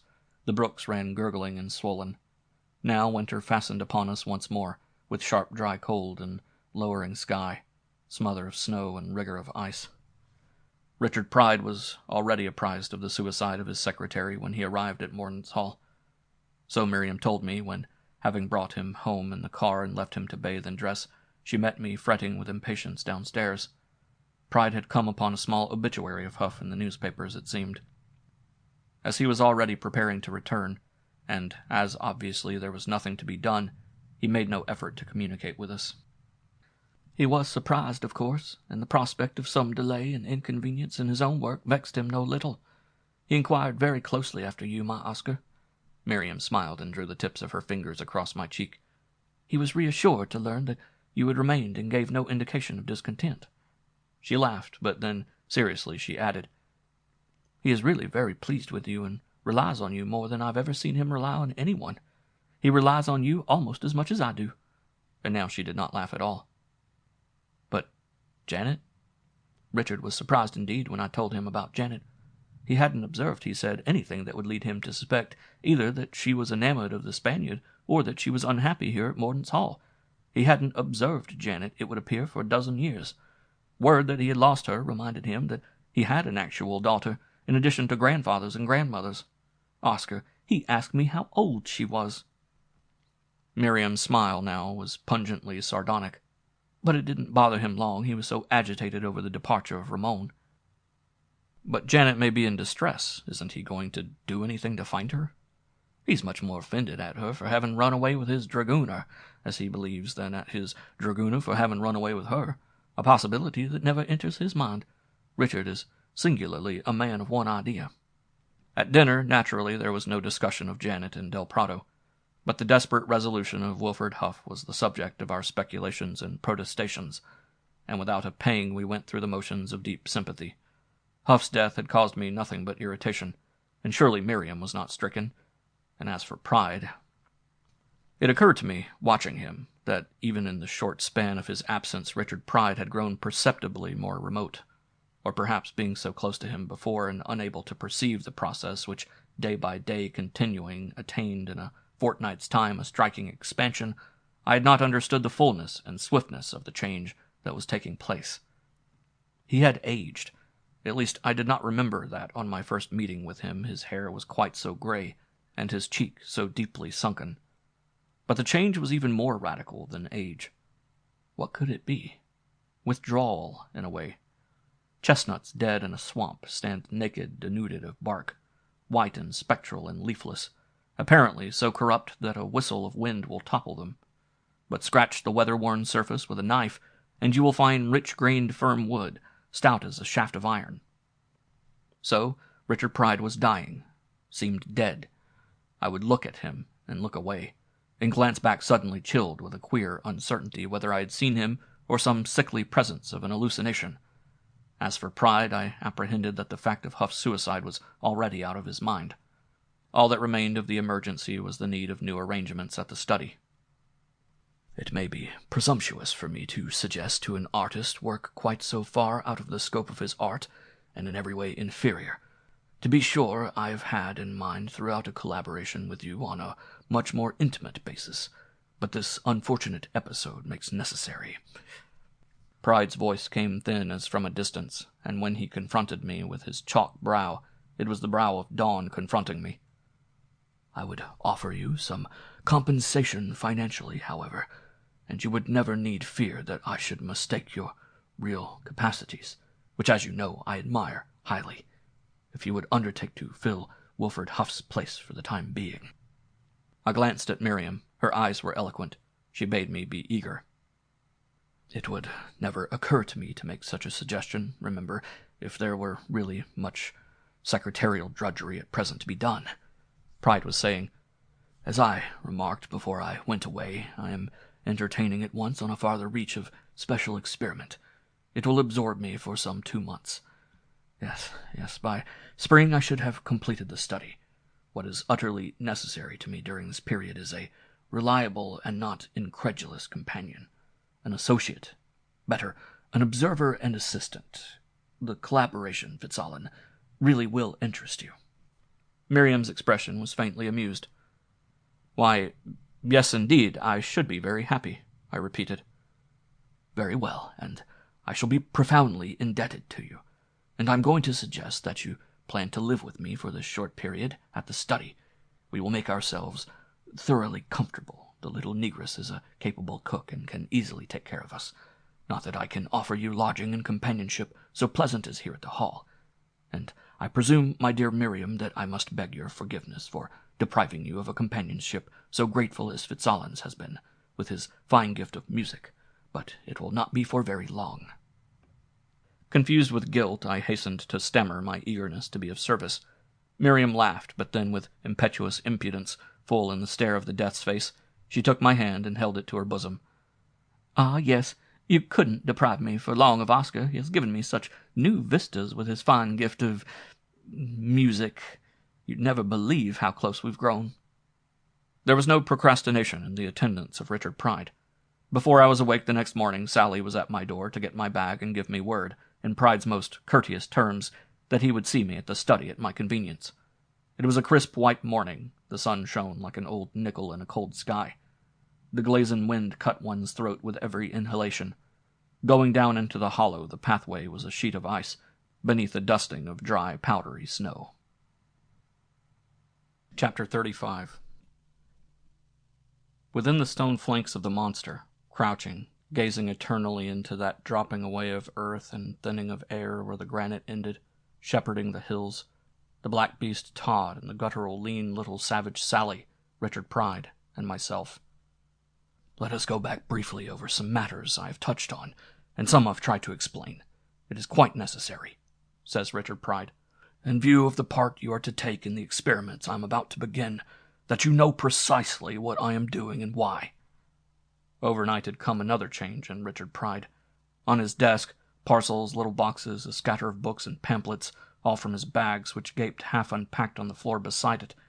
And he himself had put on a loose, soft shirt open at the throat, and had wrapped a lounging robe about his shoulders, a rather soiled and ragged, careless robe with huge pockets. All the old formality was swept away in a breath, and I felt, the door of the dark chamber has shut behind me. I take his hand. He leads through such darkness as souls must see if they wake. In the beginning, I reached a conclusion, perhaps somewhat in advance of its general acceptance by psychologists, which may be defined as the ineradicability of the engram, the neurogram, the memory picture. Every experience an individual has had leaves its own record, complete in all dimensions and details, on his mnemonic apparatus.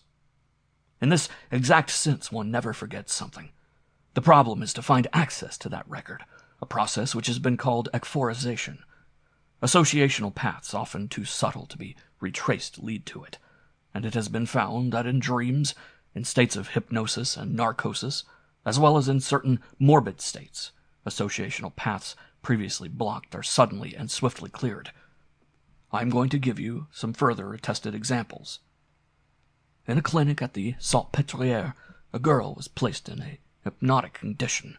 While in this state, she recognized and pronounced the name of an associate whom she had never met, so far as could be ascertained, and on awakening she herself confirmed that premise. She could no longer recall his name. She protested that she had never seen him before. Investigation, however, disclosed that at the age of 2 years, the young woman spent some months in an orphan asylum in which this associate had been serving on the medical staff. She had been removed from the asylum by the man and woman who adopted her and reared in another province, and she had never seen this Dr. Parrott again or heard his name mentioned. The memory, however, had persisted, true as print, the name of Dr. Parrott, which she had heard the nurses say before she herself could talk more than a babble. Another instance is cited by a student of the vast and glamorous subject of dreams some decades ago. Son of an engineer, he had lived for a few years in his earliest childhood in the town of Trillport, where his father had charge of the construction of a bridge. His contacts with the people of the town were limited, and he never returned to Trillport to renew them. One night he dreamed that once again he was a child playing about the lanes of this town. He halted in his play to watch a magnificent individual in shining, colorful uniform who strutted past, and filled with admiration, he asked the hero who he was. The man replied with a smile that he was the bailiff, Monsieur Charles. Next morning the dreamer recalled his dream clearly enough, although he could not identify the episode or the name in anything he remembered out of the mist of his babyhood years at Trillport. But some time later, talking with an old servant of his family's about them, he told her this dream. She recognized the name. She remembered the bailiff quite clearly. He had often called to see her. Cases of like significance are innumerable, and the explanation of them is quite generally agreed on by psychologists today. Let us phrase it in a different manner. The entire experience of every individual is conserved in all its details in his mnemonic economy, accessible at any minute if the associational instrument, however subtle, is at hand. My definition may be rather broad in point of my insistence on detail, but I assure you I'm abundantly able to prove it by my own studies. Now, in the course of these studies, I became aware of the accumulation of a quantity of memory material which could not be identified, with all the enormous effort I made by anything in my own experience, even in my most remote childhood. I was curious and began a special and intensive examination of this material. The scope it covered in time and space confounded me, but I was so settled in our habitual ways of thought that I took refuge in the explanation these were prodigies of fancy, either brought about by the ferment of the libido or flowering in the marshland subconscious into which it is useless to wade. An odd experience startled me out of this position. I found in my head one day, idling down a sunny street, a melody which I was musician enough to jot down note for note in my book. It was a sentimental but quite gracious song in the spirit of Mendelssohn, and I thought of it often after that. Some 3 years later I received a number of old albums, files and packages of letters from the effects of a woman who had been a close friend of my grandmother's in their school days, and who had kept in touch with me perennially from my boyhood until her death. Although I had not seen her for 20 years, I was a small beneficiary in her will, but the albums and letters were her chief bequest to me, and I conned them eagerly. Among them, quaint and tragic, I found a little composition by my grandmother, who studied music at a conservatory located, and I don't consider this a coincidence, at the very point on that sunny street where I had my inspiration, so to speak.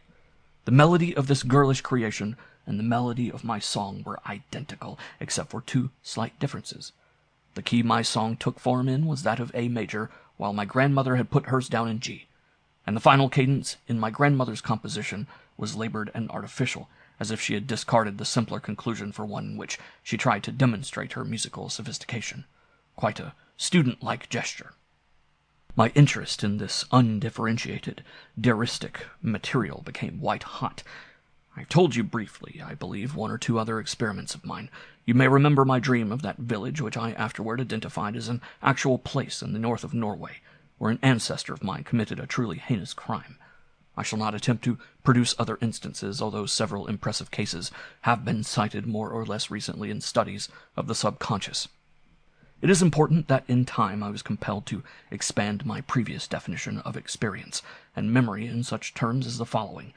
The ancestral experience of every individual is preserved in all its detail in his memory, as well as in his own experience, and is equally accessible at any minute if the associational instrument can be found.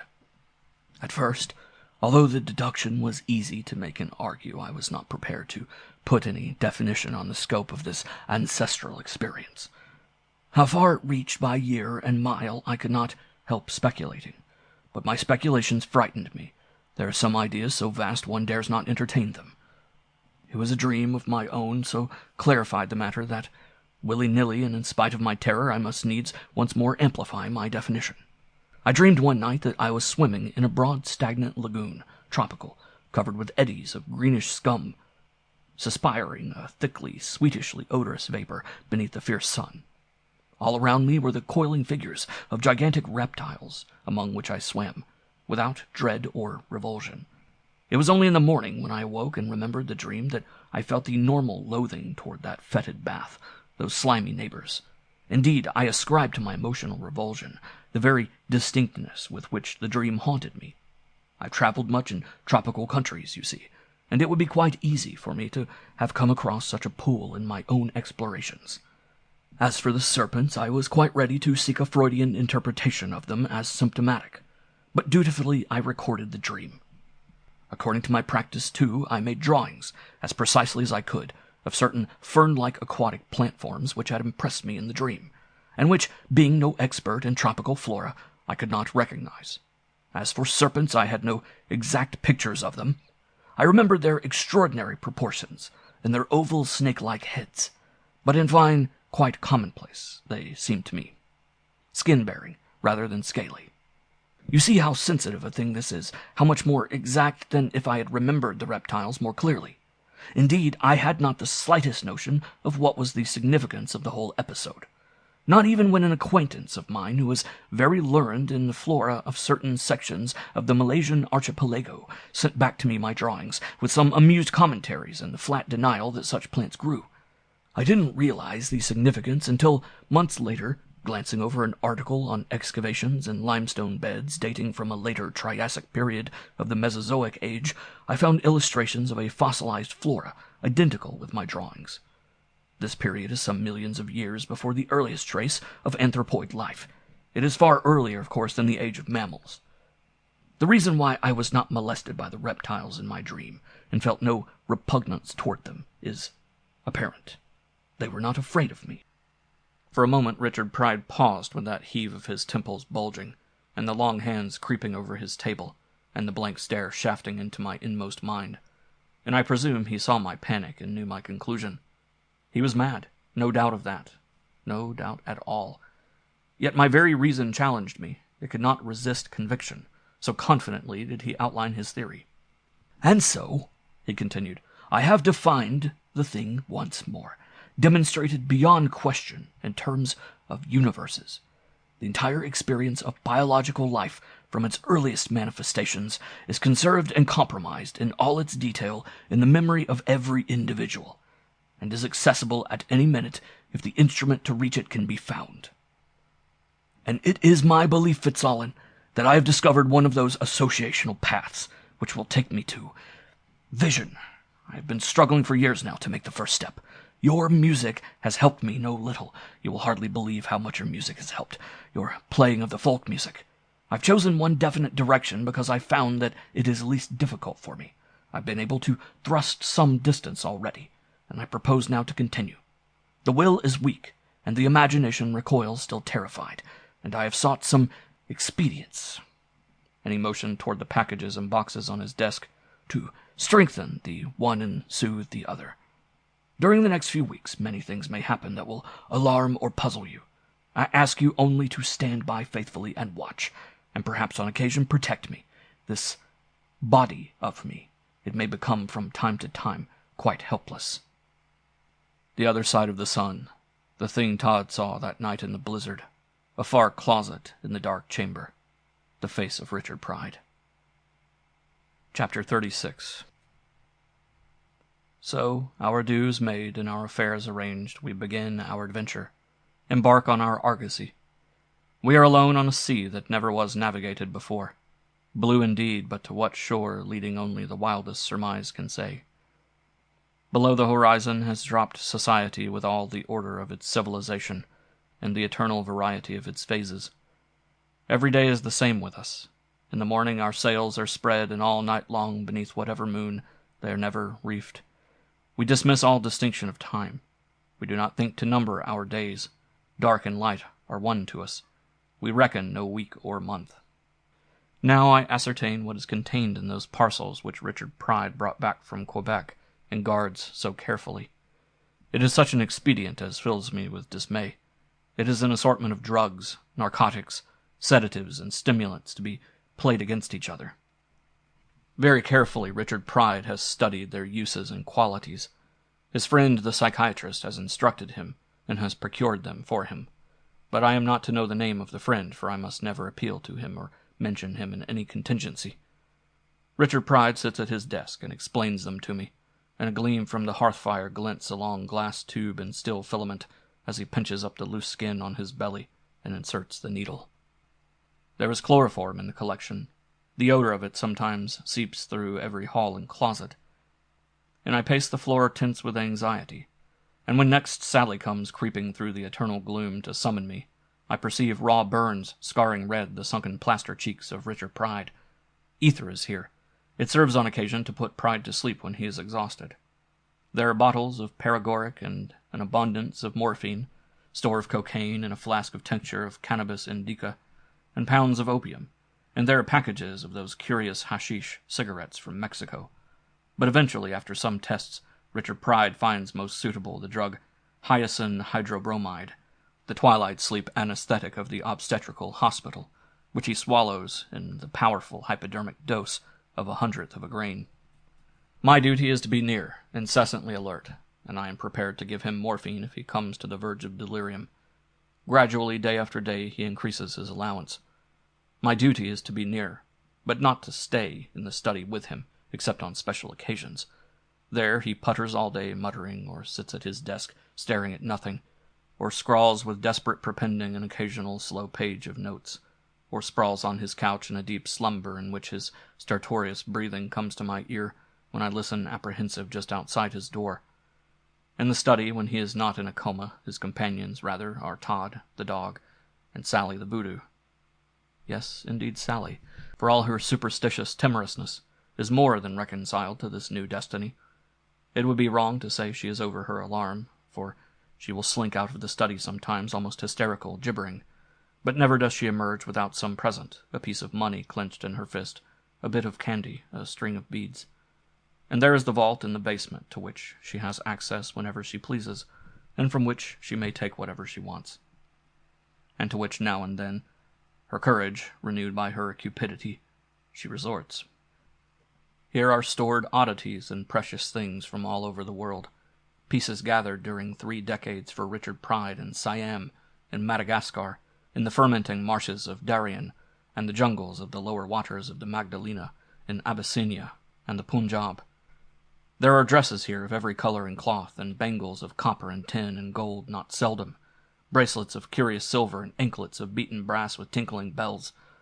There are musical instruments of every kind, and toys, and fans, and headdresses, and grotesque small gods, and lewd fat goddesses, black and yellow and green and red. Lured by her greed, shivering in her fright, into this magic cavern, she tiptoes with her taper, and in a minute bursts forth frantic, but soon to be consoled by her newest treasure. All these, as they came one by one, Richard Pride studied and brooded and dreamed over in the years of his quest, and from each he drained at last the fullest value, and each was put away at last, but labeled and classified, and ready to hand should it ever be needed. Now they are all Sally's, on one condition, that whatever she takes she brings to him. Then Richard Pride rouses from his stupor and sits on the floor with her, and they look at yellow dress or beaded girdle or amber comb and talk. Sally must not be disturbed when she is with Pride.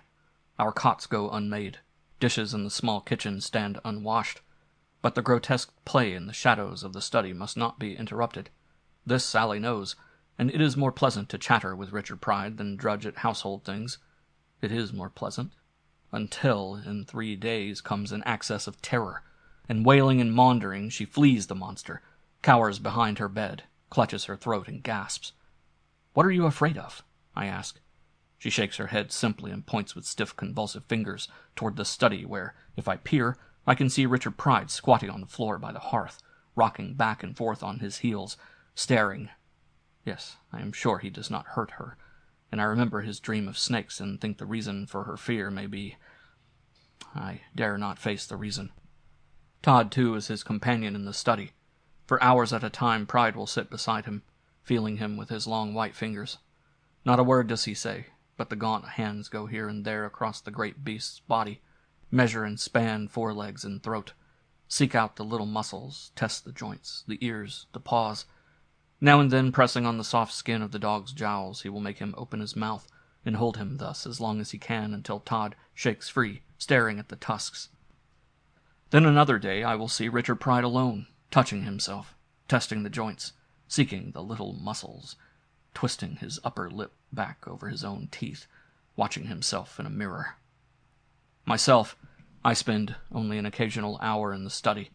Sally will come to me, or Richard Pride will come to his door and beckon, or I will hear him calling, "Fitzallen, Fitzallen," and I go and play, but never now anything but 7 native songs which he has indicated.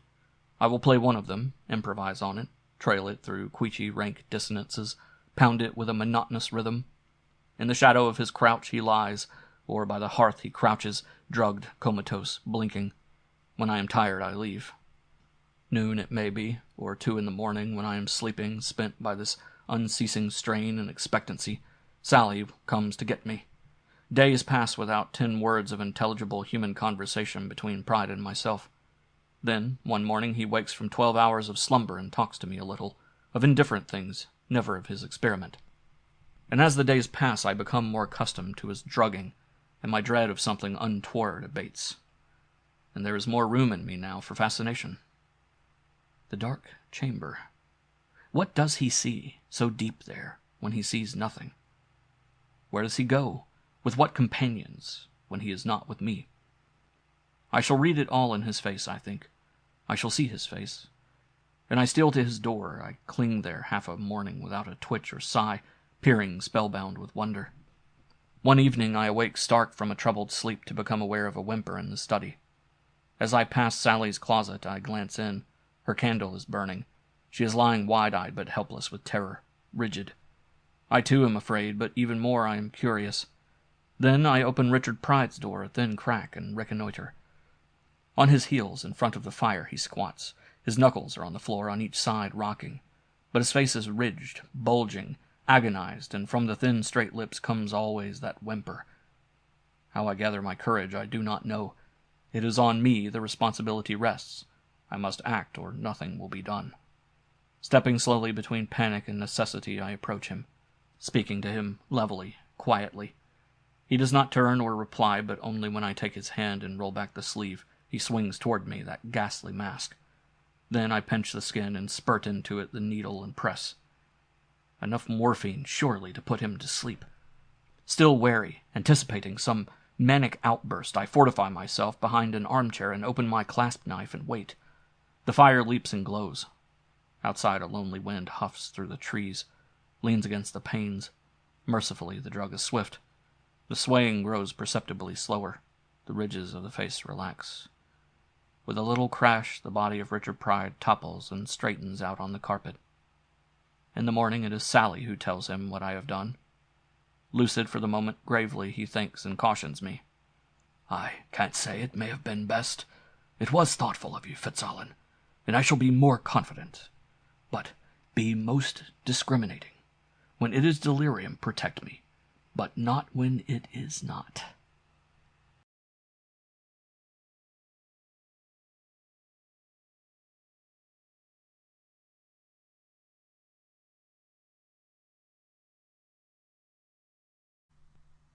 Part 3, Richard Pride, chapters 37 through 42. Chapter 37.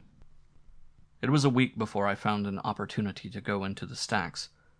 The day after we moved to the study and Richard Pride began his searching, I slipped away and had an hour with Miriam. But after that I saw her rarely, since she never intruded on us, and I dared not often leave my post. I did not dare because it was my duty to watch Richard Pride, and be ready to help if it was necessary, and because I must watch him and see that he did not go himself into the stacks and discover there the evidence of desecration. But he was engrossed in his new endeavor and made no motion toward the vault we had profaned. And at last one afternoon, while he slept off his drugs, I picked up his keys. I locked the door behind me against pursuit, and fled guiltily down the silent aisles. This too was Richard Pride. These chambers were he, a part of him, his flesh and nerves. Surely my trespass must cut like the trespass of a scalpel in his side.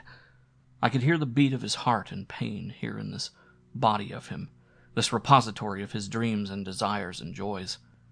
His pulse worried through these rooms, and his respiration rustled the broken backs of these envelopes. Once or twice in the labyrinth I lost my way. He was in Paris now, I ascertained, glancing into a crammed file, and it was the year before our war with Spain. I groped back to the central corridor, and presently I found a spiral stair. Now the years were increasing. It was the new century, and here, through a whole shelf, lingered the name of a woman, a soft Italian name. 11 envelopes. They were tantamount to 1 week, 1 day more likely, with its every minute and hue and circumstance, and presently I turned into an alcove and found the place I sought. Now I worked feverishly, stuffing the scattered pages back indifferently into the envelopes. The reverent pages soiled now, the desiccated paper that had crumbled in Miriam's wanton haste, that bore the print of her boots where, laughing, she had trod them.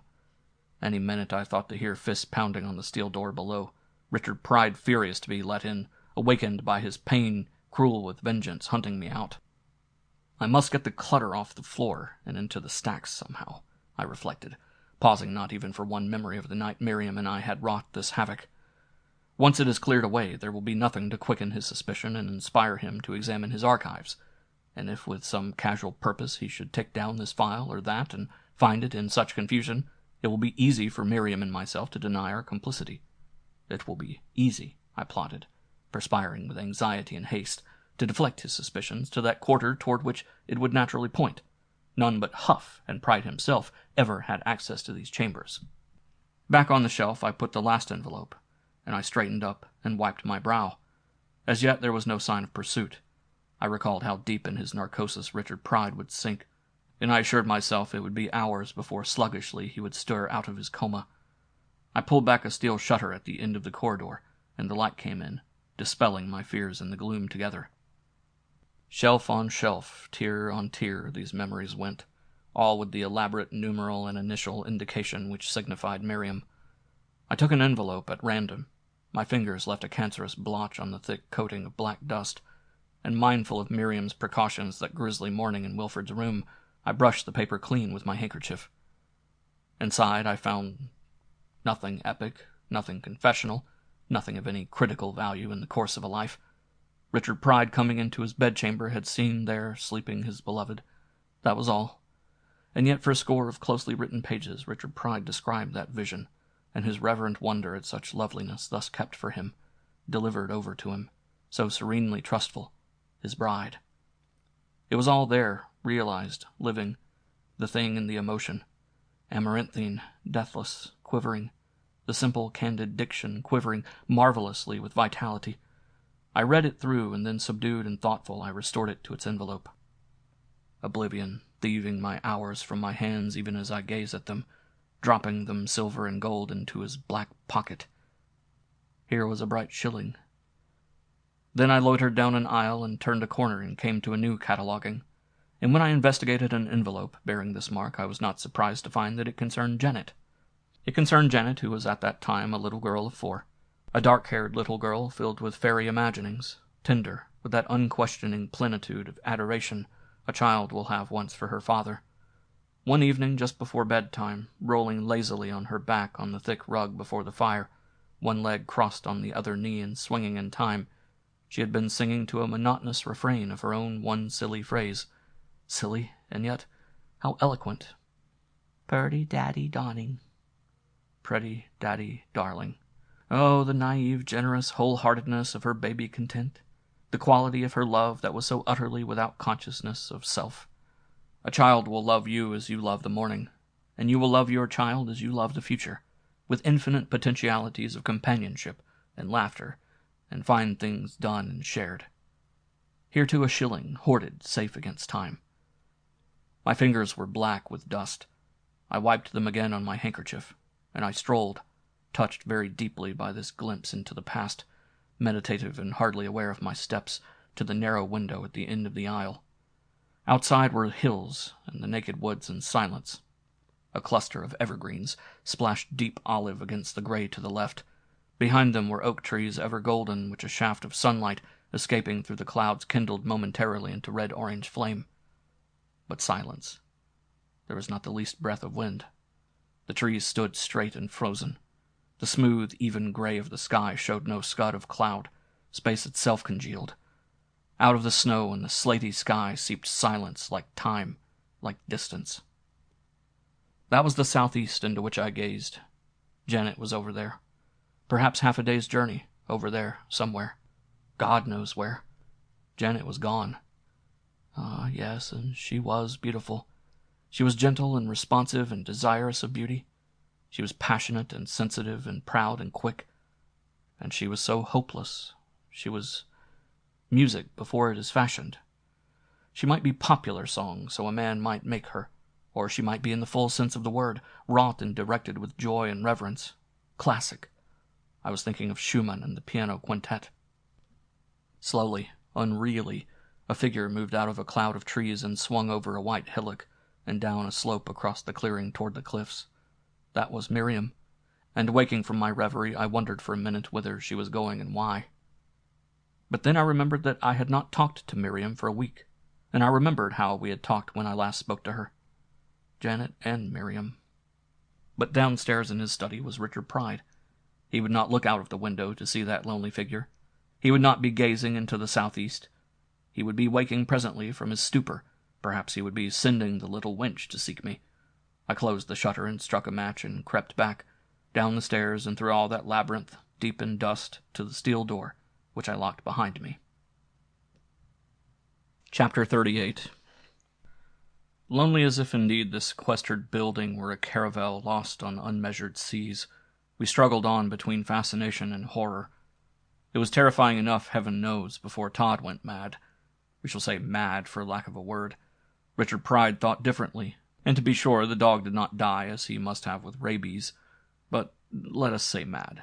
After that we would hear him howling always, ravening over the hills, beleaguering us in the dark chamber from which he had escaped. He laired, there was evidence to show, in a corner of the ruinous foundations under those gigantic spruces where lay the rye stone, beside the coping of the envenomed well. We could catch no glimpse of him, neither could Miriam, but at times he would prowl close to the study and circle around it, baying or whining. That was early in March. In spite of treasures and money and the feeling of importance Pride fostered in her so slyly, I had not expected Sally to stay so long. Perhaps she would not have stayed if Pride had not fed her, in small portions and quite without her knowledge, cocaine on occasion. I did not know this until later, but probably I would not have interfered had I known. I watched, possessed. One night, waking and hearing frantic laughter from the study, I went stealthily to the door. It was Sally who laughed. Sally, her brown, scrawny body glistening in the firelight, was naked. Pride was daubing streaks of scarlet and green and yellow on her skin, following the long bones of the arms and legs, striping the ribs, articulating the skeleton with fantastic joints. The day Todd went mad, we first heard, Sally and I. Sally yawning over her dishpan, and I in my hour-long nightmare of taut, expectant lethargy. A shrill, sudden howl, as if the dog were hurt. But then the howling continued, with only a gasp now and then. A sharp howl on one tone, louder and louder until one's skin tingled. I stood transfixed, not daring to interfere with that huge beast. Presently there was a crash, and then pandemonium. Furniture toppled as the dog bashed from end to end of the room. That howl become a snarl, the sound of blows as with a club. When at last, breathless, I looked in, around and around the room flung Todd, lurching, blind, hurling himself into table and chair, dashing headfirst into the walls, the hair stiff on his giant shoulders, and his head rigid, his lips drawn back over the yellow tusks, long ropes of brown mucus trailing from his mouth, slaver that spattered high on the door when he butted into it. His eyes, strained wide and fixed, gleamed with a green glare and could not see. Surely they could not see.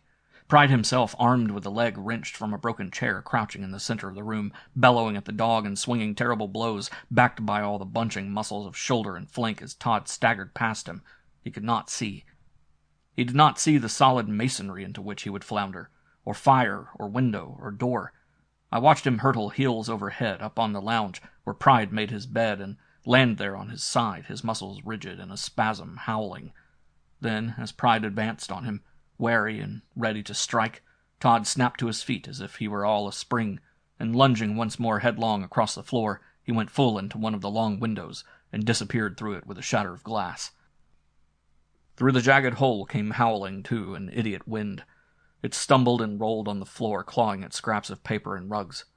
From outdoors, Todd's cry came ever more faintly. We watched him plunge into the woods, headed toward the cliffs, no doubt to blunder over the brink, we thought, and drop to his death 200 feet below on the rocks. At last I found strength to enter the study. Pride turned toward me, pivoted on his hips without moving his feet, still braced alert for defense, clutching his club with a fist on which one tusk of the dog had ripped a gash from the knuckles half up the forearm. Recognizing me, he unbent and tossed his weapon aside. "It's fortunate that he didn't catch the other side of the arm," he said thickly. "He might have severed the artery." "But the dog was mad," I exclaimed. "You'll have to have this cared for." He gazed at the slash, the flesh laid neatly open, and wiped the blood from it with the torn sleeve of his shirt. "No, Todd was not mad. He was afraid for me, I think.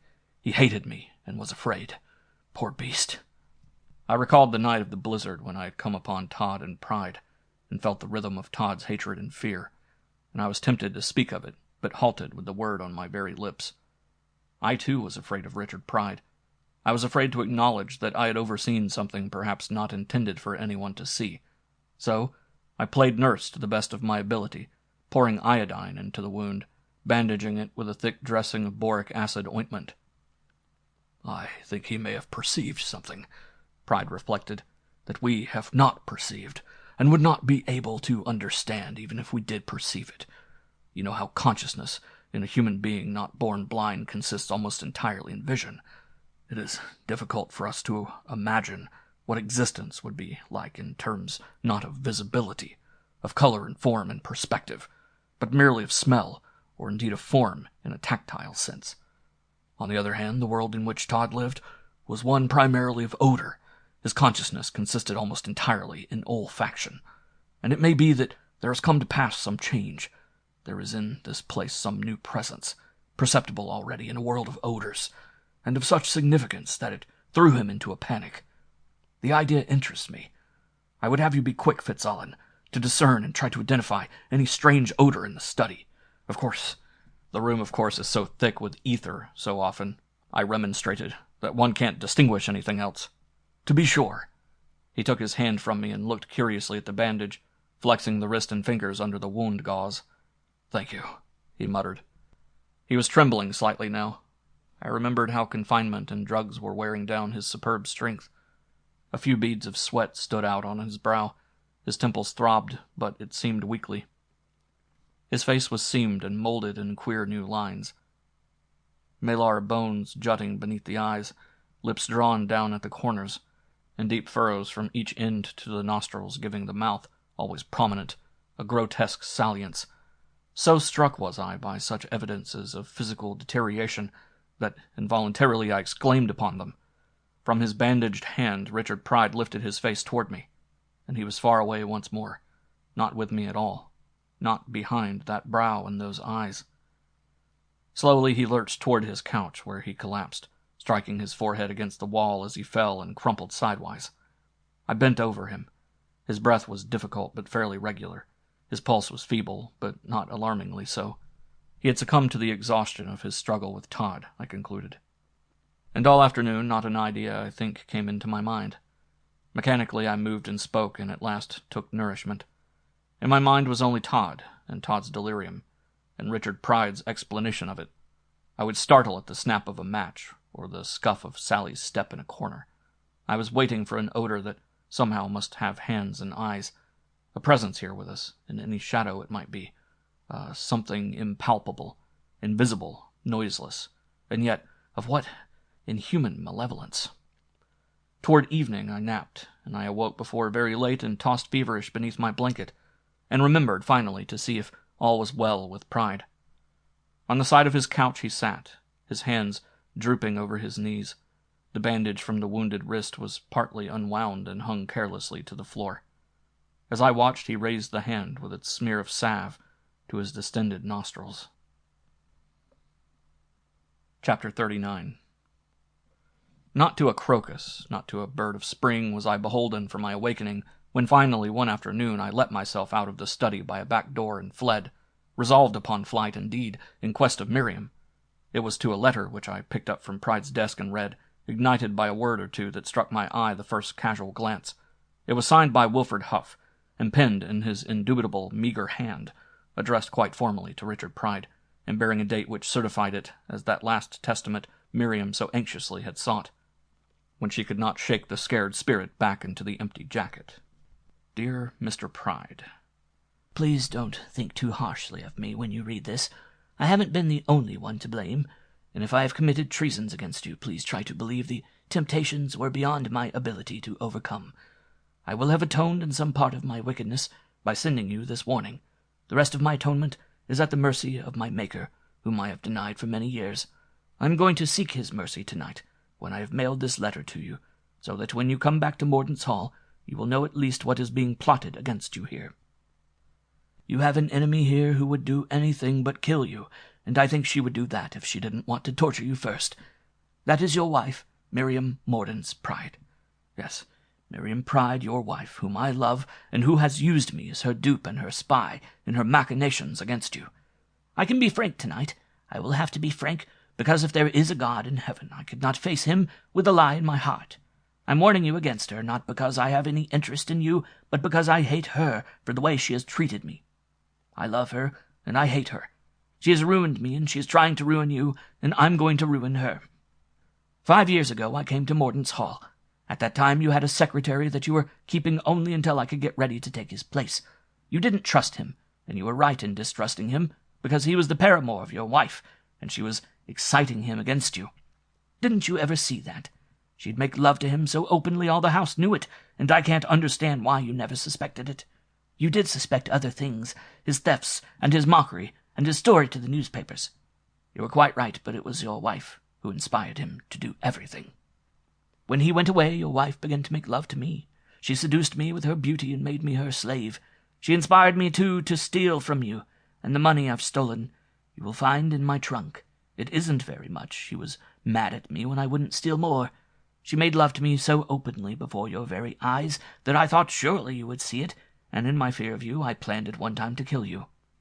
She took delight in making love to me before you, and I would have killed you if this Fitzalan hadn't come to Mordaunt's Hall and changed her plans.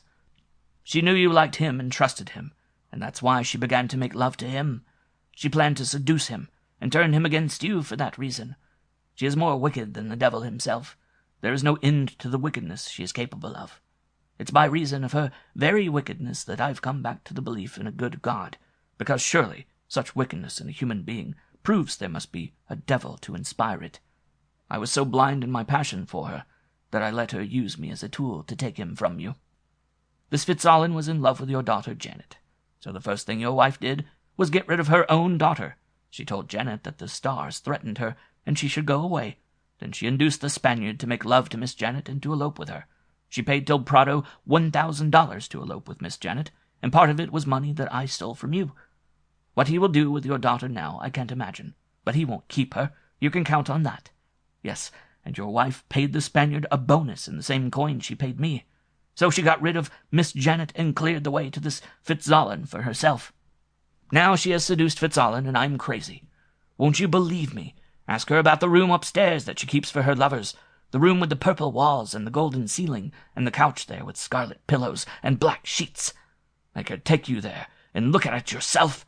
There are a dozen men who do know about it. You haven't taken that room away from her. Yes, she says you have taken everything away from her. That's how she wins a man's sympathy first, before corrupting him and sucking his blood. She gets his sympathy, and then she reads his horoscope, and thus she seduces him. My God, the things I've done because your wife told me the stars said this or that. So there you are. You don't need to think I have lost my mind, because I haven't. I've lost my soul, and I'm taking this means of finding it again. I can't say I have any love for you, but I'm sorry for you, and I'm sorry that I betrayed you. I don't dare face you, and I can't stand seeing your wife and that Fitzalan living together as they do. Forgive me for what I've done, and let this warning atone for it to some extent if you can. Believe me, and let that room of witchcraft and orgy be my witness. You may be a good man, but what a fool you are. Forgive me, and beware of what is closest to you. For a long while, a very long while, in the closet which was my bedroom and only privacy, I sat so consternated that I did not think even to put the letter out of sight from Sally or Pride did either pass my door. Yes, to be sure, Pride had read this epistle. Obviously he had opened it, and he must have read it long since. It was this, and no newspaper account, which had apprised him of Huff's suicide. And he had not yet reached for me with those terrible strangling hands. But, oh, what could he be contriving in the way of revenge? Impulsively I thrust the letter in my pocket. Richard Pride was sleeping. He would sleep on if nothing disturbed him for another 6 hours. Yawning and indolent, Sally slouched about the kitchen. I spied once to make sure on the sleeper, and his heavy respiration assured me. Back in my room, I threw a change of clothes into my bag and fled. Chapter 40. Through the gully and up the icy slope toward the hall I ran gasping, but I circled before I came to the edge of the woods and emerged at last in the lane that led to the high road. There, in a clump of green-brown juniper, I hid my bag, and then I hurried to the house with terror on my heels, thinking to feel any minute on my shoulder a clutch of cruel talons, thinking to see at every bend of the lane awaiting me that wrathful elemental which had hunted Todd into his demency. As I entered Mordaunt's Hall, I halted with surprise. Someone in the music room was playing the piano most exquisitely, with a gentle harpsichord touch, so that the old music sounded infinitely older and quiet and wistful. Older and more wistful than Haydn ever was before. But, Miriam, I didn't know you played, and so wonderfully. Finding the hush of a cadence, she looked around, smiling.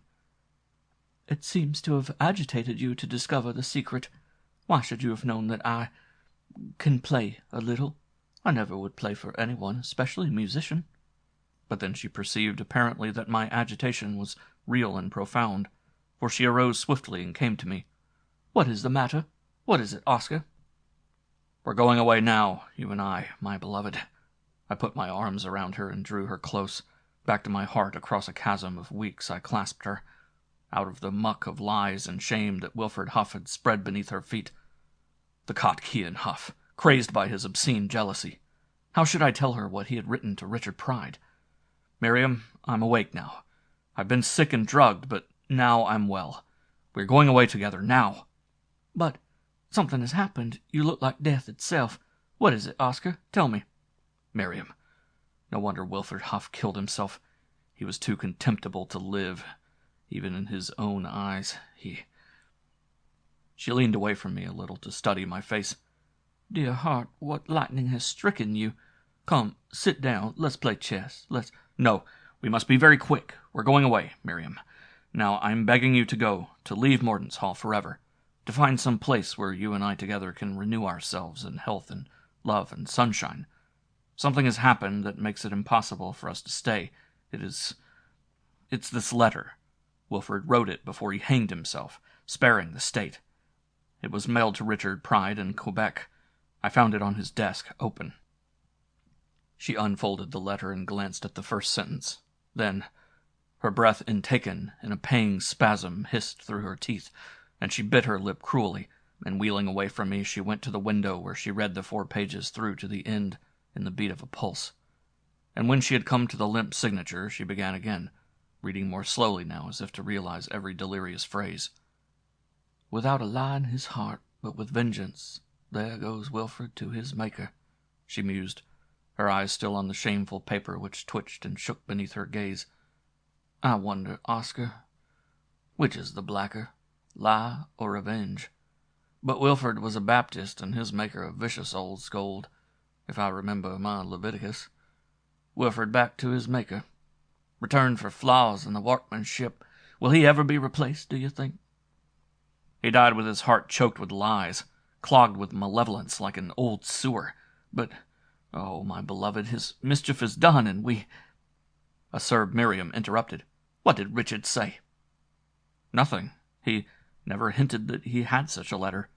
Perhaps it is craftiness, perhaps he is waiting an opportunity." "No, he's not crafty. He's very direct. You should know him better after these weeks.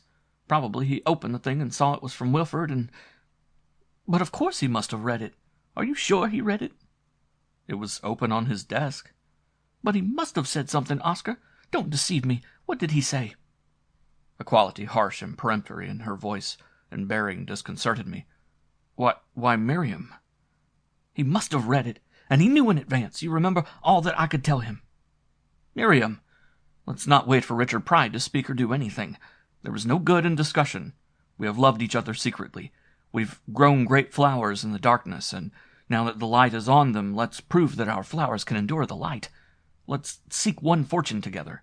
Now, for Richard is sleeping. Any moment he may wake. The little negress will come to find me. The hue will be about us." She did not come to me as always before. Idly she took a few steps, and then she dropped to the piano bench, sitting sidewise and gazing at me with an expression that burgeoned with an April of scorn. "No, my Oscar, not now. This is not the time. We will wait until you are utterly sure of me. We're distrait now, as we were the day Wilfred lost his balance. We must wait until I've proved how much I— Lord God of hosts!" She laughed aloud. Her underlip thrust out, her face went livid. "Upstairs is a pleasant room where I promise you won't be interrupted. From the middle of the ceiling hangs a chandelier which I'm positive will hold. And I give you my word I won't come prying and shake you down. This time I think I'll be able to restrain my grief." Hearing a word is not always sufficient to understanding. I am afraid that presently I tried to laugh as at a jest. Why, Miriam, She tossed the letter toward me. It fell to the floor. "You can take that along, my Oscar. All you will need to do is add a postscript. You can say that Mars is in Taurus. That will explain everything and add a touch of color. It will save you much effort." "Miriam, what do you mean?" "Miriam, for God's sake, what do you mean? I wouldn't write such a letter. I didn't come to accuse you of anything. I came to pray your grace. Beloved, don't think I believe the ravings of a lunatic. Are you angry? Why, I would defend you with my life. Then I begin to see. Miriam, is it because... Tell me that all Wilfred said is not true. Tell me you love me. Her mouth twisted. My patience is becoming exhausted. You grow too eager, Oscar, and your eagerness gets in my way.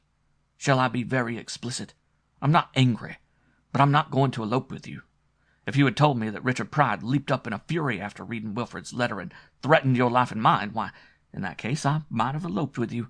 Yes, I would have fled with you, if I'd been sure that Richard would follow us and overtake us soon. She sneered.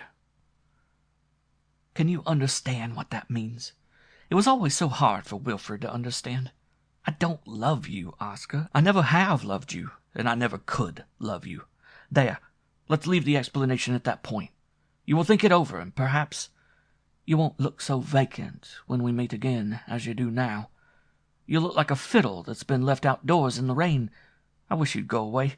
I was playing the piano. You'll agree that a musician likes to choose her own audience, or play alone if that audience doesn't choose to come. Dusk was filled with murmur and trickle and stir through all the woods when I went back alone down the little hill and through the gully toward the study. In the gray evening the miracle was coming to pass. Now, thawing the surface ice, the crusted snowdrifts ran with tiny hurrying rivulets that sang each in his delicate voice, and from over toward the cliffside a waterfall quickening chanted too. The very trees sighed and opened and greeted each other with a soft rustle as the warm wind carried among them its tidings, and turned straightway, bustling within their wrinkled jackets to prepare for the belated spring. I could hear them talking excitedly to themselves, the orotund baritone of the young hickories, the chatter of the white birches, the deep unworried time of day of the oak trees who had known all along May would not fail them. And walking with my head bent, I discerned how all the winter's footprints down the glazed declivity were already melted through to the brown earth, fading into the grass, obliterated. But here, when Janet comes, I thought, the grass will be newly green and spattered with harebell and columbine. When Janet comes... Chapter 41. All evening I had not slept with the palpitation of that hoarse, exasperating little drum in my ears from the study where the hour-long Sally was pounding it, hypnotized herself by the elemental broken rhythm Pride had taught her, squatting cross-legged on the hearth, naked and painted and drugged. Now the hearth fire was out, and the windows were open on the morning. The tall windows from floor to ceiling which looked toward the east, the brink of the Palisades and the rolling hills. Earlier Todd had besieged us. He had gone away with the moon. It was nearing 4 o'clock, and soon the birds would be about in the dawn. Behind me, Richard Pride was breathing in a raucous, quick gasp. Asleep or awake I could not say, and I could not see in the darkness. He stank. The birds will be screeching about, and the dawn will be lurching up like a drunken corpse from the sepulchre. I had played until my fingers ached, iterating the brute song that he whined for. Now I ventured to vary it, remembering a phrase John Powell used in his sardonic rhapsody, a Negro call with an angular leap of an octave. But when I had been extemporizing on that for a while, I became at last... I was broken at last with accumulated horror. Perhaps I was inspired. But I found myself with infinite sadness in my heart, playing as I had never played before, even in love, even in loneliness. I played first the Nachzug of Schumann's, the familiar one in F that is so sensitive and so infinitely pathetic. Night is like that sometimes, and hearts do break with beauty. Night fills your eyes and your ears. You breathe night into your body. It is peace. Now what you have been seems far lost, and what you ever may be seems nothing of importance. It is enough to have this moment of merging, of infinite dissolution and darkness become peace.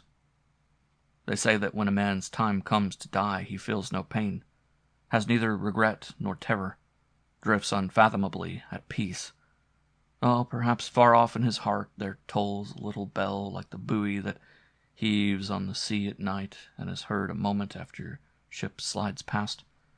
And peace is very close to melancholy, and melancholy is darkness. One is never melancholy by day or dreams in a high wind. One time I sat in a small boat on a broad, still pond. It drifted through shadows, and the reeds brushed softly against the keel. The moon was sinking into a great gnarled pine, but there were no trees over the marsh. Only darkness and a few failing stars. I sat at the piano, and my fingers went as they pleased. I could not see them. I did not even feel the smooth ivory of the keys. I was not playing. It was nostalgia that played, and I was the audience and listened, aimless through a few simple chords, modulating. Then my hands lifted and struck stiff-fingered the wormwood unisons of the sonata in F minor, the appassionata, with the cruel morsure of that trill.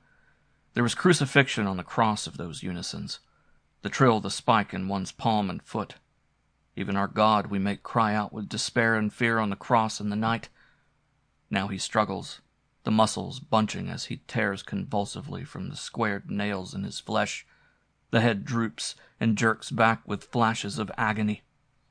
The draught of vinegar and gall. Stumbling but furious, I played, blundering terribly onward as agony does. The brooding of D-flat major de profundis. Presto! Ah, how those uncontrollable arpeggios crush and crush together, shrilling and rumbling, sky on hell whirling and grinding, the brazen heel of the sun upon you against the granite, blurred and confounded in chaos with the pedal, to the dry, terrible last crunch of extinction. Discords jangled, but gazing out of the window and quite unaware now of myself and the thing behind me, in the place I saw how the arm of dawn lay across the horizon. Day knelt there, the hill his prie-dieu, face bowed and hands clasped above it. He would be looking up soon.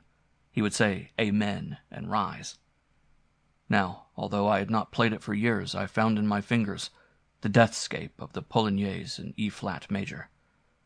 Going once along the shrouded shores of Bayou Bartholomew, between the live oaks dripping dank loops and tatters of gray Spanish moss, alone at night, this mournful fancy came into my mind.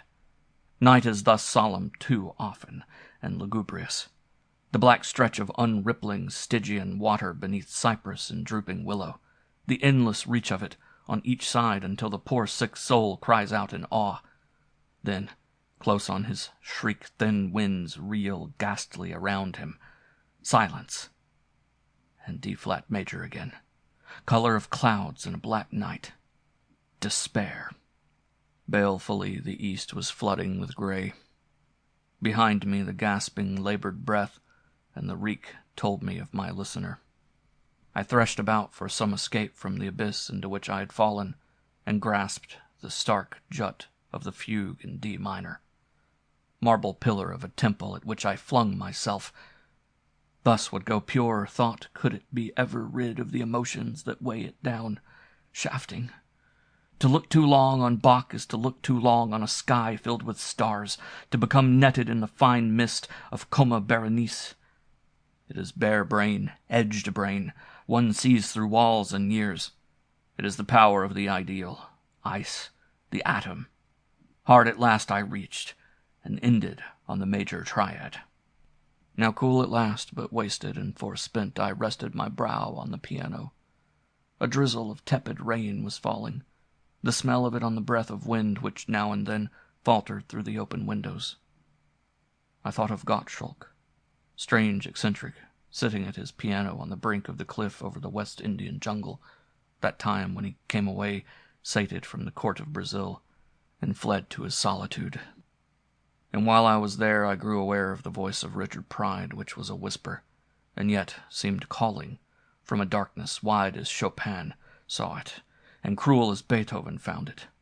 Fitzalan, Fitzalan. Outside it was waning quickly. The sweet rain was bringing the twilight. Twilight itself seeped out of that gray weft. There was a curious blotch of white on the terrace beyond the window, and I gazed at it. And presently, as I gazed, the meaning of it, like a deep and pregnant but slurred bass, began to gather definition, and yet I could not stir to go to it, for the voice called and called, as if with terrible loneliness and fear and helplessness, from the shallows of yellow life. Chapter 42. Now I cannot tell all that Richard Pride said that night, calling. There are no signs to convey such sounds on paper, and there are no sounds to convey the muck that bubbled and steamed, the lusts that drooled and the terror that whimpered, behind such sounds. Snarl and whine and slobber, babble of vowels and gutter of aspirates, grunt and hurr. For half an hour I sat as I was beyond all physical feeling and listened and stared always at that leprous fester of white on the terrace, whiter always as the dawn grew gray. What time the voice ceased I do not know, because when finally I got up from my bench and took an uncertain step toward the thing out there, I knew it had been silent for a long while. Yes, I understood what it was, that tragic huddle of white. Brave, baffled, loyal, desperate heart. I went back into the study and shook Richard Pride by the shoulder until he roused, blinking. "Come, look," I said, and then I pointed toward the window. He lunged to his feet and came with me. Blindly he followed me and would have blundered on past me when I halted, had I not caught his arm and shook him again, and pointed once more down toward Miriam. He stood bending over her. I do not think he perceived, or at least recognized, the vial clenched in her hand, but presently he took a bit of her delicate nightdress in his fingers and felt of it, watching it, curious. Still holding the silk, he lifted his face and stared at the dawn for a moment. Then he turned back toward me, nostrils dilated, drivel at the corners of his mouth, grinning. Then he let go of the cloth and wheeled awkwardly, and slouched away into the study. His arms, now his back was toward me, hung loose at his sides, hands falling just below the knees, which were bent out perceptibly so that his heels scuffed the stones as he walked.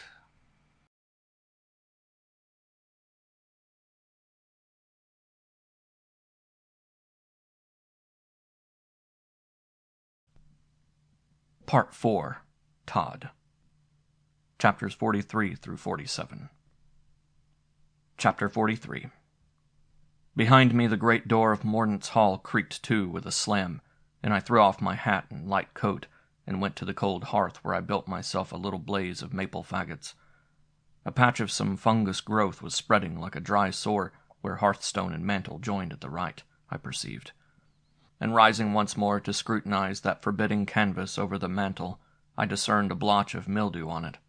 Somewhere far off a door blew shut in a grisly draught, and the echo came from three sides, and presently a patter of rain and a light wind swept across the loose panes of the skylight which rattled in that breath. How very old this Mordaunt's Hall was, and how deserted. That afternoon the sun had been warm in a blue sky that drifted over toward sunset, with a fume of cirrus cloud beneath which the birds flew low. In a glade filled with the little black dogwood trees burdened with pink and white blossoms, we returned Miriam to her slumber. If there is a soul that lives beyond this, it cannot see, so much seems certain. It bears its bosom to distance paved with eternity. It is one with the light and does not respond to it. Better to believe that the departing will not carry into the light the memory of such a farewell. The very light itself would be all one pang, would blind us not with glory but with pain. But if it hover over the new bare sepulchre and know, perhaps it will have wisdom to understand and forgive, and swinging away forever disremember. There were 4 of us at the graveside. Spick and unctuous in his ceremonial black, the undertaker, tall and incredibly silent of foot, speaking always in a whisper with a sidelong glance and lifted finger. Yielding to his importunations, I glanced once at the face before it was covered over. Here was a Miriam I had never seen before. The cheek smoothed and delicately pink, the lids no longer purple but pale over the mild eyes, the lips red and slightly parted and almost warm. One would have vowed some breath must still find its way into the placid breast over which folded those exquisite hands. Asleep she seemed, but not as I had seen her sleep, not inwardly in torment. For a long minute I gazed, and then I drew back with a sigh. and the undertaker smiled with his eyes beneath his impassive visage. A white stock carefully folded, and a tall silk hat he wore, which, when he doffed it, was seen to have sheltered a score of long, thin black hairs curled across a glistening cranium. And did one drop him the most casual glance, he would mutter some string of words, "The Lord hath given, the Lord hath taken away," and mournfully wag his head. He stood beside me, and we watched the two with spades. Now one of these was a young man with black eyes that glittered, and a quick, insouciant smile, which twisted into a hideous grimace with every stroke of his mattock. A tumbled shock of raven hair and high cheekbones beneath the swart skin. And the other was a bent octogenarian with a white beard, who did not smile at all, but mumbled and whined with exertion as he tossed the moist earth into the pit, and now and then straightened up laboriously to wipe the sweat from his brow and consult a huge nickel watch. One with his boot and one with his spade, they tamped the earth smooth. They crushed a broken violet into the soft loam and a rock beside it, and over it they spread the careful squares of turf. I had made no effort to bring Richard Pride to the burial. It would have been useless. He listened to me absently in the grotto of his study when I explained what preparations I had arranged. His hands were seamed with dirt, and clay had caked in and around the fingernails, and his hair was matted and unkempt. Nor had Todd come to the burial, although that morning I had heard him howling somewhere between me and the study. I went around the great hall and lighted candles everywhere. Thus it was not so lonely. In the music room I discovered that a jagged square of plaster had fallen from the ceiling, and where it had been fell now a drip of water. Upstairs, some window must be open to the rain. Must have been open carelessly for several days to the spring weather. That would be Miriam's room, I reflected, and I stood a long time in the hall with a taper in my hand, hesitating to go upstairs and enter that room. And finally, instead, I went to the kitchen, where, finding myself quite famishing, I buttered some crusts and devoured cold chicken from the icebox. Mamie was gone, with the painted Sally. They decamped the morning I brought them word of Miriam's death, taking with them all they could carry, no doubt, in silver, and in the shining treasures Sally had looted from the vaults beneath the study. I could not count the loss, but the drawers in the sideboard where the heavy silver of Mordaunt's Hall was kept were wide and disordered when I examined them. Then I loitered, still confused and with no certainty of purpose through my confusion, back into the great hall. And presently I wandered to the music room and sat for a while at the piano. But all around me was such silence as I dared not violate with a chord, a silence in which I could almost hear, as if emboldened by the absence of the mistress, the turning worm trail his slow parade of corruption and decay. Yes, it was as if the steady drip of water from the ceiling, in the rustle of curtain and portière, as the wind soughed coldly through, in the crackle of loose tiles beneath my heel as I crossed the hall, in creak and groan and sigh and painful stir, the process of age and dissolution became audible to me, so that I was hushed with awe. The clock itself had stopped, as if not merely unwound, but very old. I could not think here, I could only suffer the monstrous passage of time, as if whole ages were unfolding glacial. I could only suffer the vast emptiness. Infinitely retarded, my pulse beat on my brain. Behind me, and in every shadow, seemed spreading like a pool of viscous fluid, the green and brown and gray of fungus, of mold-warp and rot. I got to my feet and went again around the hall, extinguishing the tall fine tapers, and I looked to the great door, and to the door from the kitchen hall, and then I know not how many doors. With one taper at last I mounted the stairs. In a very singular way everything that had been in that house was with it still, within it, mouldering with it. From the chandelier in his room hung Wilfred swaying. Strangely his clothes were my clothes. The face was his.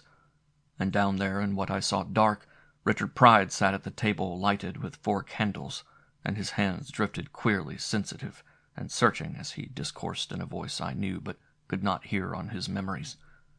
Shining, my Janet sat beside me on the piano bench and whispered, "You make me believe," while I played, telling her of what bright thread music is woven. I left the darkness populous and sorrowful.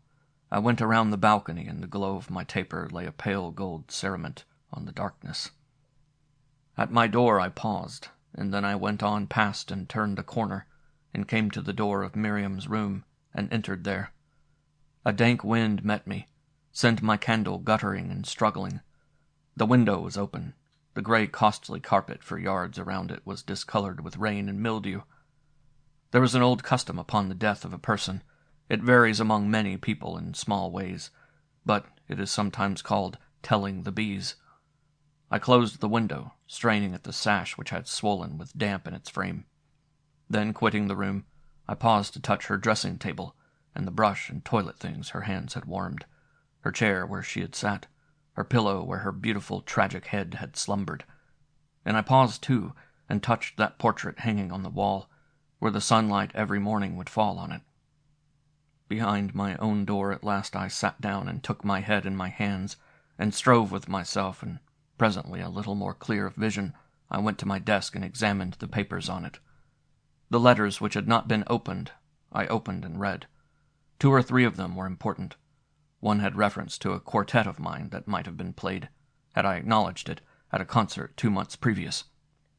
The letters I had read but neglected to answer I put together.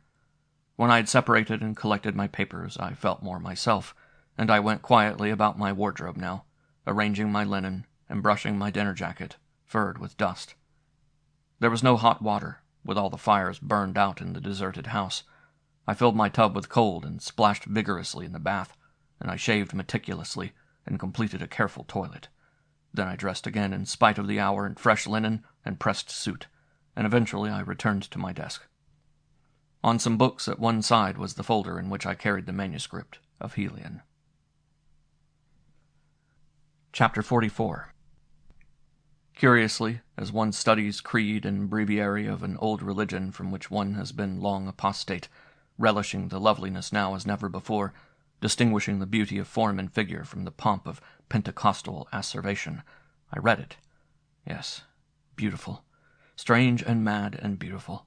Mad but very close to the heart, and I knew that I would return to it, but with a different quality of faith. So I read through to the last page. Now the shadow of the Sunderer lay athwart the bosom of Helion, which is the heart of noontide, and Helion drew across her bosom the veil of the daylight, and lifted her golden brow and smiled, and Helion said, "Stand by my couch and gaze upon me in wonder, you the Sunderer. I am the flame no blade shall cleave, and the water no hand rend. Stand and leer and tell me bangles of false words, yet I see, and string me pearls of spittle and dust, yet I hear your heart how it snarls and whimpers. Stand now a little while, when I shall bid you depart." But the voice of Elis, which is the straight and tall, whispered in awe of the Sunderer, and Elis said, "He has hunted me from the nearer stars to the uttermost. The point of his stare has pierced my heart, and the edge of his glance has left my flanks bleeding and raw. He has whipped me under the table of the gods. He has given me sand to eat, and lye for my draught, and I am filled with terror lest he perceive me." And the voice of Elymas, which is the breast and the brow, lamented in awe of the Sunderer, and Elymas said, "Even I listened to the words that dripped from his jowls, and I heard, and he told me they were life, and many things he taught me to say, which I said. But upon my breast they fell, and were scorpions and wasps and little vipers. My thighs are stung by his fury, and my mouth was parched in his breath, and I was blind, and he left me weeping. Hide me, lest he perceive and rend me knee from knee."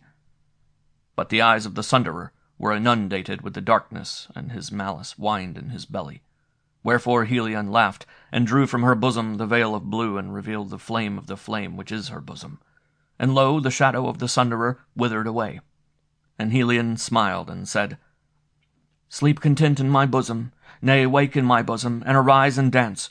For you that were twain are become I that am the flame of the flame, and the voice of the noontide, and the eye of good being, and the wrath of the Sunderer cannot avail against me. And on the right side are fields of barley and wheat, glean there together.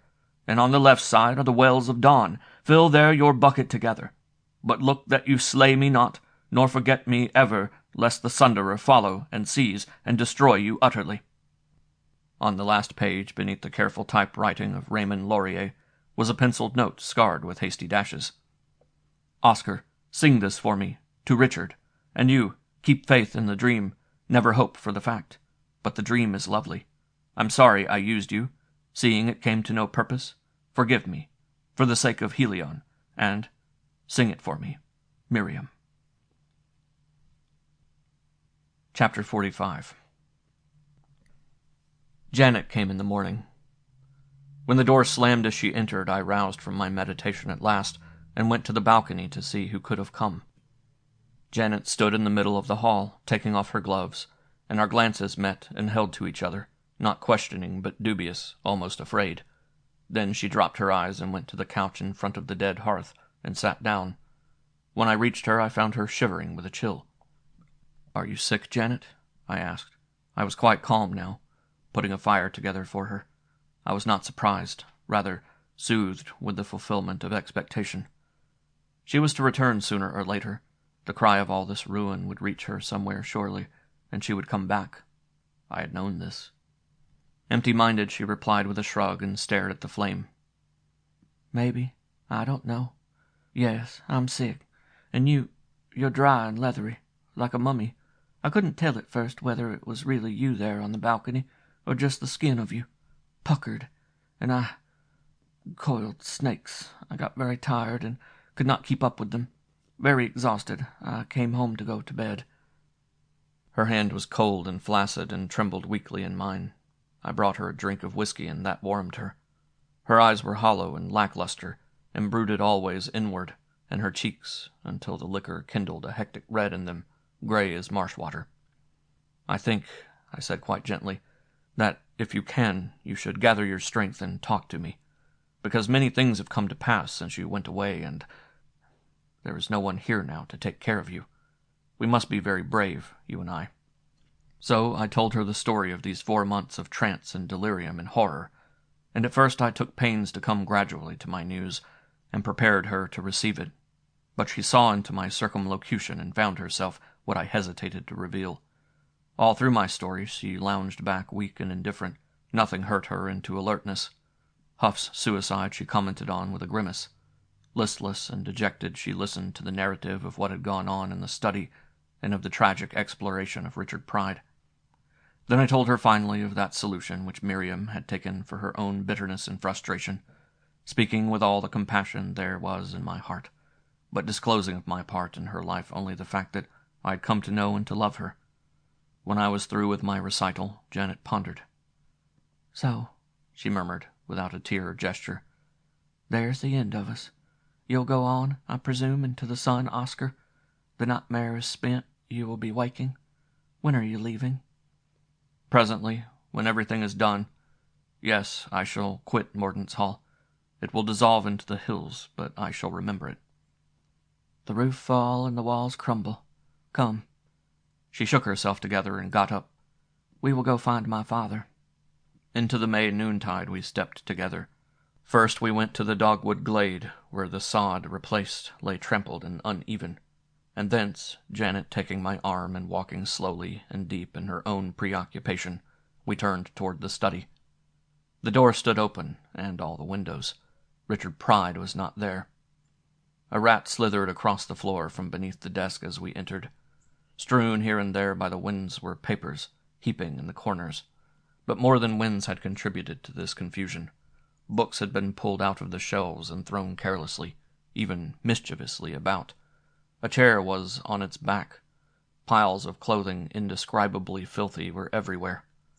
And here were broken dishes. And here, where the rat had been, the putrefying remains of some food, there mold and marred.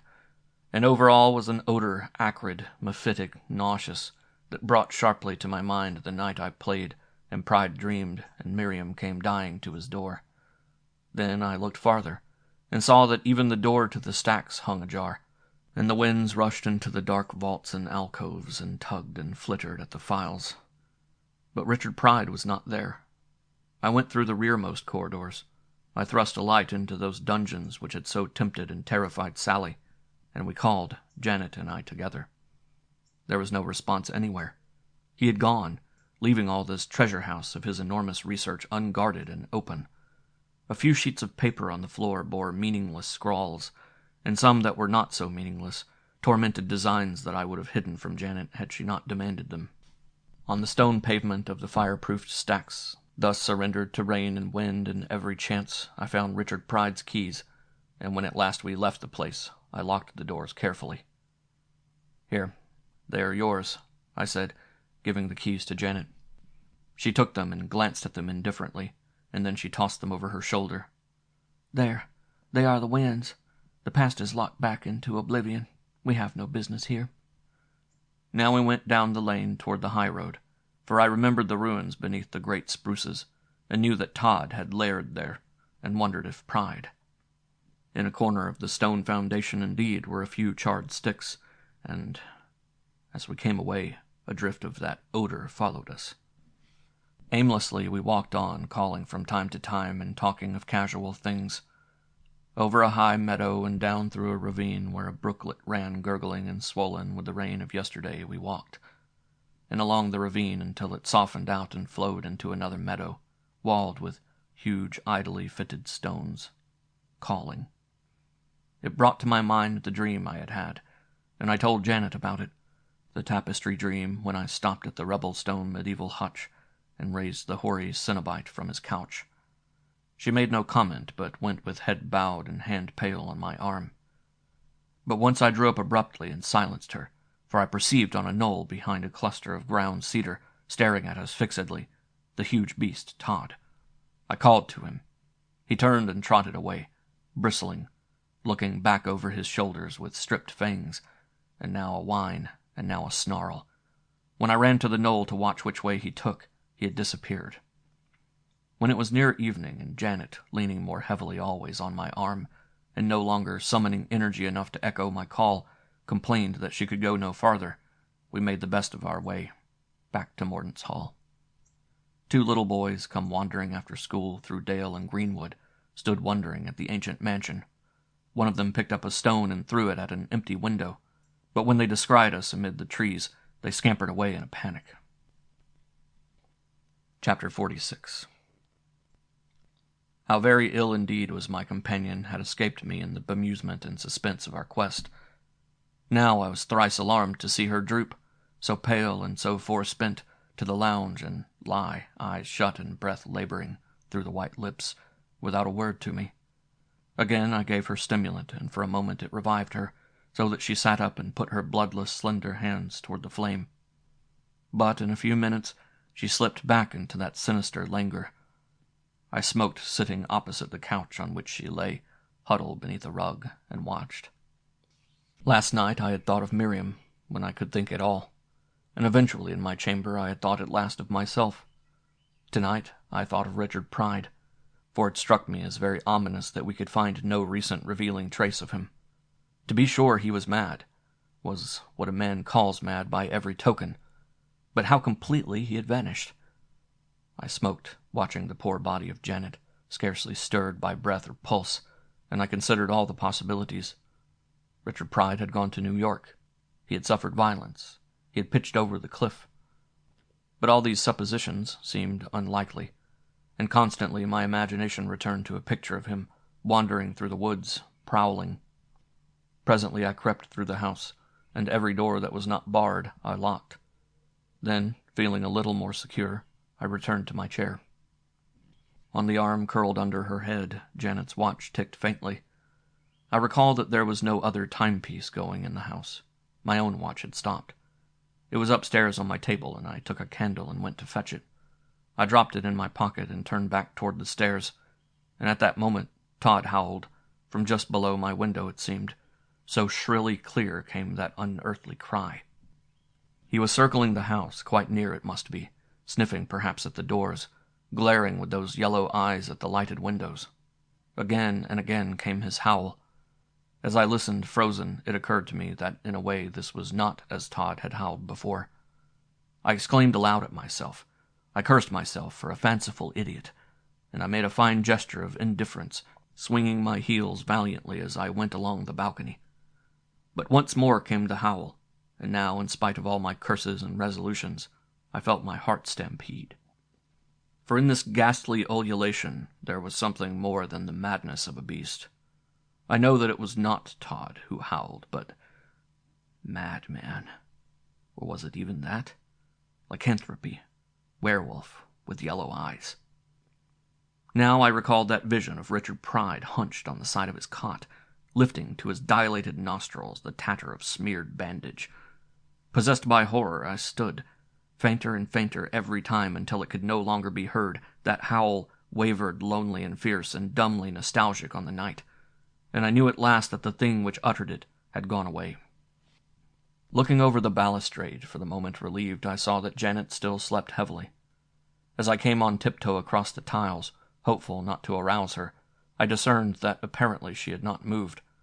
Nevertheless, when, as I passed the foot of the couch, a beam from my taper fell across her averted face, I thought that in a glimpse I saw her eyes wide.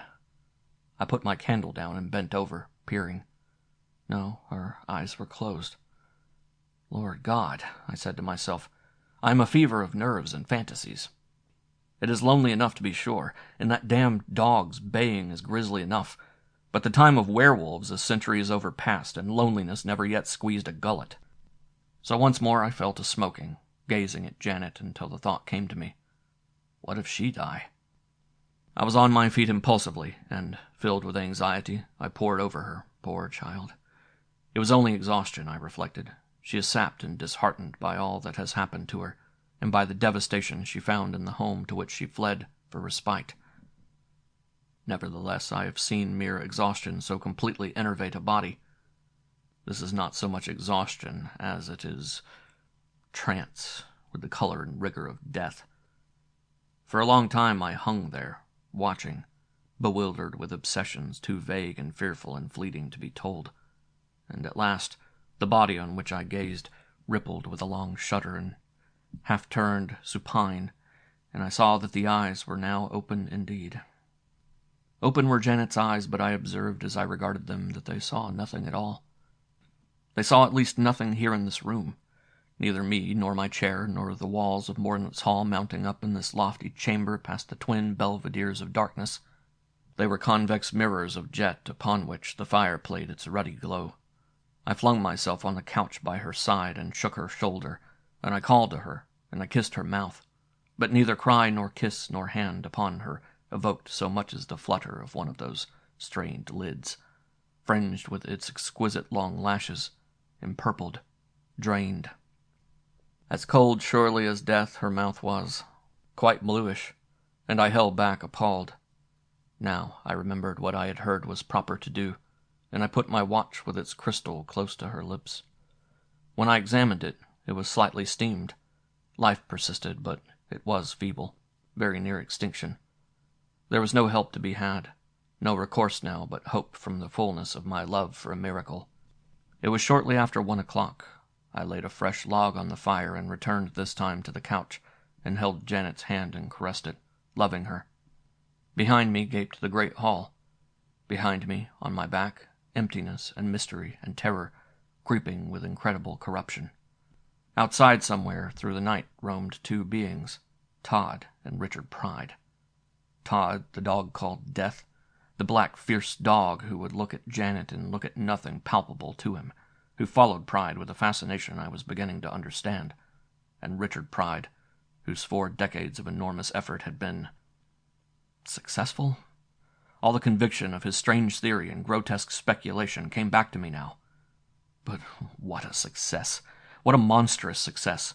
The door open on those stacks where shelf on shelf were stored the moments of his life, so arduously recovered from oblivion which he called beautiful, the wind harrying them and sowing amidst them the seeds of mustiness and rot.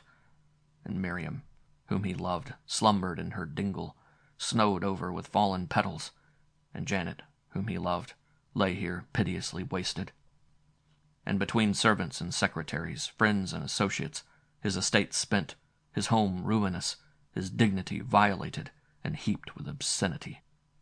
Janet lay here, still supine, limp as a plucked flower, the lids drawn back over the dark, unseeing eyes. She lay. I tried to find a pulse in her wrist and could distinguish nothing. I put my ear to her bosom and listened. To earth. And then I held my watch again to her lips. This time the crystal came away clear. Behind me in the shadows toward the door, a rush and thud startled me. It was a tapestry come loose from its hangings and fallen to the floor. Janet was dead. I dropped her hand at last, finding myself in a violent tremor, and I went into the dining room where I had left the whiskey. As I entered, a dry scraping rustle along the floor called my attention. There, looping green on the carpet, was a small snake. It had found some fissure in the stone foundation of the old house, I surmised. Slowly, and not at all frightened of me, the shuddery thing slid away, under the sideboard, where I did not pursue it. I swallowed a big drink of the liquor, my hand so tremulous I could hardly hold the glass to my mouth. Janet was dead. So ended my hope. Janet, all beauty. Poor, pitiful Janet, lost in her bewilderment, caught up in the deathly distractions of Mordaunt's Hall, sacrificed like a pawn by one who played her chess, not unwilling to cheat for the ultimate stake, and notwithstanding, lost. Janet was dead. And of what? Of a subtle languor that settled upon her, and suffused her and sapped her until, it would seem, her heart grew too tired to continue. But languor was not disease. She could not die of that, so young and so vital. Surely not even the dissolution of Mordaunt's Hall could destroy her. She was not Richard Pride's. She was mine. Mine! With a bizarre premonition, I went back into the great hall. I hurried to the couch. She had not moved, except her lids were closed. Fascinated, I sat by her side and watched until my temples were like to burst with staring, all love of her, telling her over and over again my love. And now at last I forgot utterly the hall and its emptiness and death, for here life was renewing itself.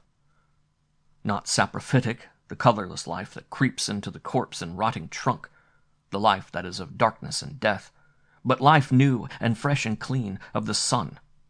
Breathless I watched and I saw, perceptible in the course of hours like the rise of the tide, the fluxion of sweet blood into her cheeks and her throat and her brow, and through the fingers of that hand which lay on her bosom. I watched and felt what was by every sense imperceptible, the softening of limb and muscle and every fibre, as from the very rigor of death, the thaw and melting and dulcintony of May. Mine, though never yet thus mine before. Mine now and mine to be through all the years, going on with the morning, looking not back on the night. Janet, my beloved, all beauty and hope and faith and certainty. Janet, my very dearest. Above us, the dusty panes of the old skylight were paling. Janet, drawing the blanket up above her shoulder with a small sigh, half turned in her sleep, and lay close to me. Chapter 47. Where there are trees, there are matins every morning. The choir all sings, but God himself comes very near at noonday, too near for song is the memorial, the communion is in silence. Together in the morning we resumed our quest, Janet and I, with the wild freshet of matin song at its most blithe. Now she did not gaze only at the path, only inward at confusion, but up with the birds and the sun and the processional of the clouds, and now and then at me. "Where are we going, Oscar?" she would say. "Oh, I know it will be away. We will never go back to Mordaunt's Hall, the haunted house with its ghosts. But I love to hear you say, and every time you tell me I grow stronger and love you more." "On, to the New Year's," I would answer. "You and I, my darling. That is our hope, tomorrow, together." "Under the wings of Helion."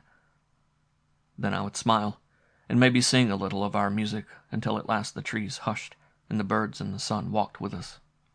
In a path that wound beside a tossing fall, walled thickly with alder and willow and vine and carpeted with great yellow banks of marsh marigold, I discerned a warning. I laid my hand on Janet's arm and halted her, and I explained that I thought best to examine alone this part of the woods, and asked her to wait for me where we had crossed the brook on mossy stones. Smiling, she kissed me. Then I went on and parted the close willows, going by intuition, and by that guiding thread of sinister reek which twined between the trees, fetid. 4 rods into the thicket my quest came to an end. Here the brush had been trampled down, the turf scarred and furrowed through to the black loam which bled. But the place had been frequented. A passage had been made through the brush so that a man stooping could creep through it, and there were the ashes of fires and some refuse. Todd perhaps blundered into the place, but dogs do not blunder if not blinded to scent. More likely he had come stalking. I remembered too clearly now what I had never been able to get completely out of my mind, so deeply bitten with horror, that episode in the blizzard. So, let us say, he had come hunting. That would be about when he ceased howling around the manor. Yet, pondering this, I could not be sure that it was Todd howling. An abrupt, ugly list of the hindquarters, a sickening sag in the spine, had been sufficiently, finally. But he had been terribly slashed and battered before this curdled rage. Superb and sinister in life, he was a mortal fiend here dead. The huge, black, bristling shoulders, the yellow tusks, the small, yellow, glazed eyes. Todd. But one last desperate lunge of fury had carried the domicide back upon his conqueror, his victim, too. Naked, still gripping in one mud-caked fist the thinner end of a knotted cudgel of polished hornbeam, the other fist thrown out and clutching with spread fingers at the grass. Prone, thank heaven, the gray hair matted and unshorn, draggling to his shoulders, but the head twisted at a wry angle and under one ear the beginning of a rent where a tusk had ripped it. Richard Pride, his face buried. Both in that closet of damp shadow, thatched with vines thick as my wrist, with scaling bark like shed skin, desquamating, and the interlaced branches of small trees whose trunks were green with blotches of lichen. One clammy stem 4 inches tall drooped with the weight of the colorless flower it bore toward the mossy floor. And here was a nest of ferns, crawling, vermiform.